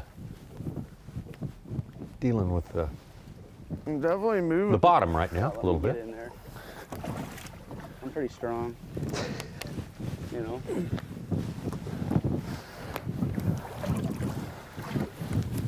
We'll say on the Elite Series, Pat has almost fallen in accidentally on Bassmaster Live, and now he's voluntarily getting in because he's strong and he's going to help push. The problem with the area, when you get out and get stuck like that, I have a lot of experience in it. So if we can just get the stern out this way. If the bottom's hard enough for you to walk on, oftentimes you have to be very careful. Sharp oysters and cut your feet pieces off. You scared? I don't like this. The problem is you need to be moving quickly right now because the water is getting lower by the second. If you don't move it now, 10 minutes from now, you're done. Push, yeah. This is not good.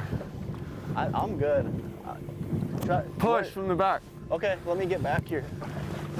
Oh my God, Father. Don't show my feet, or we're gonna lose. He went a little up to his waist right there, it looked like. All right, back over to Eshton Cook. Yep, you're done. Finito. That's another keeper. Number 3 for them? Well, was this 3? I thought I heard him we already say he heard had him say 3. I've got some bass tracks. So our bass track for redfish has been set up for a 2-fish limit. I've got the IT whizzes in the background, updating it to 4 fish because their most recent one was just a cull, not a straight to the bottom. Okay. It's huge. I'm done. Finished. So if that is the number 3 they mentioned earlier, we're seeing Drew Cook's final keeper. That's what that would be then, yeah. He can upgrade, but Dwayne needs to catch number 2 for them to be fully to their limit. Okay, so let's update that leaderboard to you. Now we got 3 fish for Eshtay and Cook and a good, healthy lead over the rest of the field as it stands right now. Myers and Shivas still with their early fish. Perhaps the biggest keeper, the second biggest keeper of the day, and of course Miller Canterbury on the board as of the last few minutes and the last hour. Land and Reeves in there as well. 4 teams on the board, looking for more. Be right back. We're back in these beautiful, wild, really, environments, inshore environments on the South Carolina coast, Georgetown, Winyah Bay, points north up to Myrtle Beach, south. Just a beautiful spot, and we are enjoying a new look for our redfish presentation for the year this time around. Had a great time at Port A, Texas, of course, one of the saltwater fishing capitals of America, and I think this place probably qualifies as well. We've been done plenty of bass fishing here as well on the Bassmaster Elite Series, and we're floating. We'll see. No, it does. I'm just sorry. I'm Good just trying to news. figure out They're how to get out of back here. in the I'm boat gonna try to cut moving. it like that Yes. for a second. I'm trying to. Oh no, leave it down. If I'm Pat, I'm saying I'm with the local guy here. We should be the last team getting stuck unless we're like specifically trying to Hey, run don't pick on South Carolinians that get stuck in South Carolina, South Carolina water. That's hurtful.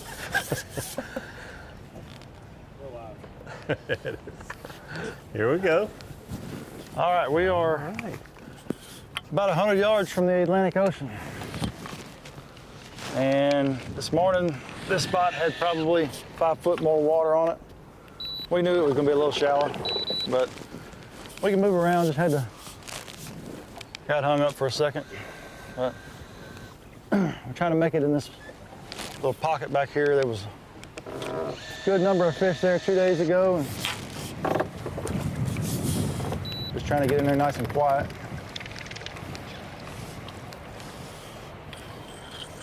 I think that's good, Jimmy. Good? Yeah, so that's the ocean right there. There. Good thing for the push pole.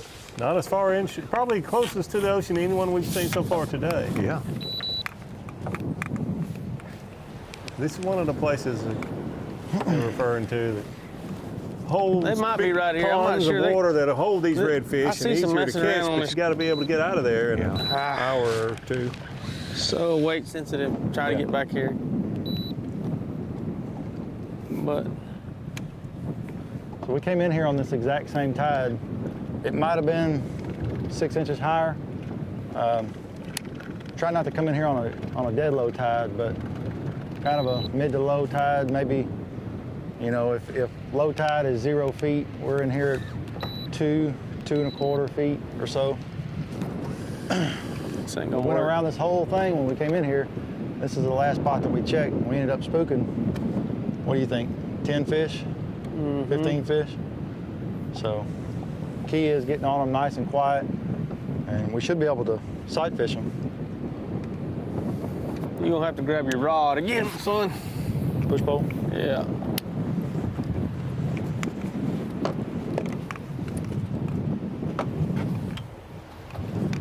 Just a little bit further.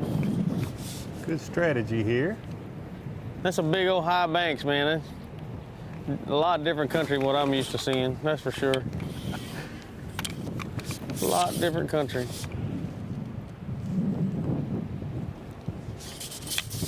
I think from where they sit, his old They were team all partner balled Ricky up right on the end of this bar the other day. see and I don't- over that. I don't know. We'll have to see if they'll show back up. Nikki. Yeah. There's some good oyster pads down this bed, so. We shall see. That big lady's warming up. It's gonna be time to go here pretty soon. We got about an hour and a half left though. We're not gonna give up.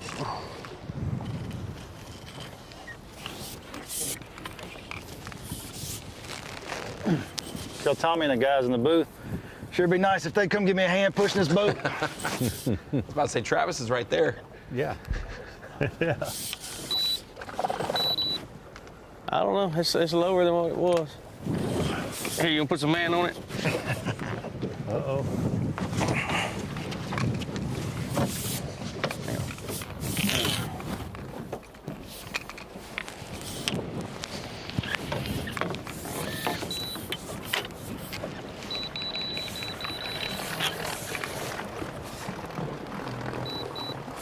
All right, now we're rolling.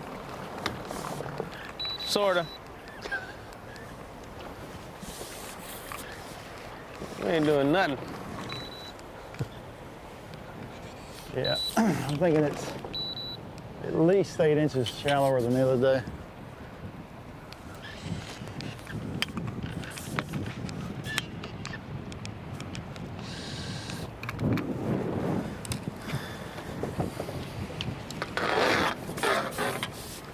Glad you got a strong back.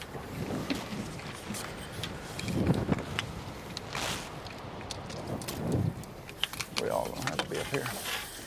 Me spell you? I think if we all get on the front, we'll be all right.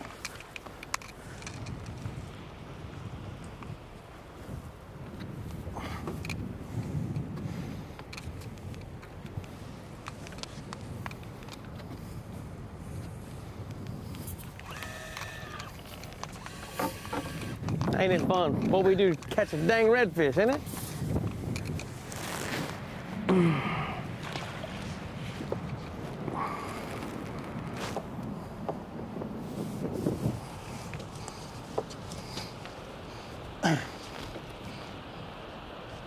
It's a great example of when you come in and say how tired you are from a day's What's the fishing. rule They about say, getting why out? are you tired? You were doing the fishing all day. You might have to get your butt out and push.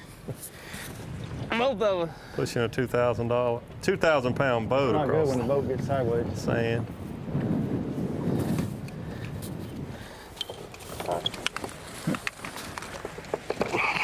Let me throw you out the boat. Saying some of our elite guys would have been like, hey, we have the service crews here, this right? Let me fire this sucker up. I'm fixing to just send it.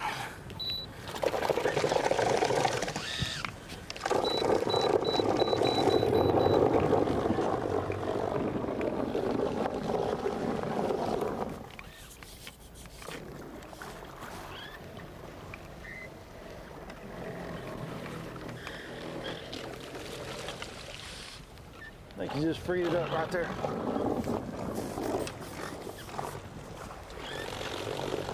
Maybe not.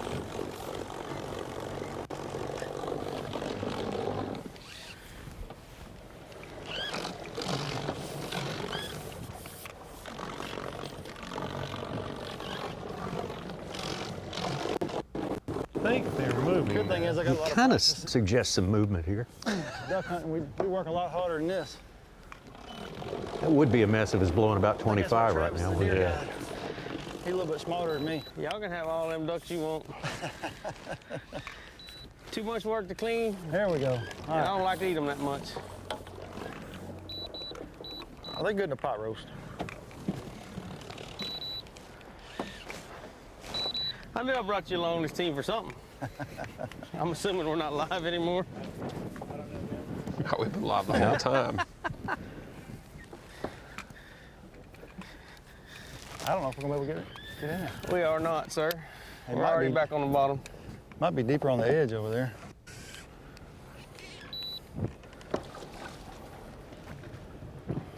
Seemed like we didn't have any problem getting around there the other day. Yeah, we're not live. They get us pushing? Yeah. But we're not the only ones they got pushing today.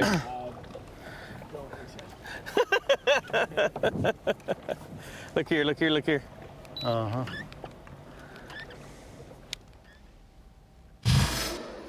All right, that drama continues out there. That job is not quite completed yet, but hey, it's just sort of kind of fun looking in on that. Welcome back to the Bassmaster Studio, sponsored by Marathon at Ronnie Moore. Davey Height, the Hall of Famer, and I'm Tommy Sanders, and we are now going to be joined by our colleague on site there, Dave Mercer, who will be conducting the weigh-in here in just a little bit. And Dave, it's starting to look like getting a 4-fish limit is a pretty daunting task. Well, I got to start off with this, Tommy. You're also a Hall of Famer, so don't throw it out there for Davey without getting the kudos yourself. But definitely, just when you think that, I mean, we live in the professional bass fishing world, and just when you think tournaments can't get any more evil, here's what we're going to do. We're going to put a slot size so you can catch them smaller and bigger, but not be able to weigh any of them in. That makes it tough, okay? And then we're going to move it to a fishery where the guys are literally talking about a 45-minute window in the day that actually their area is what they went to their area for. So it is, it's ridiculous, to be honest. I think it's evil, it's cruel. I think tournament fishing is that way, but this Redfish Cup has gotten a little bit more evil and cruel this week. Just because of those things. But hey, they said the kettle's going to boil. They told me they are going to catch them this afternoon. I mean, Ashley talked to them yesterday. She said they were jacked. They said they were all going to catch them. So if they don't, then they're the liars. We are not. But let me show you where I am here. I am in the Kaminsky House, which is a palatial estate, and that house right there in this area explains Georgetown, South Carolina. It is truly a southern gem. I mean, you walk through the streets, it's got an actual downtown, like that beautiful downtown. You walk through the streets, they're just canopied with these beautiful trees full of Spanish moss. And this particular house, I mean, if you ever thought about being a mayor, this will show you that it's good to be the mayor, because this was built many years ago by a wealthy gentleman in town, and in the 1700s, actually, it was built, and he actually became the mayor. So he lived in it, and then a tradition began, and 3 or 4 different mayors of Georgetown have lived here, and now it is a museum that you're welcome to go see. And there is 60 pre-revolutionary museum-type homes or places here in Georgetown. So it's pretty incredible. Now, Davey Height, how's your day going? My day is going great, Dave, and I understand you mentioned the fishing is tough, a 45-minute window, a new fishery for most of these anglers. We only have one local angler in the event. But I thought I would make it super easy for my great friend and my coworker, Dave Mercer. One task, go find some good oysters to eat. And instead, we're looking at a mayor's house from the 1700s. What's up with that? Trust me, nobody is more upset about that than me, my friend. It turns out, you being from South Carolina, I thought you would be a lot more educated on the oysters of the world. Are you trying to kill me? Every restaurateur I talked to said we do not serve oysters on a half shell this time of year. That does not happen till the months get colder. Everything is like fried oysters and stuff like that. And I'm a man with a weight problem. I don't need to be eating fried food on camera, so I decided not to do that. But Davey Height, I thought you were being my friend, but it turns out you were trying to kill me. No. Do not listen to those restaurant owners. They probably moved here from up north, maybe even from Canada or somewhere, and they just happen to own the restaurant right now. My granddad had taught me, and my dad, months that have R's in them are safe to eat oysters. And October certainly has an R in it. September, October, November. Really? December, no in January, and no in July and August. But there is an R in January, Davey. It just doesn't end in R. I'm fishing in January down in Okeechobee somewhere. So you're safe to eat them. Trust me, Dave. Sounds like some South Carolina science to me. Dave, thank you so much. Some history there with Dave. If you can find me oysters, I'll eat them. We got boats stuck on oyster bars out there. Their oysters are everywhere.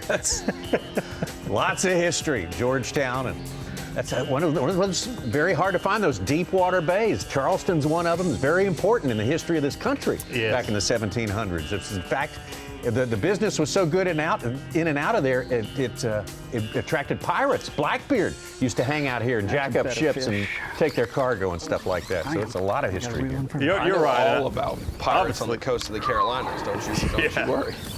But I'm obviously giving Dave a hard time. We love to have fun together, but there is a ton of history there in that area. Oh, now. We got one for the well. That's a keeper. But he's a fish in a well. Defending champs on the board now. That jig hadn't went through. Good job, partner.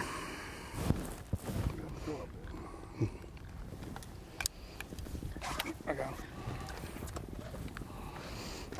Boat is there if you want to weigh him.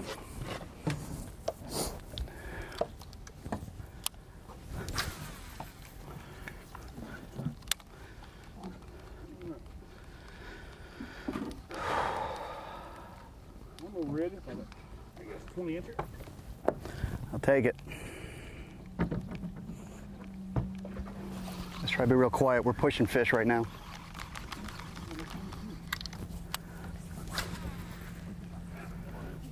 No. There's one. I don't know yet.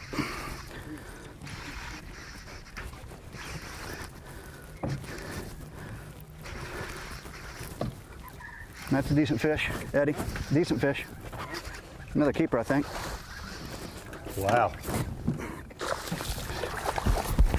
Oh, yeah. Not only on the board, Dave, he could be halfway to a limit in just 2 casts. That's really Look at this fish, what okay? we've been talking about all morning. But Yeah, keep fishing. 2 casts, 2 keepers. How quick things can change. That's a better fish for sure. There's a bunch of them up there. We just gotta be real quiet. 22 inch. Was it really? His was 22, he said, 22 inches. That one might just, that one looks like it'll make it, but it might be just over. I think he's good. 22 and a half. Ooh, I didn't realize he was quite that close. That's great. All right, Eddie, I got you, buddy. 4 pounds. You know, they've been partners for a while. 4-pounder. Say they're both there. 4 pounds? How many spots? Both 22 inches, right? Yeah. And we've all of us on the desk here have been a part of barn burners, heavyweight events. Everyone's catching 25 pounds, so you can't slip up. But we've also been a part of those really low weight, really tough fishing. Anyone's still in it with a catch or two, and this is what we're seeing here. Water in here. 10 minutes, you can go from 0, last place, up into the top spot or near it. And that's 1 apiece for them, right? Yes, 1 apiece. Yeah. Halfway to their team limit and halfway to their individual limit. That really is a prime example of how things can change for your whole day just in a couple casts. No kidding. Tay and Cook still on top, but O'Connell and Adams, the defending champions, making a run at this thing. We got a few other people making a run right now as well. Expect more of that more frequently as we get closer and closer to weigh-in time, but that is much later.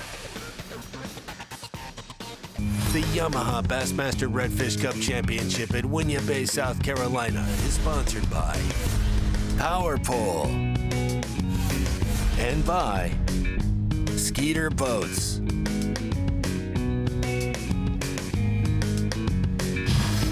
All right, we are into our afternoon session for sure, deep into it right now in South Carolina.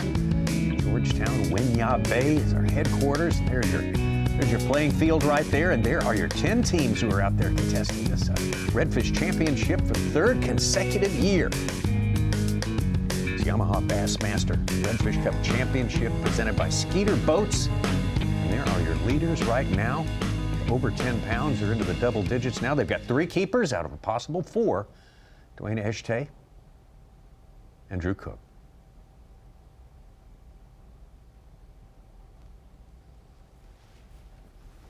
I don't think we can go up any further. We were picking up the motors. I mean, we can't complain, dude. We were, worried if we were going to be able to catch 4. There's one chasing a shrimp right there. There's a bunch of them. And we got 3. Got 1 really good one and 2. I mean, any keeper's a good one. Like, it's crazy.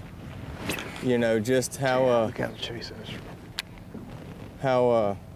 hard it is to catch one between 17 and 23 inches. We caught a bunch of 25s today, and caught some 15s. But if we can get 1 more keeper, I'll be feeling really, really good, because I think the person who weighs in 4 redfish a day, they're gonna win, no matter what size they are.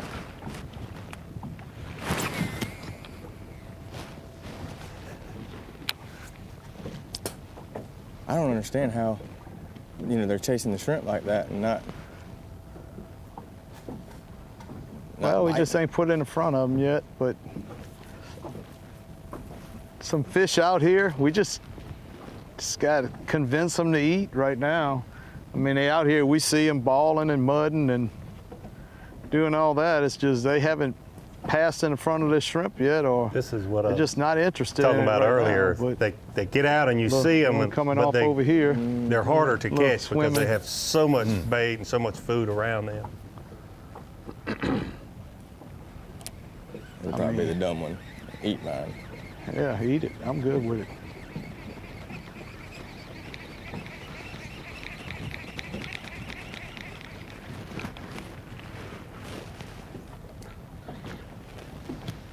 What's it there?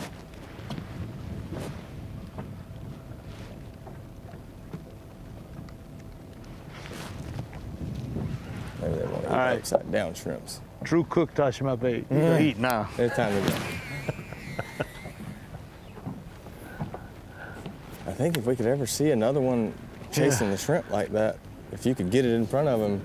Yeah, it's just, the problem is you want to throw, but then and then what happens is they always move when you're already, way out there, and that's the thing. I mean, and you feel like if your bait ain't out there, you ain't got a chance, and it's kind of like you want to sit here and wait, but then you're like, God, I can't catch them if I'm just sitting here. Yeah, so there's a freaking enough of them. I mean, look at the mud clouds still. Yeah, I know. I mean, look at back there on the bank. You saw that? Yeah.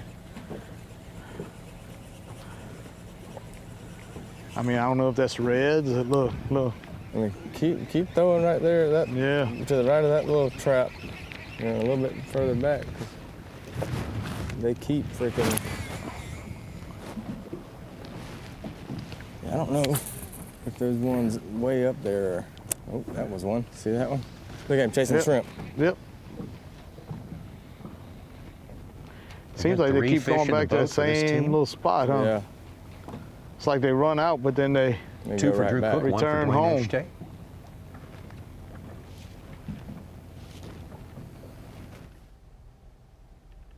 Take a look at what's happened today with them. Special place that they landed on. Through a little effort. Yes, they said they had a hard time getting in their practice because the water was so low getting in through one little cut where there's a bridge. And this morning they didn't realize it would be this way, but they couldn't get in there this morning because the water was too high. But when they did get in there, good things started to happen. Dwayne caught the first one, Drew caught the second one, and then a little later, I think maybe Drew put the third fish in the boat. Yeah. So, and in the meantime, they caught like a 30-incher, a 26.5-incher, big ones that would be great all times of the year and other tournaments except for the slot limit this week. Here's that third keeper. I'm done. Heck yeah. done. That's his second keeper that can only weigh in 2 apiece, but they can cull. So he literally was not done fishing for the day. He can upgrade, but he can't put that 4th fish in the boat. He's done contributing. He's now coach cook, getting Dwayne to catch one of those ones feeding on shrimp, so he can get back to culling. He wants to coach, manager, cheerleader. He's got to do all those things. Bait adjuster. Dwayne said, "Drew Cook touched my bait."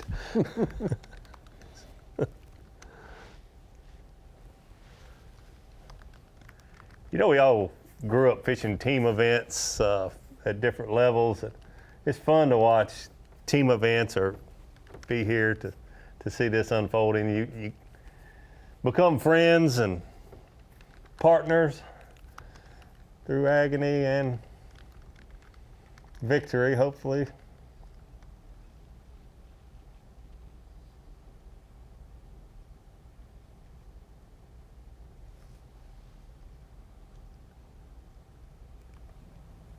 Tony Viator right up on the bank there, along with Gary Moreno. Still looking for their first keeper.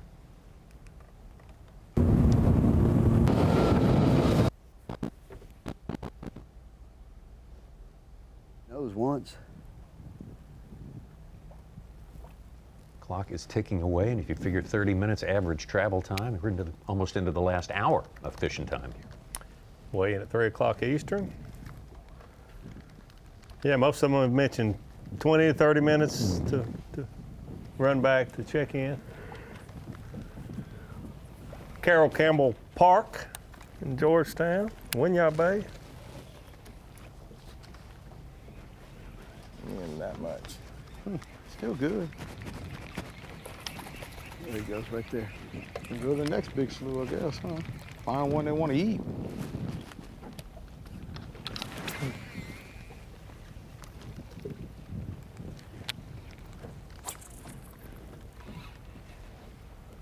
Ain't no water back there. Look at that one right there. See him? There he is, right there. We'll say if I'm Dwayne Eshtay, I know about redfish, but I've got the guy with the best set of eyes on the Elite Series beside me to visually point out these fish on low tide. That is dangerous. Yeah.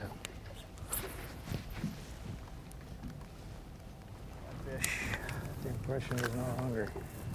Yeah. They're all coming out right there, or they coming out and going back in, huh? I guess. I don't know. I mean, that one there was nothing that happened for that one to get spooked or nothing, so I think it's got to be. That big push up there. Yeah. Good to see the number of flounder we've seeing them. Wow. I mean, I say that. Quite a few caught today. That's good. Are you marking these places, Dave? Well, Yeah. I mean, trying to. We know they got a lot of shrimp, but they definitely. The grass like right they're beside the mud to the left of that oyster bar. Yeah, should be able to go right to it. It's about 6 feet tall when it's low tide. Yeah. And we all know the secret bait is a taco scent. Scent taco, what was it? Scent burrito, scent taco. He's changed it up now that he knows he was live. That's definitely a redfish. That's definitely a redfish. And he was eating. I don't know if we can get in there to him. We can't. I don't know if I'd want to because it's still falling out. Yeah. Look at this one pushing right here. See if we can make a long cast in there. I can't cast that far. You might be able to cast. Look at all the freaking big pushes. All the bait and stuff. Yeah, watch. Let me get in here and see if I can reach it. Make a couple of casts in there. I could have reached him if I was just further to the side. There's a... Yeah, I know.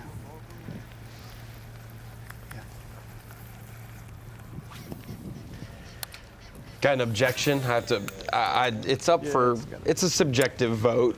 You know, I said Drew Cook has the best eyes in the Elite Series, and his roommate Drew Ben said, "Hey, what about me?" He didn't say it in those words, maybe some other terms via text, but he did win an Elite Series for this past year with his eyeballs. Last year.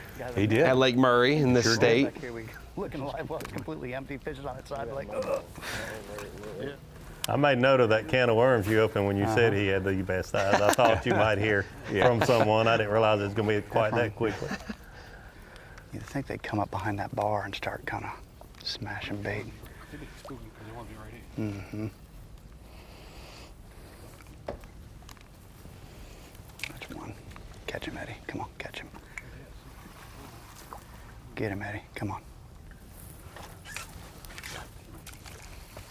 Spin him.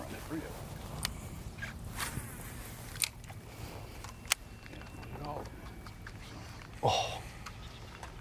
He tail swatted my stuff. That's crazy. They're just moving right by us. Slide back. Look at them all down there. That's not a sand ripple down there. Oh, right there, yeah. Yeah, past. Wow. What's up? That's what it looks like. I almost guarantee it was. Remember how many we had pass us? We had like 15 of them pass us the other day. I don't know. I wouldn't mind moving forward to see if we can catch one around the bend that just may not know we're here, and then we can come back. We just have to come back real quiet. Well, we're going with the current. We hardly have to use any trolling motor going back.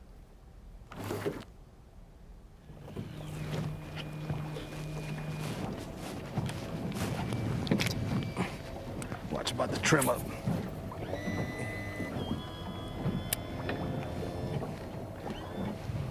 One thing that's interesting when you get all these different cuts and, you know, little pockets of water, if these fish, when it's high tide or, you know, they split out and disperse up into their own little piece of real estate, but when it's low tide and they come out and maybe gather together into a bigger school of fish, just wonder how much, you know, day to day, the fish that went to the right side of the creek at high tide goes to, with the rest of the crew to the left. That, you know, like we're talking about resident fish and bass fishing. These fish are coming in and out every day, but what makes them repopulate to the left arm versus the right arm of a place when they've all came out for low tide one day? I guess if it's the shrimp and other things, Yeah, I think they follow the bait. Follow the bait, whatever the bait chooses whether that day. It be shrimp or mullet or.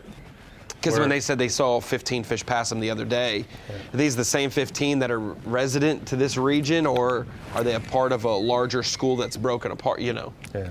Trying to track the sized fish, you know, these are 20s, 22s. That's kind of what I was talking about earlier when I was saying that it's almost best to just go and fish general areas, not try to stay on the exact bank, because it could be a different group of fish, you know, from one day to the next. It's hard not to go back to where you had success, but these fish with this tide swing of 6 feet every 6 hours, it's a lot of moving going on, and I don't think they always go in the, you know, in and out of the same turn left at this turn in the ditch.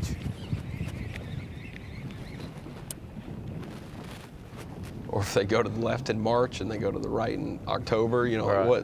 it's months that start an R, they go. Not start an R, have R in them.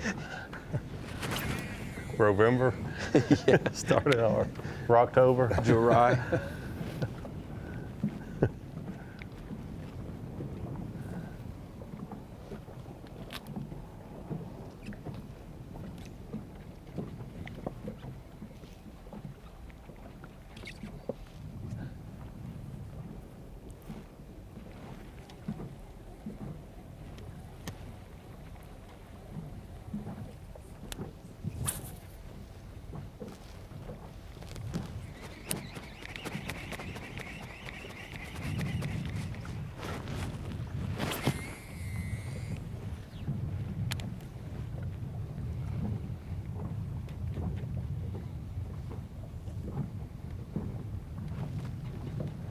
You made a good point, though. Whether he's got the best eyes on Elite Series or second or third best, it's definitely an asset to have Drew Cook as your partner at a low tide and a redfish event. He's certainly got good eyes.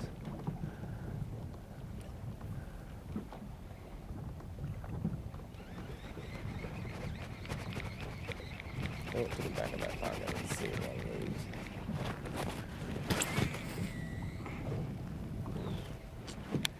Yep. Yep. Landed it right on him. Look. He got it.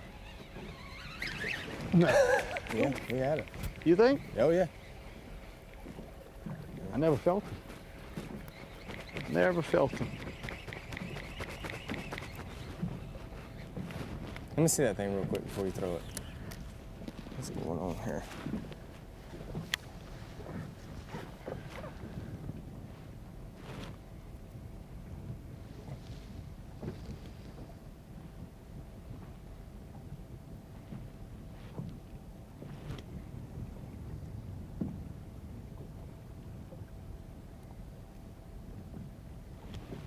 Thank you, sir.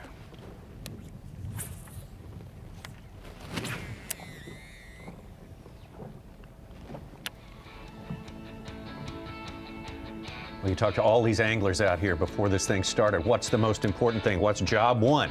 And always the same answer: catch 4 fish. Not a thought that's good. I think if you catch 4, Oh, then yeah. you come on back. We catch 4 fish. We're most probably going to go scouting. It don't matter where you're fishing. You know, as much as you have, you want more. We're greedy. We're very greedy. And you can find a 100-fish school that they're all 22.5 inches or 22 7/8 or 15/16. Yeah. And then, you know, you catch 4 of those instead of 4 whatever keepers, you know, then you blow it out.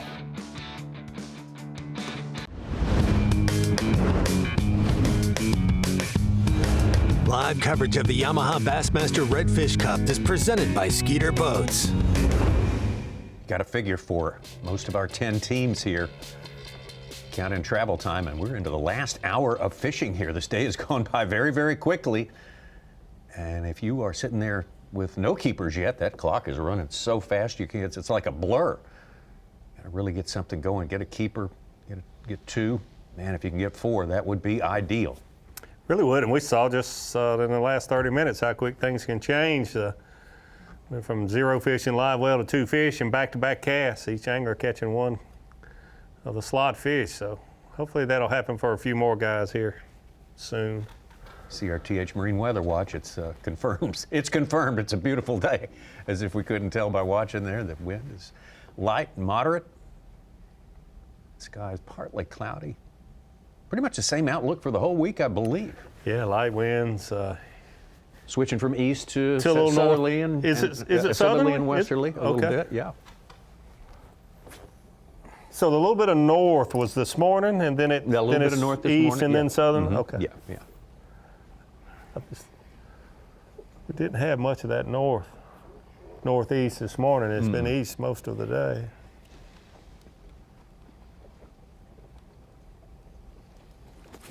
Beautiful time to be on the water, whether you're inshore saltwater fishing or anywhere in the country. This is a great time of the year to be on the water. Not too good, man. Not too good. It's been a tough day. Real tough day. We've had fish in front of us for like the last hour and just cannot get them to eat. Extremely frustrating. You just cast, reel it past them, and they blow out. Not sure if it's a full moon or the fact the tide's fallen out further than what it has the last couple days, and it's been a grind. Yeah, it's like these fish would eat, you throw it in them, they'd eat on Monday and Tuesday, and we left them alone on Wednesday, never even fished them. And there was hundreds of them. And today we see them on the live scope, casting into them, we see them waking, they just will not eat. Bumping them with lures? Yeah, we bump. I have not got one bite today, but I bumped fish with my lure like, watch the pole. Seems like every cast. So it's just been a really, really frustrating day. I'm sure other guys have struggled today with the weather. But like I said, someone got them. I guarantee you that. Yeah, you didn't. You certainly didn't want to dig. We didn't want to dig this big of a hole on day one. So. Because that is a serious hole to get into. Or to get out of. I don't know. I'm not thinking straight anymore. Did we get into the hole? We didn't get out of the hole. We didn't get into it. I think we just kind of. I fell into it this morning. Fell into it. I fell into the hole this morning. Man. Brutal. But we got a long run back. We got about an hour, so we got maybe 10 minutes to fish, if we're lucky. We're just going back to this stretch again because we just saw a bunch of fish. The fish down there wouldn't eat, so we left them alone, came to this school. And they wouldn't eat either. These wouldn't eat. It's crazy. Crazy, crazy, crazy. I mean, different the fish disappear, but they're here. Just won't eat. So, I mean, we're throwing everything we can at them. We gulped them, dead sticked them, throwing paddle tail, gold spoon. Just not our day, man. Not our day. But we'll give it, another 5 or 10 minutes and start heading her back.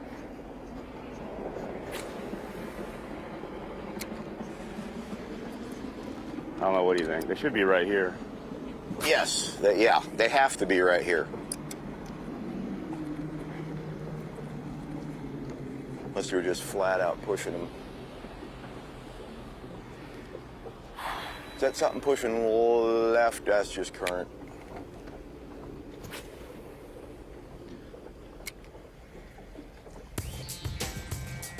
Had a plan?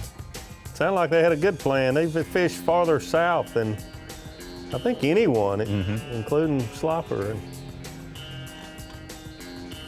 We ran a lot of fish a few days ago. Changing tides, changing water conditions can really hurt you here. Meanwhile, north, Rickard and Atkins. Thanks for checking in on us here. Kind of a grind day. You want to let them know you want to? I was trying to see what you were going to say. Actually, don't step back. I mean, it has been, the word grind today for us is an understatement. I mean, we've caught some fish, but it's It has not gone well for the two kids today, that's for sure.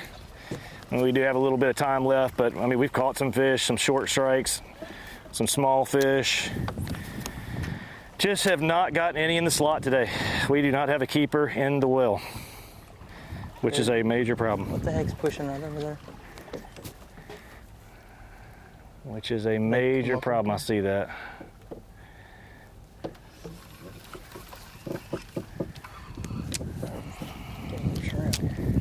You can't expect to be in contention when you have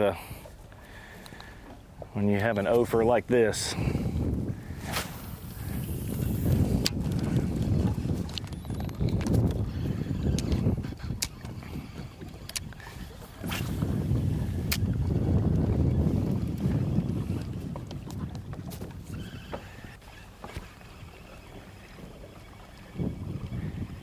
I just can't believe we have just not by happenstance, just by happenstance picked one up.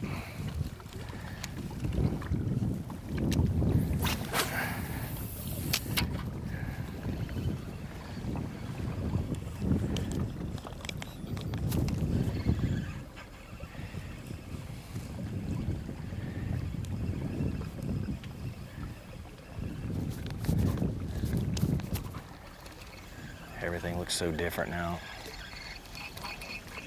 Not even sure where we are in this creek. 12 total fish, maximum, this week. What's the winner got at the end of the week? 10? 9? Like these guys, Rickard and Atkins have 0, and they're still well in the ball game. They go catch 4 tomorrow. You go catch 4 again, you have 8. Even, after blanking on a day, still in contention, I think. Yeah, that's a good point. They're thinking that there's no way they can be in contention, but you're right. I mean, if they go catch, especially with a slot, 4 keepers, if they catch 4 22 and 7/8 inch keepers the next 2 days. You can talk to them, right? Catch a 6-pounder that has a damaged tail from another predator fish. We've seen that. We've seen that where it was a 28-inch fish that should have been 29. If we show up late to day 1 and we don't have any fish, can we go in the negative hole 16 pounds? Yes, you can. And just stay and catch fish for the rest of the day? Oh. Come on, redfish. This is a real conundrum here. This really wasn't what we had planned to have to do. We thought we'd have a couple of fish by now and could If pick this off. tide will switch in the next 5 minutes. It ain't. It's still moving too hard. It's gonna. It's gonna be at least another hour before it stops and it starts back in.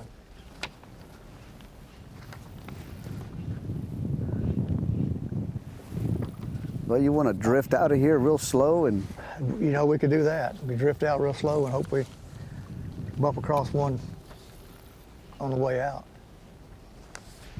I think we have a better chance of running across one on the way, moving than we do sitting here. And like I say, all these fish that are up there on this flat got to come out. So. Right. This is not even troll. We just put it on 1 or 2. No, just let it drift, and maybe we'll see them come up and down on the bank. Yeah, they'll slide up and down on the banks there. We can get a bait in front of them.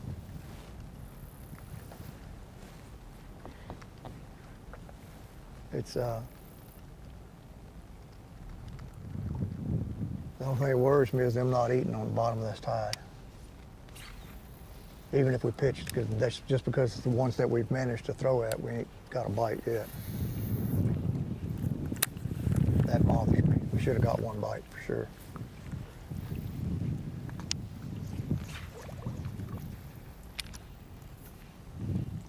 But we did catch that little dink a few minutes ago, so.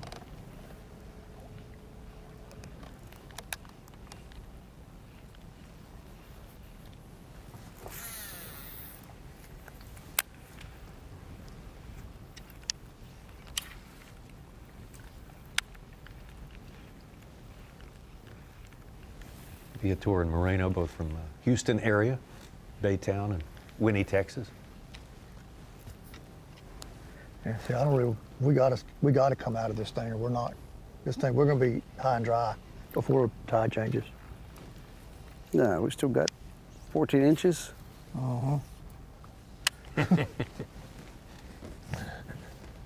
Plenty of water, trust me. Yeah. Last year we saw Gary fishing this event with teammate Bo Favre. Yeah. Slow rolling out Go of far. here. There's a fish. There goes the fish right there.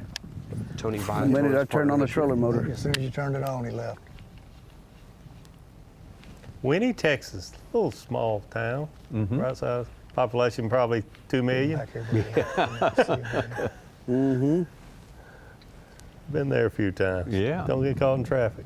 No, You could probably no. put on one or two. It's on just to get, I-10, right? So that you can Right, yeah. maintain some steerage. Lots of people. Lots of people. Oh, Good people, good food too. Mm-hmm. fish. Boy, you can see those fish pushing. That's what this time of the tide that lasts a little bit, you just see so much movement, so much bait, and a lot of them are redfish, but they're more difficult to You run catch. it on like one and a half, 2, just enough to make the boat Especially with twin baits and spinner baits, sort of chatter baits. keep going in the right direction. Right. Winyah, Texas is about 3/4 of the way for an angler to go from Orange, Texas Yes, to but we have to be checked in Galveston where we Bay. took off at. It's about 3/4 of the way down there.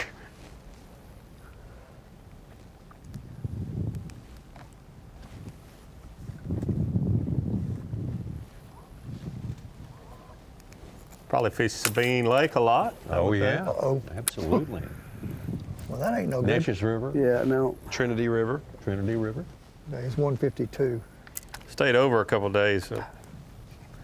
One of our Sit right tournaments here, see there if we in get Orange, anything come out Texas, of this and little ditch. had a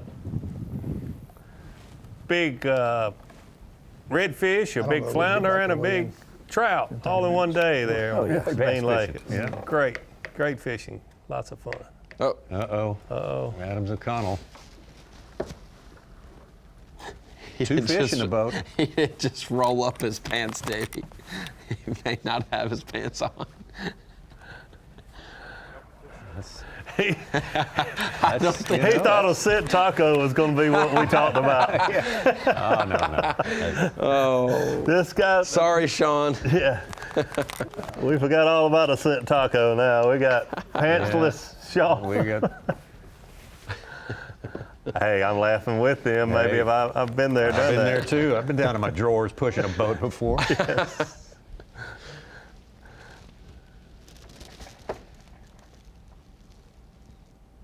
They got 2 fish. They can't get caught in You're there. exactly right. They got to go. Problem Oh, is, man. The farther he walks away from the boat, the more ankle we see. I think he could have left his pants on. He might have got his shoes wet.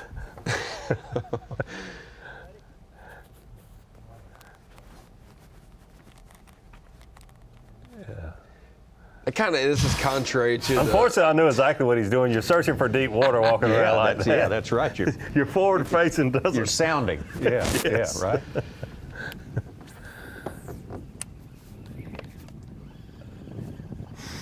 That's one. That's one.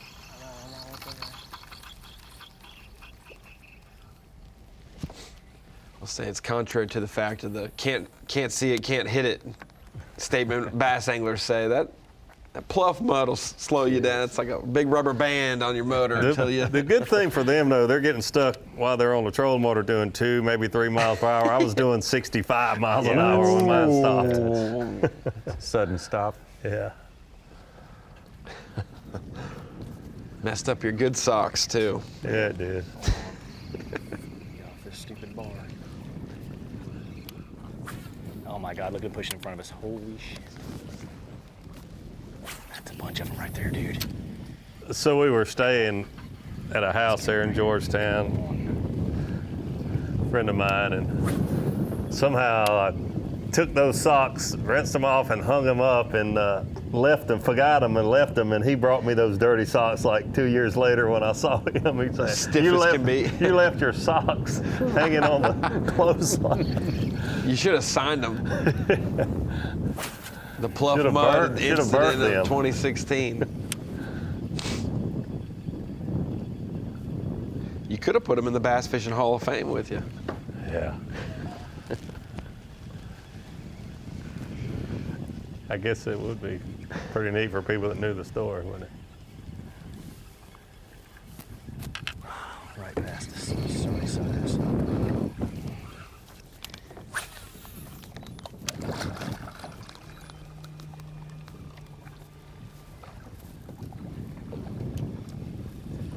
Look at all the fish moving. It's got to be so frustrating for them. Oh, that is. No and keepers. hopeful knowing that it's so you're right there. Yep.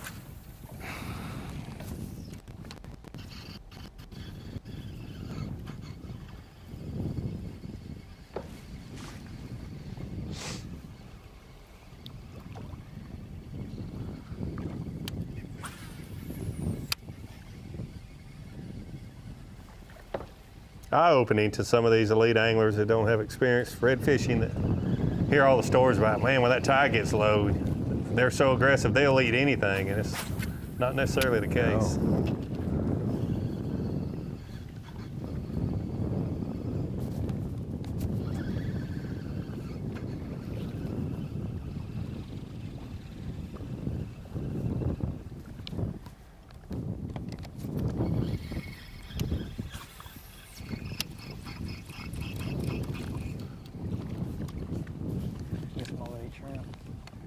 No, they're just freaking out. That's it, buddy. That's all I got.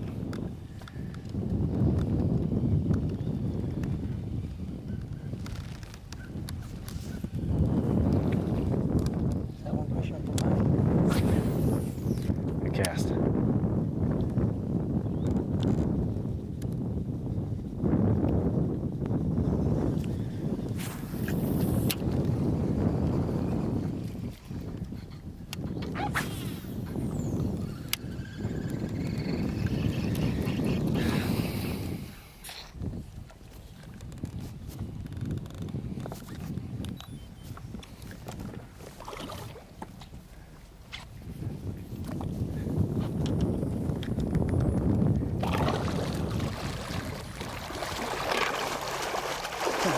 That where we run out of here earlier? Yeah. Probably. Plant some corn right there.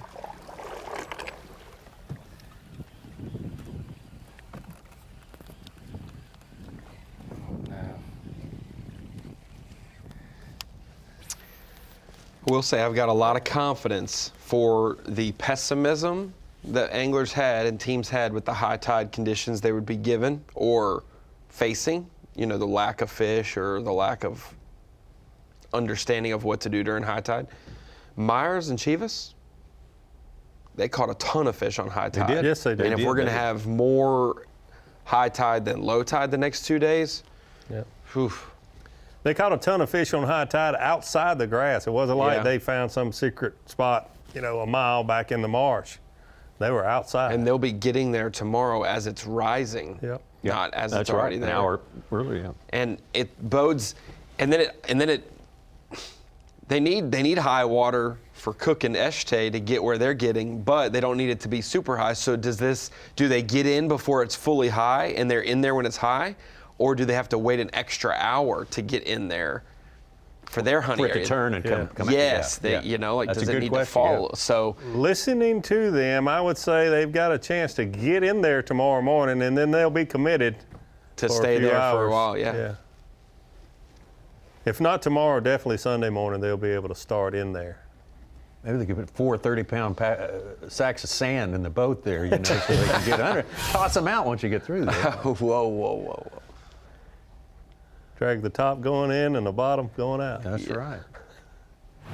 We have a saying at High Rock growing up in North Carolina, you've never fished High Rock if you've never had to unscrew your windshield or take your cowling off your motor to get in all the creeks, because there's a bridge on every creek, and when it's high, you can't fish anywhere but the main lake unless you take everything off. But not our pants, just the windshields and and other stuff. Slow day for Salazar and Human.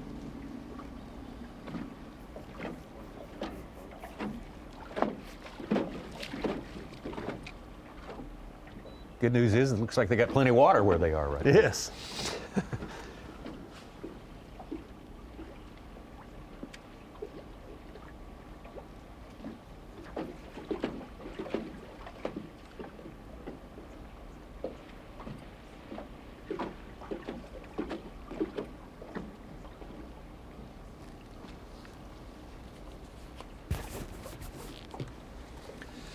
Very different fishery than they're accustomed to. I see South Padre Island there on the front of the boat. Mm-hmm, yeah.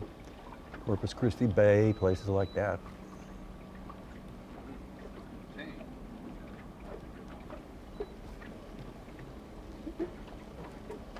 Qualified through the power pole, team of the year competition, beat 330 other teams to get here.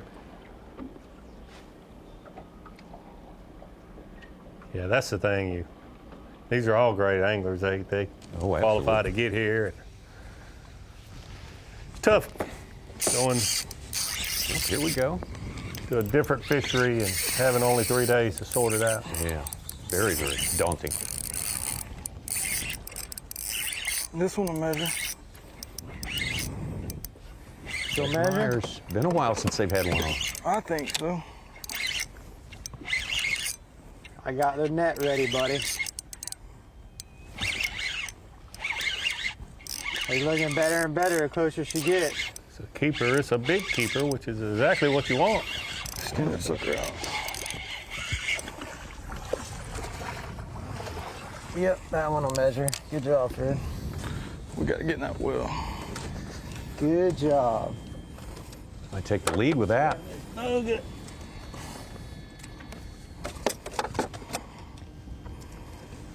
Yeah, their 2 could match Cook and Eshte's 3. I'd have to still give the nod to Cook and Eschte with just that fish probably the lack of them weighing them, their 1.5 accuracy, but man, they have a 5-pounder and whatever this one weighs. I think they do with 2, but not with 3. Eschte, that fish he caught was real solid. Very solid.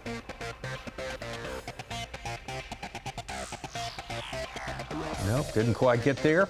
Eschte and Cook still on top. 3 fish, 2 for Myers and Chivas. O'Connell and Adams got their 2 in a really quick way. And then Kennel quiet again after that. Miller and Canterbury, Landon Reeves. Both those teams each with 1. We are running out of time here on day number 1, but there is still time to make a difference. As we've seen, it can happen very fast. All the way from the Texas Gulf Coast, all the way around the Gulf and up the Atlantic coast to Chesapeake Bay and beyond. That's where we find this very, very sought-after sport fish called the redfish. And we are celebrating the redfish this week. This special tournament, 3rd year. The Yamaha Bassmaster Redfish Cup Championships, presented by Skeeter Boats.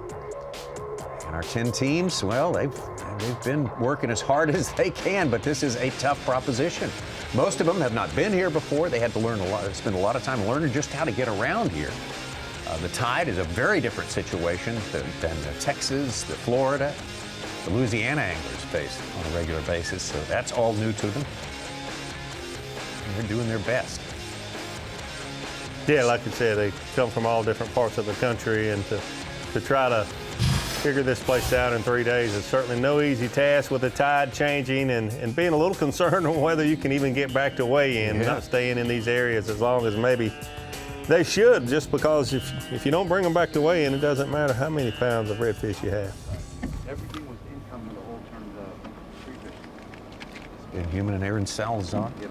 Of course, they're back close to the launch and the weigh-in, the check-in. So they got a good bit of time to fish here. See that ball? Got it. Yeah, we're trying to double up right now.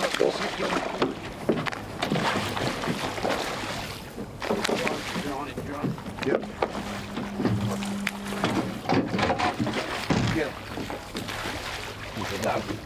Good deal. Like a keeper. Yes. Good deal. Good deal.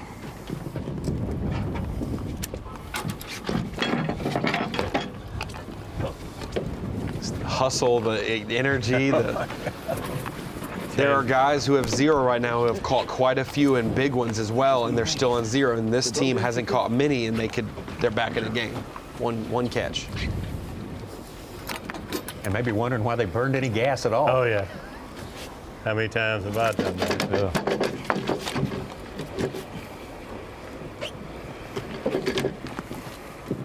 I think that's definitely a key. Yeah, I do too.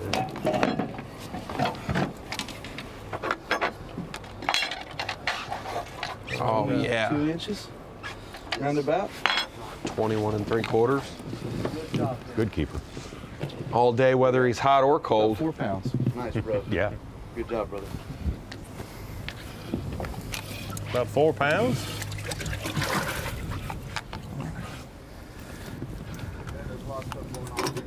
Yeah.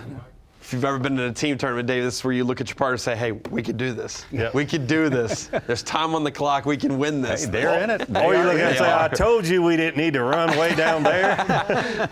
We see a couple of fish here. I'm still trying to, yeah, he is. Uh-oh. Uh-oh. This is key. And here we are. Let him be a keeper. Come on, be a keeper, be a keeper, be a keeper, be a keeper, be a keeper. We waited for a go live time. This is going to be great if this is number 4. Cook's like, Oh, please, yeah. I want to fish again. Oh, yeah. Come on, come on, come on, come on, come on. Yes! Yes! Dude, that's what I'm freaking talking about. Holy cow, that's perfect. Yes. That was the one we were waiting for all day long. Here we go, Drew. Put him on there. Let's get it, baby. Come on. Now we like got to go too. I don't know. It's not too long, is it? Hold on. Hey, let me wet the board. Hold on, let me wet the board.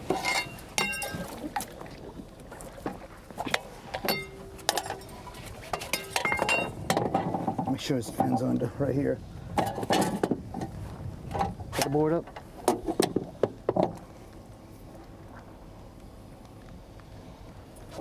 Oh, let's look at it. Oh my goodness. Freaking birds right there. Oh my goodness. Here comes the awful Wait, 22 and a half. Put it to there. Yeah, but put him in a well for right now.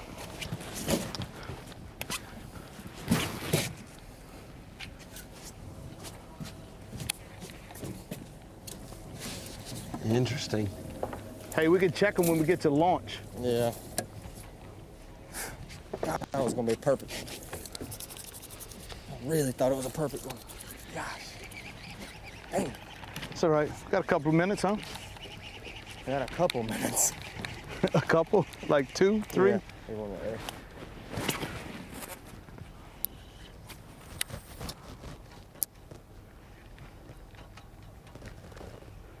There's one over here. See him? Yeah. That's what we're looking for, Drew. Got a few of them down there. Yeah. I'm gonna go up. Yeah.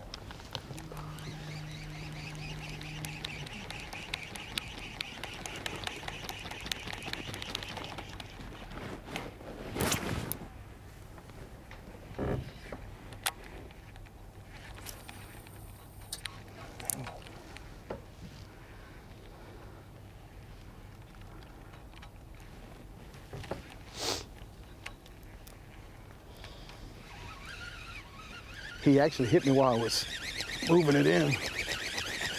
We got another I got another one. Oh, this is a keeper.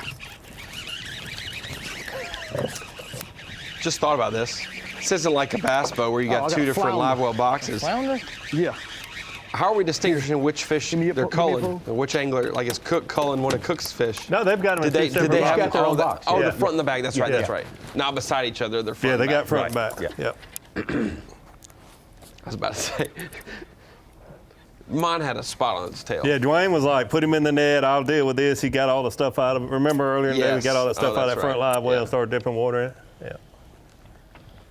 Yeah. If they don't have to, if the boat doesn't have to, they tag them. You know, put Yeah. a of cold course, tag on one or the other's fish. Well, they have 2 separate boxes in this boat.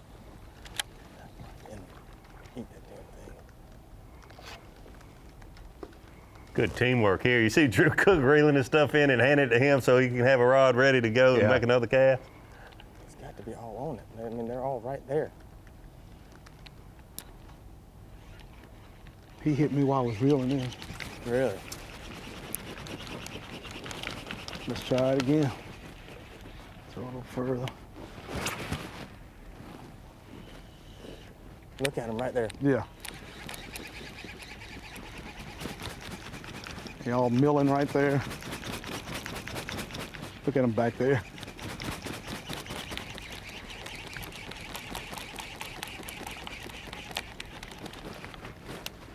Look at that one coming off the bank. Yeah.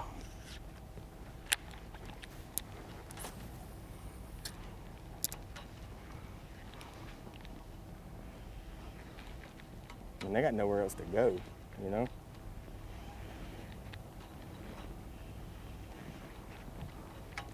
Look at this man. See him being right to left? Yeah.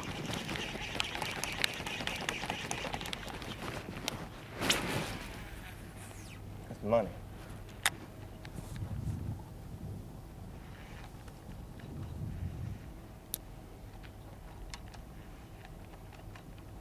Drew looking at his phone clock, I'm assuming, because he mentioned a minute ago. We got to They get only going. he mentioned 2 or 3 minutes ago, we only have 2 or 3 minutes. Yeah. And that was straight up fishing time, not like the NFL where you got timeouts and it's 10 minutes. That's you right. know. That clock's not stopping. Yeah. Where 10 minutes is really 45 minutes. Let's get a on the virgin. clock. One more cast, one more cast. I'll move it this way. We'll And they up on they this- now have to this build in whole time to thing right remeasure here. fish to make sure they do have a limit before they go to the Felt this tanks. and pushed a little bit. Dang. What? Quarter of an inch. Well, that looked good too. That pulled right, you know?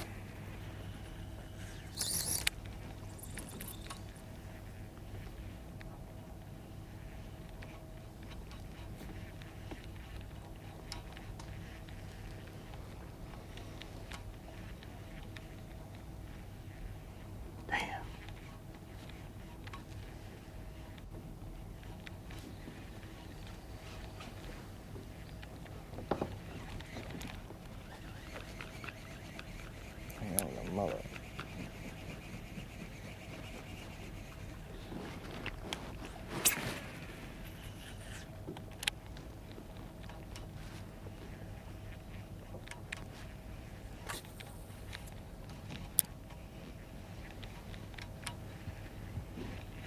Man, I think that jacket is good. We still live? I'm sure. The excitement of winding down the clock. You know, you here we are. We got fish all around us right now. I say all around us, but they got fish right here, and it's just like you know they're here, and it's like, you know, you got to be careful. You don't start rushing it, and you know, like right now, I'm kind of like trying to work my bait where I can cover more ground, because what's happening is I want to put it in more spots, because if it ain't there, I want to move to the next spot. You know, so you get here to this point and you're like, okay, I only got a couple of casts left. You know, just got to be patient with it and just, you know, hey, what's going to be meant to be is going to be. If this fish wants to eat, he's going to eat. And they right here, we see them. I mean, we see them milling and playing around right here. And it's just a matter of convincing one of them to eat. You know, this is 4th down on the 2-yard line with 2 minutes to go, and you just like got to get it in. We got one play, you know, and you just try to make that, you know, make that play, score that touchdown. I mean, it's like you can, you know, you feel it. It's like, okay, it's right here, it's right here. you know, and you're just anticipating that bite, you know, and you just really just want it, you know, you want to make it happen, you know, I mean, you're like, just come on, happen, you know, and it's a great feeling. I mean, it's like, it's so exciting. It's happened before. I'm sure it happened to Drew before. I've done it you know, a on that million last times. cast, you're like, oh my gosh, look at that. Yeah. You know, I mean, you're just like, and you know, you're right there. You're so close, you can taste it. You know, and you just, it's you against the fish. You know, just trying to make it happen. But there comes a time. Dang it. That, man, look at that. that's freaking perfect, dude. Yeah. Yep, that's our fish right there. And then this happens, you know. You know, that's a 17-inch fish all day long, Drew. And I mean, check him and see if he's bigger than the other one. I mean, as far as length goes. I don't think he is, but look, all day long, though, he measures. 19 inches. God, if we didn't have to both catch him. Yeah, I mean, that's... But I mean, I literally, I threw right where you just threw. Like, it wasn't like I was throwing in front or any of that stuff. It was just... Yeah, I mean, it's... Well, I knew I felt him bite it. It was going to be one. We got to go. Right sizes. Time we got? 218.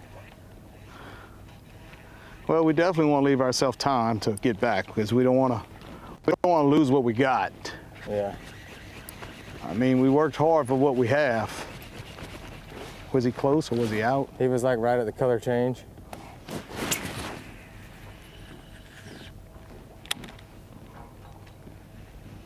You was moving it any or? Yeah, just not quite as fast as you, but that's because you got two in the boat.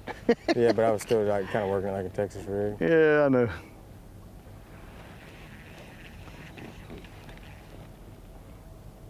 And that's the things we talked about, you know, how, you know, it's gonna come to bite a lot of people.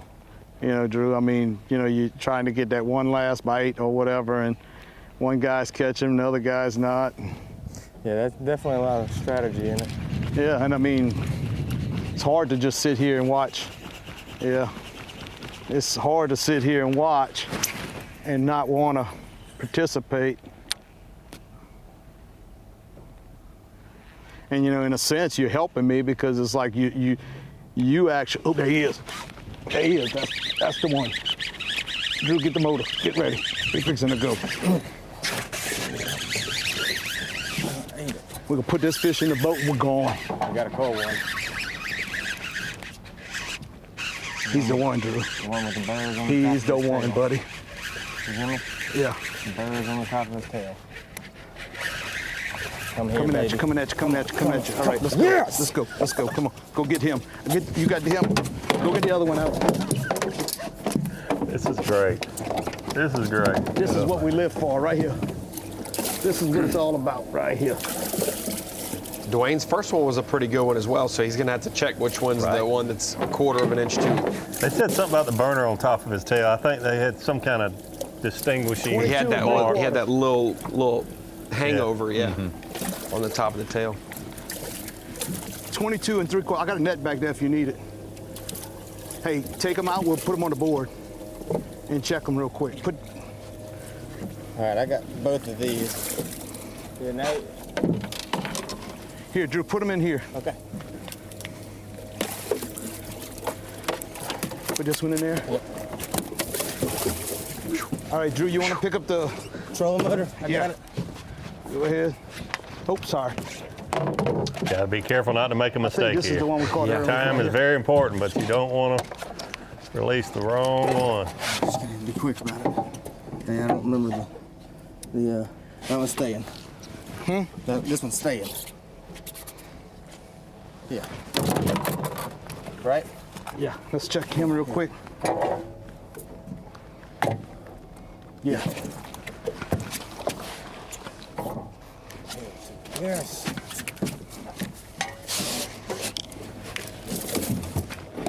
Let's love, son. Yes! Let's freaking go. Let's go. Heck yeah. Let's go. Clutch. That's the essence of the whole thing right Clutch. there. That really is. That's huge. That's huge. Wow. That's really good. Good stuff. That's the difference between the 2-fish limit and the 4-fish limit. You must catch your own 2 fish right there. Got every aspect of that playing out before us right there. So that was an exciting moment for Drew Cook and Dwayne Eshtay. They are in the lead. We will be right back. You weren't paying attention. Yamaha Bassmaster Redfish Cup Championship. Wow. We have had some fireworks here at the final, the waning hours of day number 1. Our fishing time is a little more than half an hour away from being completed, and the leaders, Drew Cook and Dwayne Eshtay, had a shot at the 4th fish to be the only team of the day to have 4 keepers, the maximum limit for today. And it's hard to sit here and watch and not want to participate. To see where we're and, picking in a this sense, up you're first. helping me because it's like you actually. Oh, there he This is a look back at what happened. There he is. That's the one. Drew, get the motor. Get ready. We're fixing to go. That's really We good. can put this fish in the boat. We're gone. We got a cold one. He's the one, Drew. The one with the burrs on the top He's of the his one, tail. buddy. You hear me? Yeah. Burrs on the top of his tail. Come here, Coming at baby. you, coming at you, coming at you, coming at you. All right, let's go. Yes! Let's go. Let's go. Come on. Go get him. You got him. Go get the other one out. This is what we live for right here. This is what it's all about right here.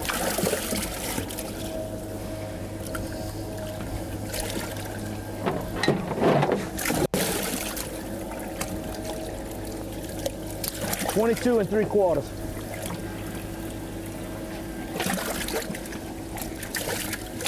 $22 3/4. I got a net back there. Okay. That is crazy. So they were able to cull that one. With that, cull another fish that's inconclusive as to whether it might have survived the line or not. And by far, they're not all made equal. The 22.5-inch fish that Chivas and Myers had earlier in the day, way bigger than that one weight-wise. Sure. The one that's 23.25, that's too big, way bigger than it was. That was a skinnier but longer fish that made it. So it is interesting the weight. They lose weight there, but they gain security that was a keeper. There's no chance they're going to get disallowed there.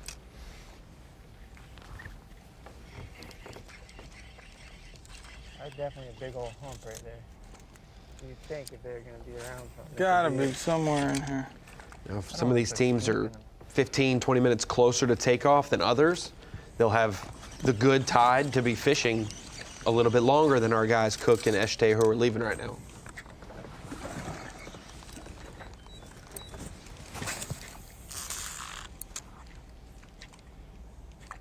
Deep right there.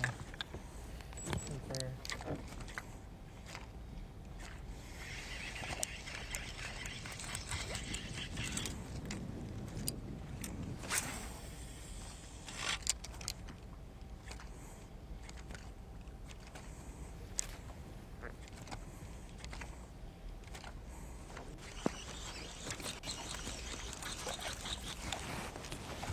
How deep is it? Deep enough for a fish? 4 or 5.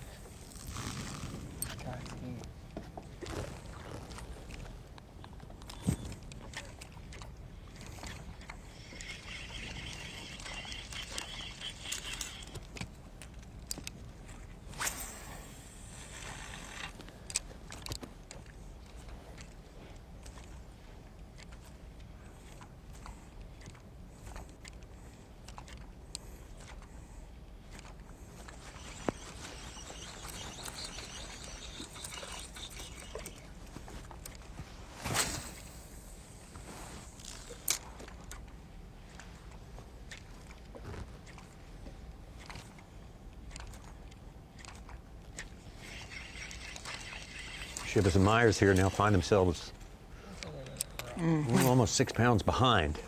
Our leaders, Cook and Eshtay, but still very much in it. It's 3 days of fishing. It's a cumulative total. Shallow right there. It's really That's amazing. right. I would have never thought that this morning think with the it's number of shallow to fish the they right. were catching. Yeah. Yeah.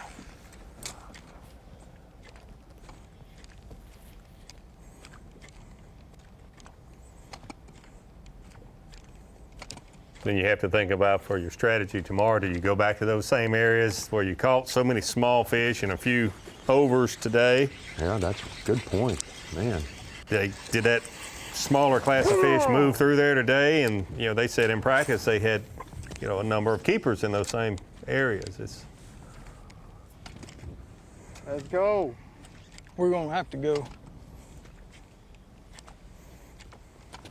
On one hand, you feel like, gosh, I shouldn't go right back and do the same thing that I did yesterday, and we only had one fish or two fish. But on the other hand, it's hard to leave that many fish. You just would think certainly some of those fish within the slot would maybe be there the next day. Some are so close there. It's just, really. That just makes your decision hard. Yeah. The cookie is crumbled and we only got half of it. I'm sure some others struggle, but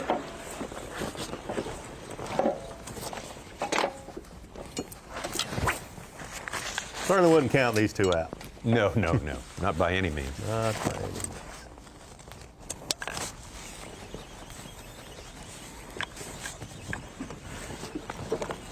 I don't think you can count. You mentioned it, Ronnie. I don't think you can count anyone out today, even if they don't weigh in a slot fish, a legal fish. It's gonna be hard to have 20-incher that's not 3 pounds. So if you think about it, probably 12 pounds if you do your job at minimum that you're probably gonna have. You could have a 5-pounder, but you could have a 2-pounder as well. So probably about 12 to 13 pounds. So guys like Myers and Chivas, and Adams and O'Connell having 7 and almost 9 pounds respectively between the two are still well in position. I wish that thing would take off. I know it. Looks like it wants to, doesn't it? And Miller and Canterbury, I did confirm they do have that 1 3-pounder. Okay. They had talked about it, and then we had seen it after the fact. Like we didn't get to see it in the moment live. We saw it. Yeah. So it's not a second 3-pounder. That was their only 3-pounder. Okay. Tough luck for Schlopper and Powers today. Man. So caught some good ones. So close. There's a reason everybody here is using them. The other thing with no one being out of it, we saw it with Drew and Dwayne work out just perfectly where they both caught 2. You could have them go out tomorrow and one of those anglers catch 5 keepers and the other one not catch one, but they only have 2 fish. I mean, there's so many variables with the slot and each angler having to catch 2 fish of the 4. You've been in it. It's not necessarily a team tournament, but when you have somebody in the back of the boat, your co-angler, you catch 40 fish and 7 are keepers for your 5-fish limit. They only have a 5-fish limit too, and they might catch 4 keepers, but they only caught 4 all day. It's like every fish they caught was a keeper. Yeah. You caught a ton and only had a couple keepers. Yep. And at a certain point in this tournament, we'll see it's no longer about equality. It's about who has the hot hand. Yep. If it's noon on day 2 and partner doesn't have one and you've got 2, but you've got something unlocked, then you just got to try to upgrade as much as you can.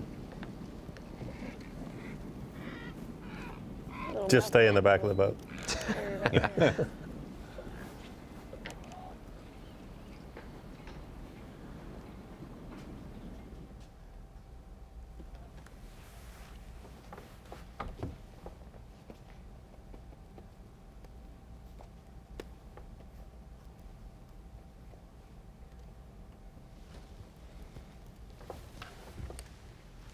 Miller, Canterbury, Salazar, Human, all right there. Just a few seconds away, really, from checking in, and the rest of our guys en route there. So we're getting very, very, very close to the end of the day. Might have a chance to check in one more time with Dave Mercer. I think Dave is, of course, he's going to be right close to our weigh-in stage there. And Dave, a lot of excitement, a little bit of fireworks there as we go in, but. Man, oh man, we're gonna get the tale told here by you and the anglers here in just minutes. Just getting ready for weigh-in, guys. Weigh-in this afternoon is 901 Front Street, which is most commonly by all the locals known as Buzz's Roost. We're right next door to them. And it's all going to go down here, but at this point in the tournament, finally we've got a limit in one of the boats, which was great to see that. But, I mean, me and Hank Weldon were just talking as he set the stage. He said it best. Everybody's in it tomorrow. Literally, we're going to have a battle. I mean, this, as we talked last segment, just when you think tournament fishing can't get any tougher on you. I mean, tournament fishing in general, literally, if you think of the act of fishing, I mean, it's all about peacefulness, quietness, solitude. Tournament fishing destroys all of that, puts all the pressure, makes it loud, noisy, everything else the recreational angler wouldn't want. But this is much, much tougher because it's not that they're not catching fish. They're not catching fish inside the slot. And I'm interested to see what they have to say on stage here today. So, Dave, I'm sure you've talked to some locals today while the other anglers are out there fishing. Do you think, have you heard about the fishing maybe being better or being a little tougher, maybe in numbers, but being able to catch keepers better with the tide changing, the high tide being a little later tomorrow? Yeah, they're predicting that it'll be a little better. But, I mean, some of them said they should be fishing right here close to takeoff. They've all run too far is what I just heard a minute ago. Everybody's got their story. But, I mean, let's just say it's going to be better tomorrow. Davey, let's be honest about this. It can't be much worse. Really. I mean, we cover tournaments for a living, and this has been one of the toughest ones just simply because, I mean, just you see guys hook up and you're just like, okay, now it's time. Nope, it's too short, too long, not good enough to come into weigh-in. So it can't get much worse, can it? So I can promise you this. The weekend will be complete only if we see you eat a raw oyster, either tomorrow or Sunday. I'll give you 2 days to find one. There's oysters everywhere out there, Dave. You're basically the governor of South Carolina, Davey Height. Make some calls. Get me some oysters. I'll gladly eat them. I mean, shout out to all our Bassmaster fans that watch week after week. If any of you can help us out, I mean, eating is not one thing that I have a hard time doing, Davey. So if we can find some oysters, I'm all in. Well, let's hope it happens, Dave. Dave, thank you so much for all of that, everything Dave has been able to contribute today. And, of course, he will be presiding over the weigh-in here just minutes away at 3 o'clock Eastern Time. That's when things get cranked up. And yeah, I agree with him, Tripp, him and Hank, that everybody's still in it. Yeah. I think Hank was listening to Ronnie. Yeah. It's the only reason he knows everybody's still in it. You know, well, I always agree with Ronnie. I don't even have to mention that. I'm only right once a day, so choose correctly.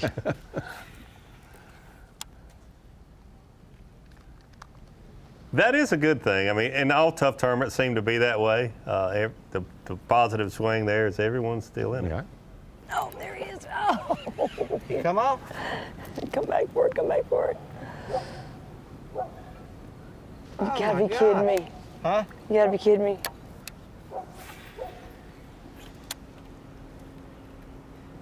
He like hit it, and then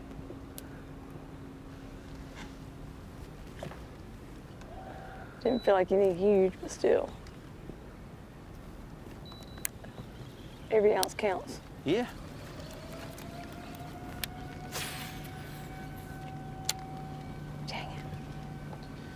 Somebody's sounding the alarm. That's the oyster truck heading to the venue. Oyster Rescue Unit, the ORU. Are you hung? No, I'm not hung. That's a fish. When you... No. That's weird.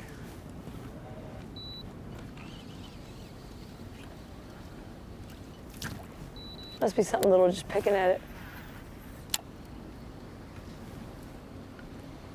He pulled it under, didn't he? Yeah.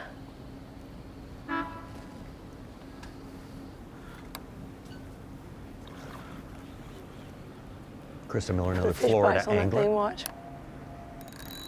Coming up the coast here.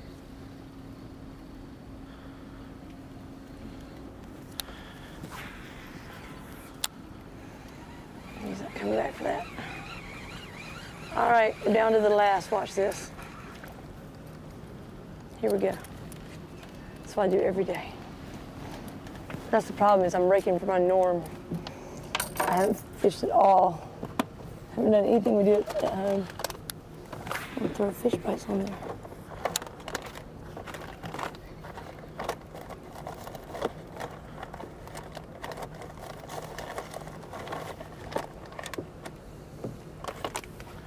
She's from the Gulf side of Florida. Like if we go out without fish bites, Apalachicola area we're here. in a panic. These guys only knew how many of these Where the bay scallops live? Yeah, sell for them. Apalachicola's the river Drew Benton grew up on, catching them.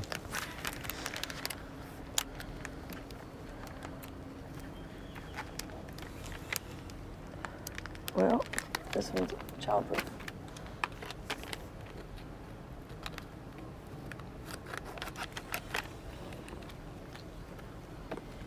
Who would be the most seasoned red fisherman on the Elite Series?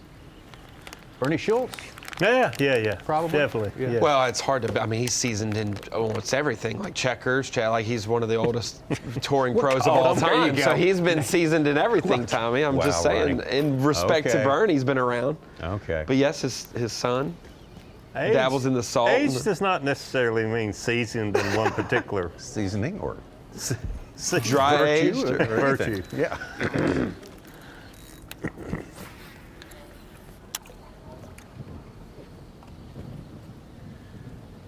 I went something.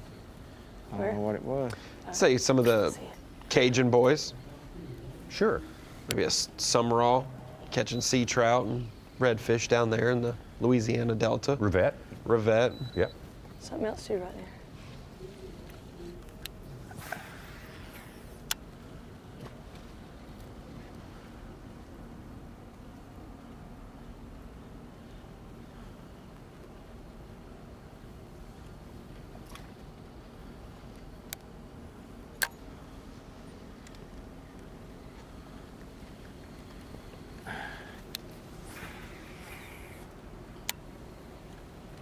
Krista told us yesterday at the media day about her mission was to get the young girls interested in fishing, not just exposed to it, but involved in it, and sort of hopefully get, very devoted to it, and kind of take away any barriers they have. Seen that a little more in the high school and college ranks, but still not as much as you may hope. Right. You would think there'd be a lot more. Yeah. I'd say that, if we named a few, Pam Martin Wells led the charge at a high level. Even tournament director Lisa Talmadge was a lady angler at one of the higher levels. You've got, Christine Fisher in the kayak realm of bass fishing and Bassmaster tournaments. Plenty of girls in the college ranks that have. Oh yes. See a lot of high school. Yeah. Girls in but high still school. not quite the percentage-wise you would think. Still not more than 4 or 5%. Yeah. Call him up. And I don't know why. Ring the bell.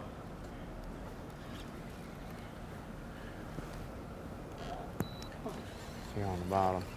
See how your knot's not going down to it? Yeah. That green thing? Is it really that shallow right there?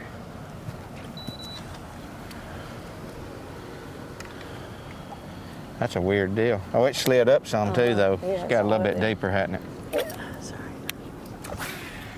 I will say we see a ton of lady anglers in saltwater, which obviously this is both. Mixture, you'll encroach in on freshwater as well. But with the billfish, tuna, mahi, that scene, especially Florida. Deeper right here, like 4 or 5 feet. Huh? Yeah, you can go on the typical party boat, New Jersey, Florida, wherever, you see a lot of always, anglers on those. Yeah. We have there's a girl named Jacelyn Last cast from We'll Louisiana go back up region. and fish that way. We got to be way the back up there angler to check in. on their boat that really? we cover. Yeah. Very apt How to far knowing back? what she's To the doing. boat launch. She goes to LSU.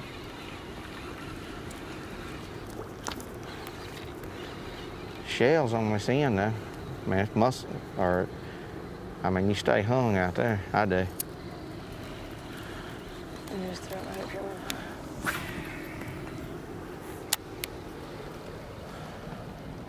here.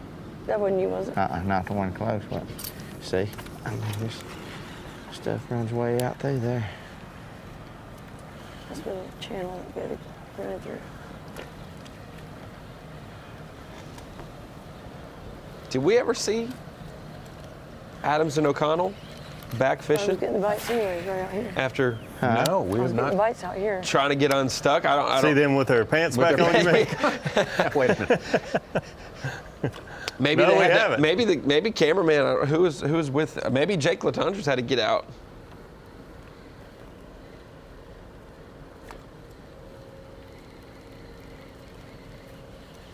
So we got word that the camera was set up on the deck, which means all three were at one point out pushing the boat. It's slick right there. That may be.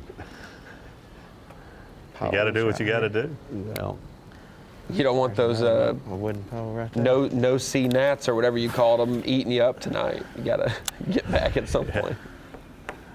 Yeah, those no-see them do come out at night. Hence the name. Yeah. Everything looks fishy when it's time to go in. Yeah.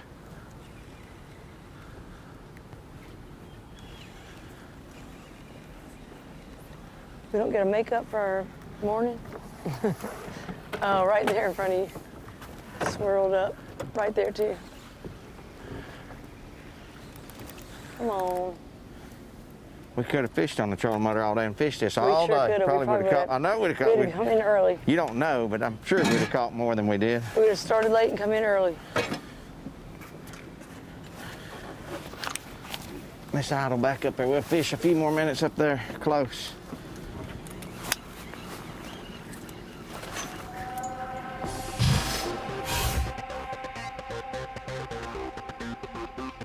Well, our fishing day getting closer and closer to its conclusion. The weigh-in getting closer and closer to its beginning at 3 o'clock Eastern Time, right here, Bassmaster.com.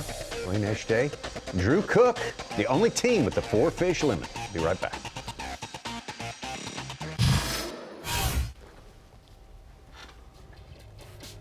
Back with just a little time left here. Just about 10, 12 minutes of fishing time.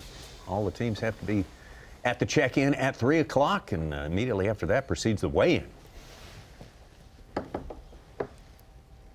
Moreno and Viator looking still for 1 fish to put in the boat today. Make them feel a lot better. But as we said, they could still be in it, even if they don't get 1 in. They're obviously back in close to takeoff and check-in now, but you could tell earlier they had kind of had a lot of their eggs in one basket, so to speak, and that tide wasn't quite right when they knew they had to leave and make the run back.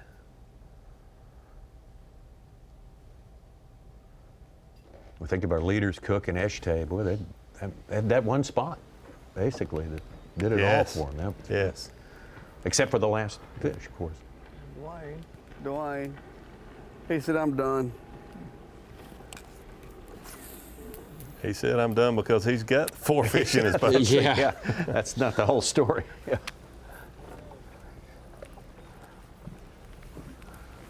Same story, different ending. Kind of encouraged. I actually feel a little bit of encouragement when I see everybody else doing the same thing that we're having to do. Because obviously if they had 4 good ones, they wouldn't be trying to scratch one out at the last minute like we are. If they had 4, if we had 4, I wouldn't be trying to scratch one out. I'd be in.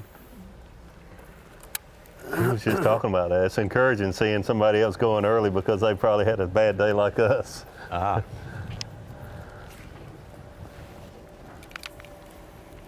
You never know.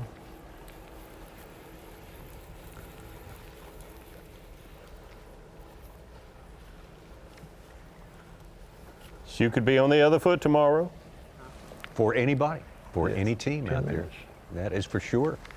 And what we have seen today, been extremely interesting. We knew the challenge was high. We knew it was going to be a big mountain to climb for all of these teams, especially the ones coming in from Texas, Louisiana, Florida. Team Landon Reeves from Texas. Come around the other Travis side. Land, Jeremy Reeves, Seguin in Orange, Texas. But persistence paid off. All right, finally on the board. They did. Cats and baits most of the day, not using popping corks like we saw a lot of the other anglers. Had a lot of fish. Hard to catch those slot fish, though. Scott Canterbury. Yeah, Krista Miller. Net him. He might make it, I doubt it. Scott Canterbury saying I'm caught a lot of redfish when I've been in this area fishing for bass, so I'm gonna use bass lures. I barely get it. Look at that. Well, I know he caught this fish on a vibrating jig, chatterbait type. Where's the thing? Bait, and it's definitely a keeper. Had some other fish that were really close. I think that's the only slot fish they were able to put in the boat. I got Ben Human, Aaron Salazar, Corpus Christi, Texas. Made a big run. Not productive. Got back to the launch area, the weigh-in area. Put that fish in the boat.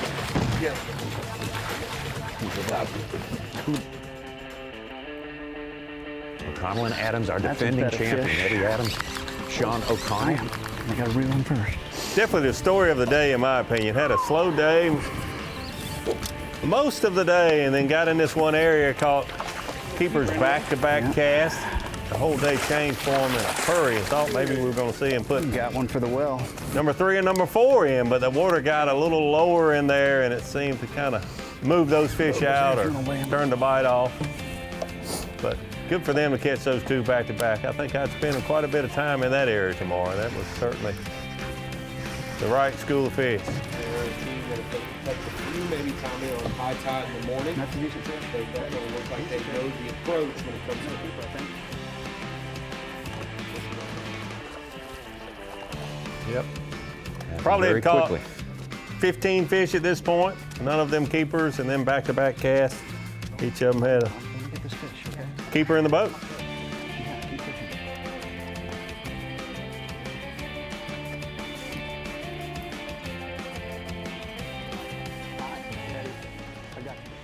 First team on the board today was this team right here from Panama City, Florida.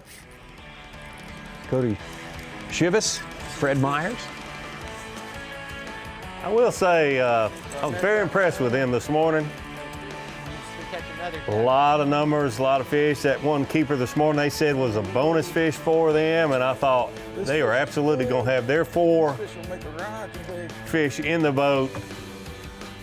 I was thinking by noon, and man, did they catch a lot of fish, just so many fish. A lot of them under the slot limit, but they also caught a number of just, 23 and a quarter, 23 and a half fish that were just heartbreaking to see them have to release. I still am shocked that they didn't have any more keepers for the number of fish that they were able to catch throughout the tides during the day. Sorry guys about that. My microphone died right at the end of the day. I almost made it, but these guys made it all the way to the end of the day as well. Eshtay and Cook started pretty decent this morning, catching big ones, but not keepers early.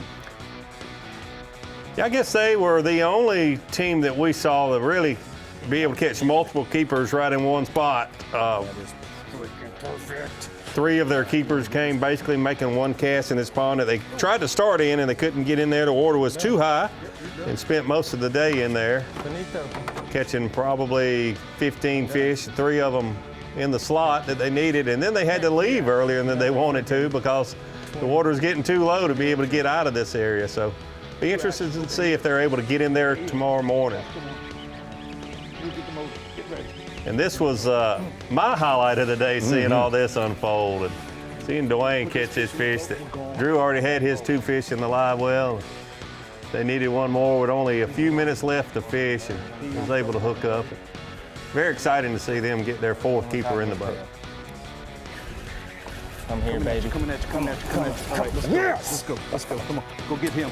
You got him. That's what makes tournament fishing so exciting. Let's freaking go. Right at the last minute, putting the 4th fish in the boat. And that is what we have seen today. Here's Jeff Mullet. Ken Mullet still just couldn't get anything going today. Nothing says they can't turn it completely around tomorrow. Really? I did not. I'm on. You freaking kidding me right now? Small? No, I don't know. There's a keeper. You kidding me right now? You've got to be kidding me. Get in there. I think there's another one in there. I don't know if they'll measure or not. I just got hit. Come on. Is it a race?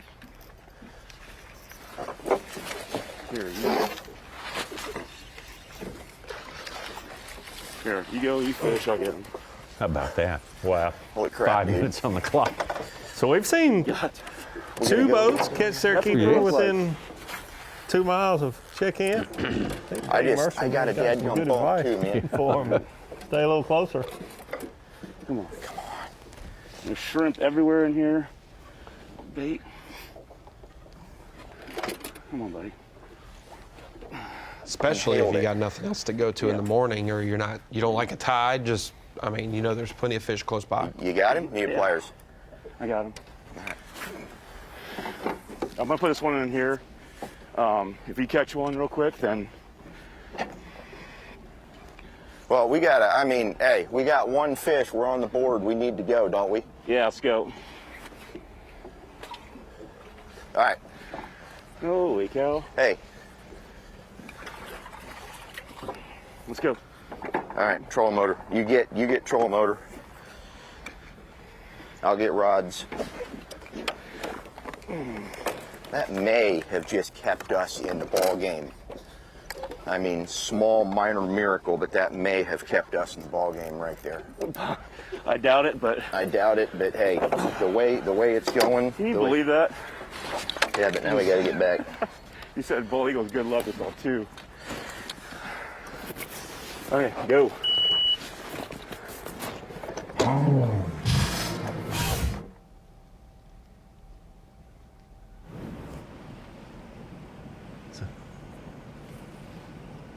Salazar and Human, just like Mullet and Mullet, putting the lone keeper into the boat back here at the launch.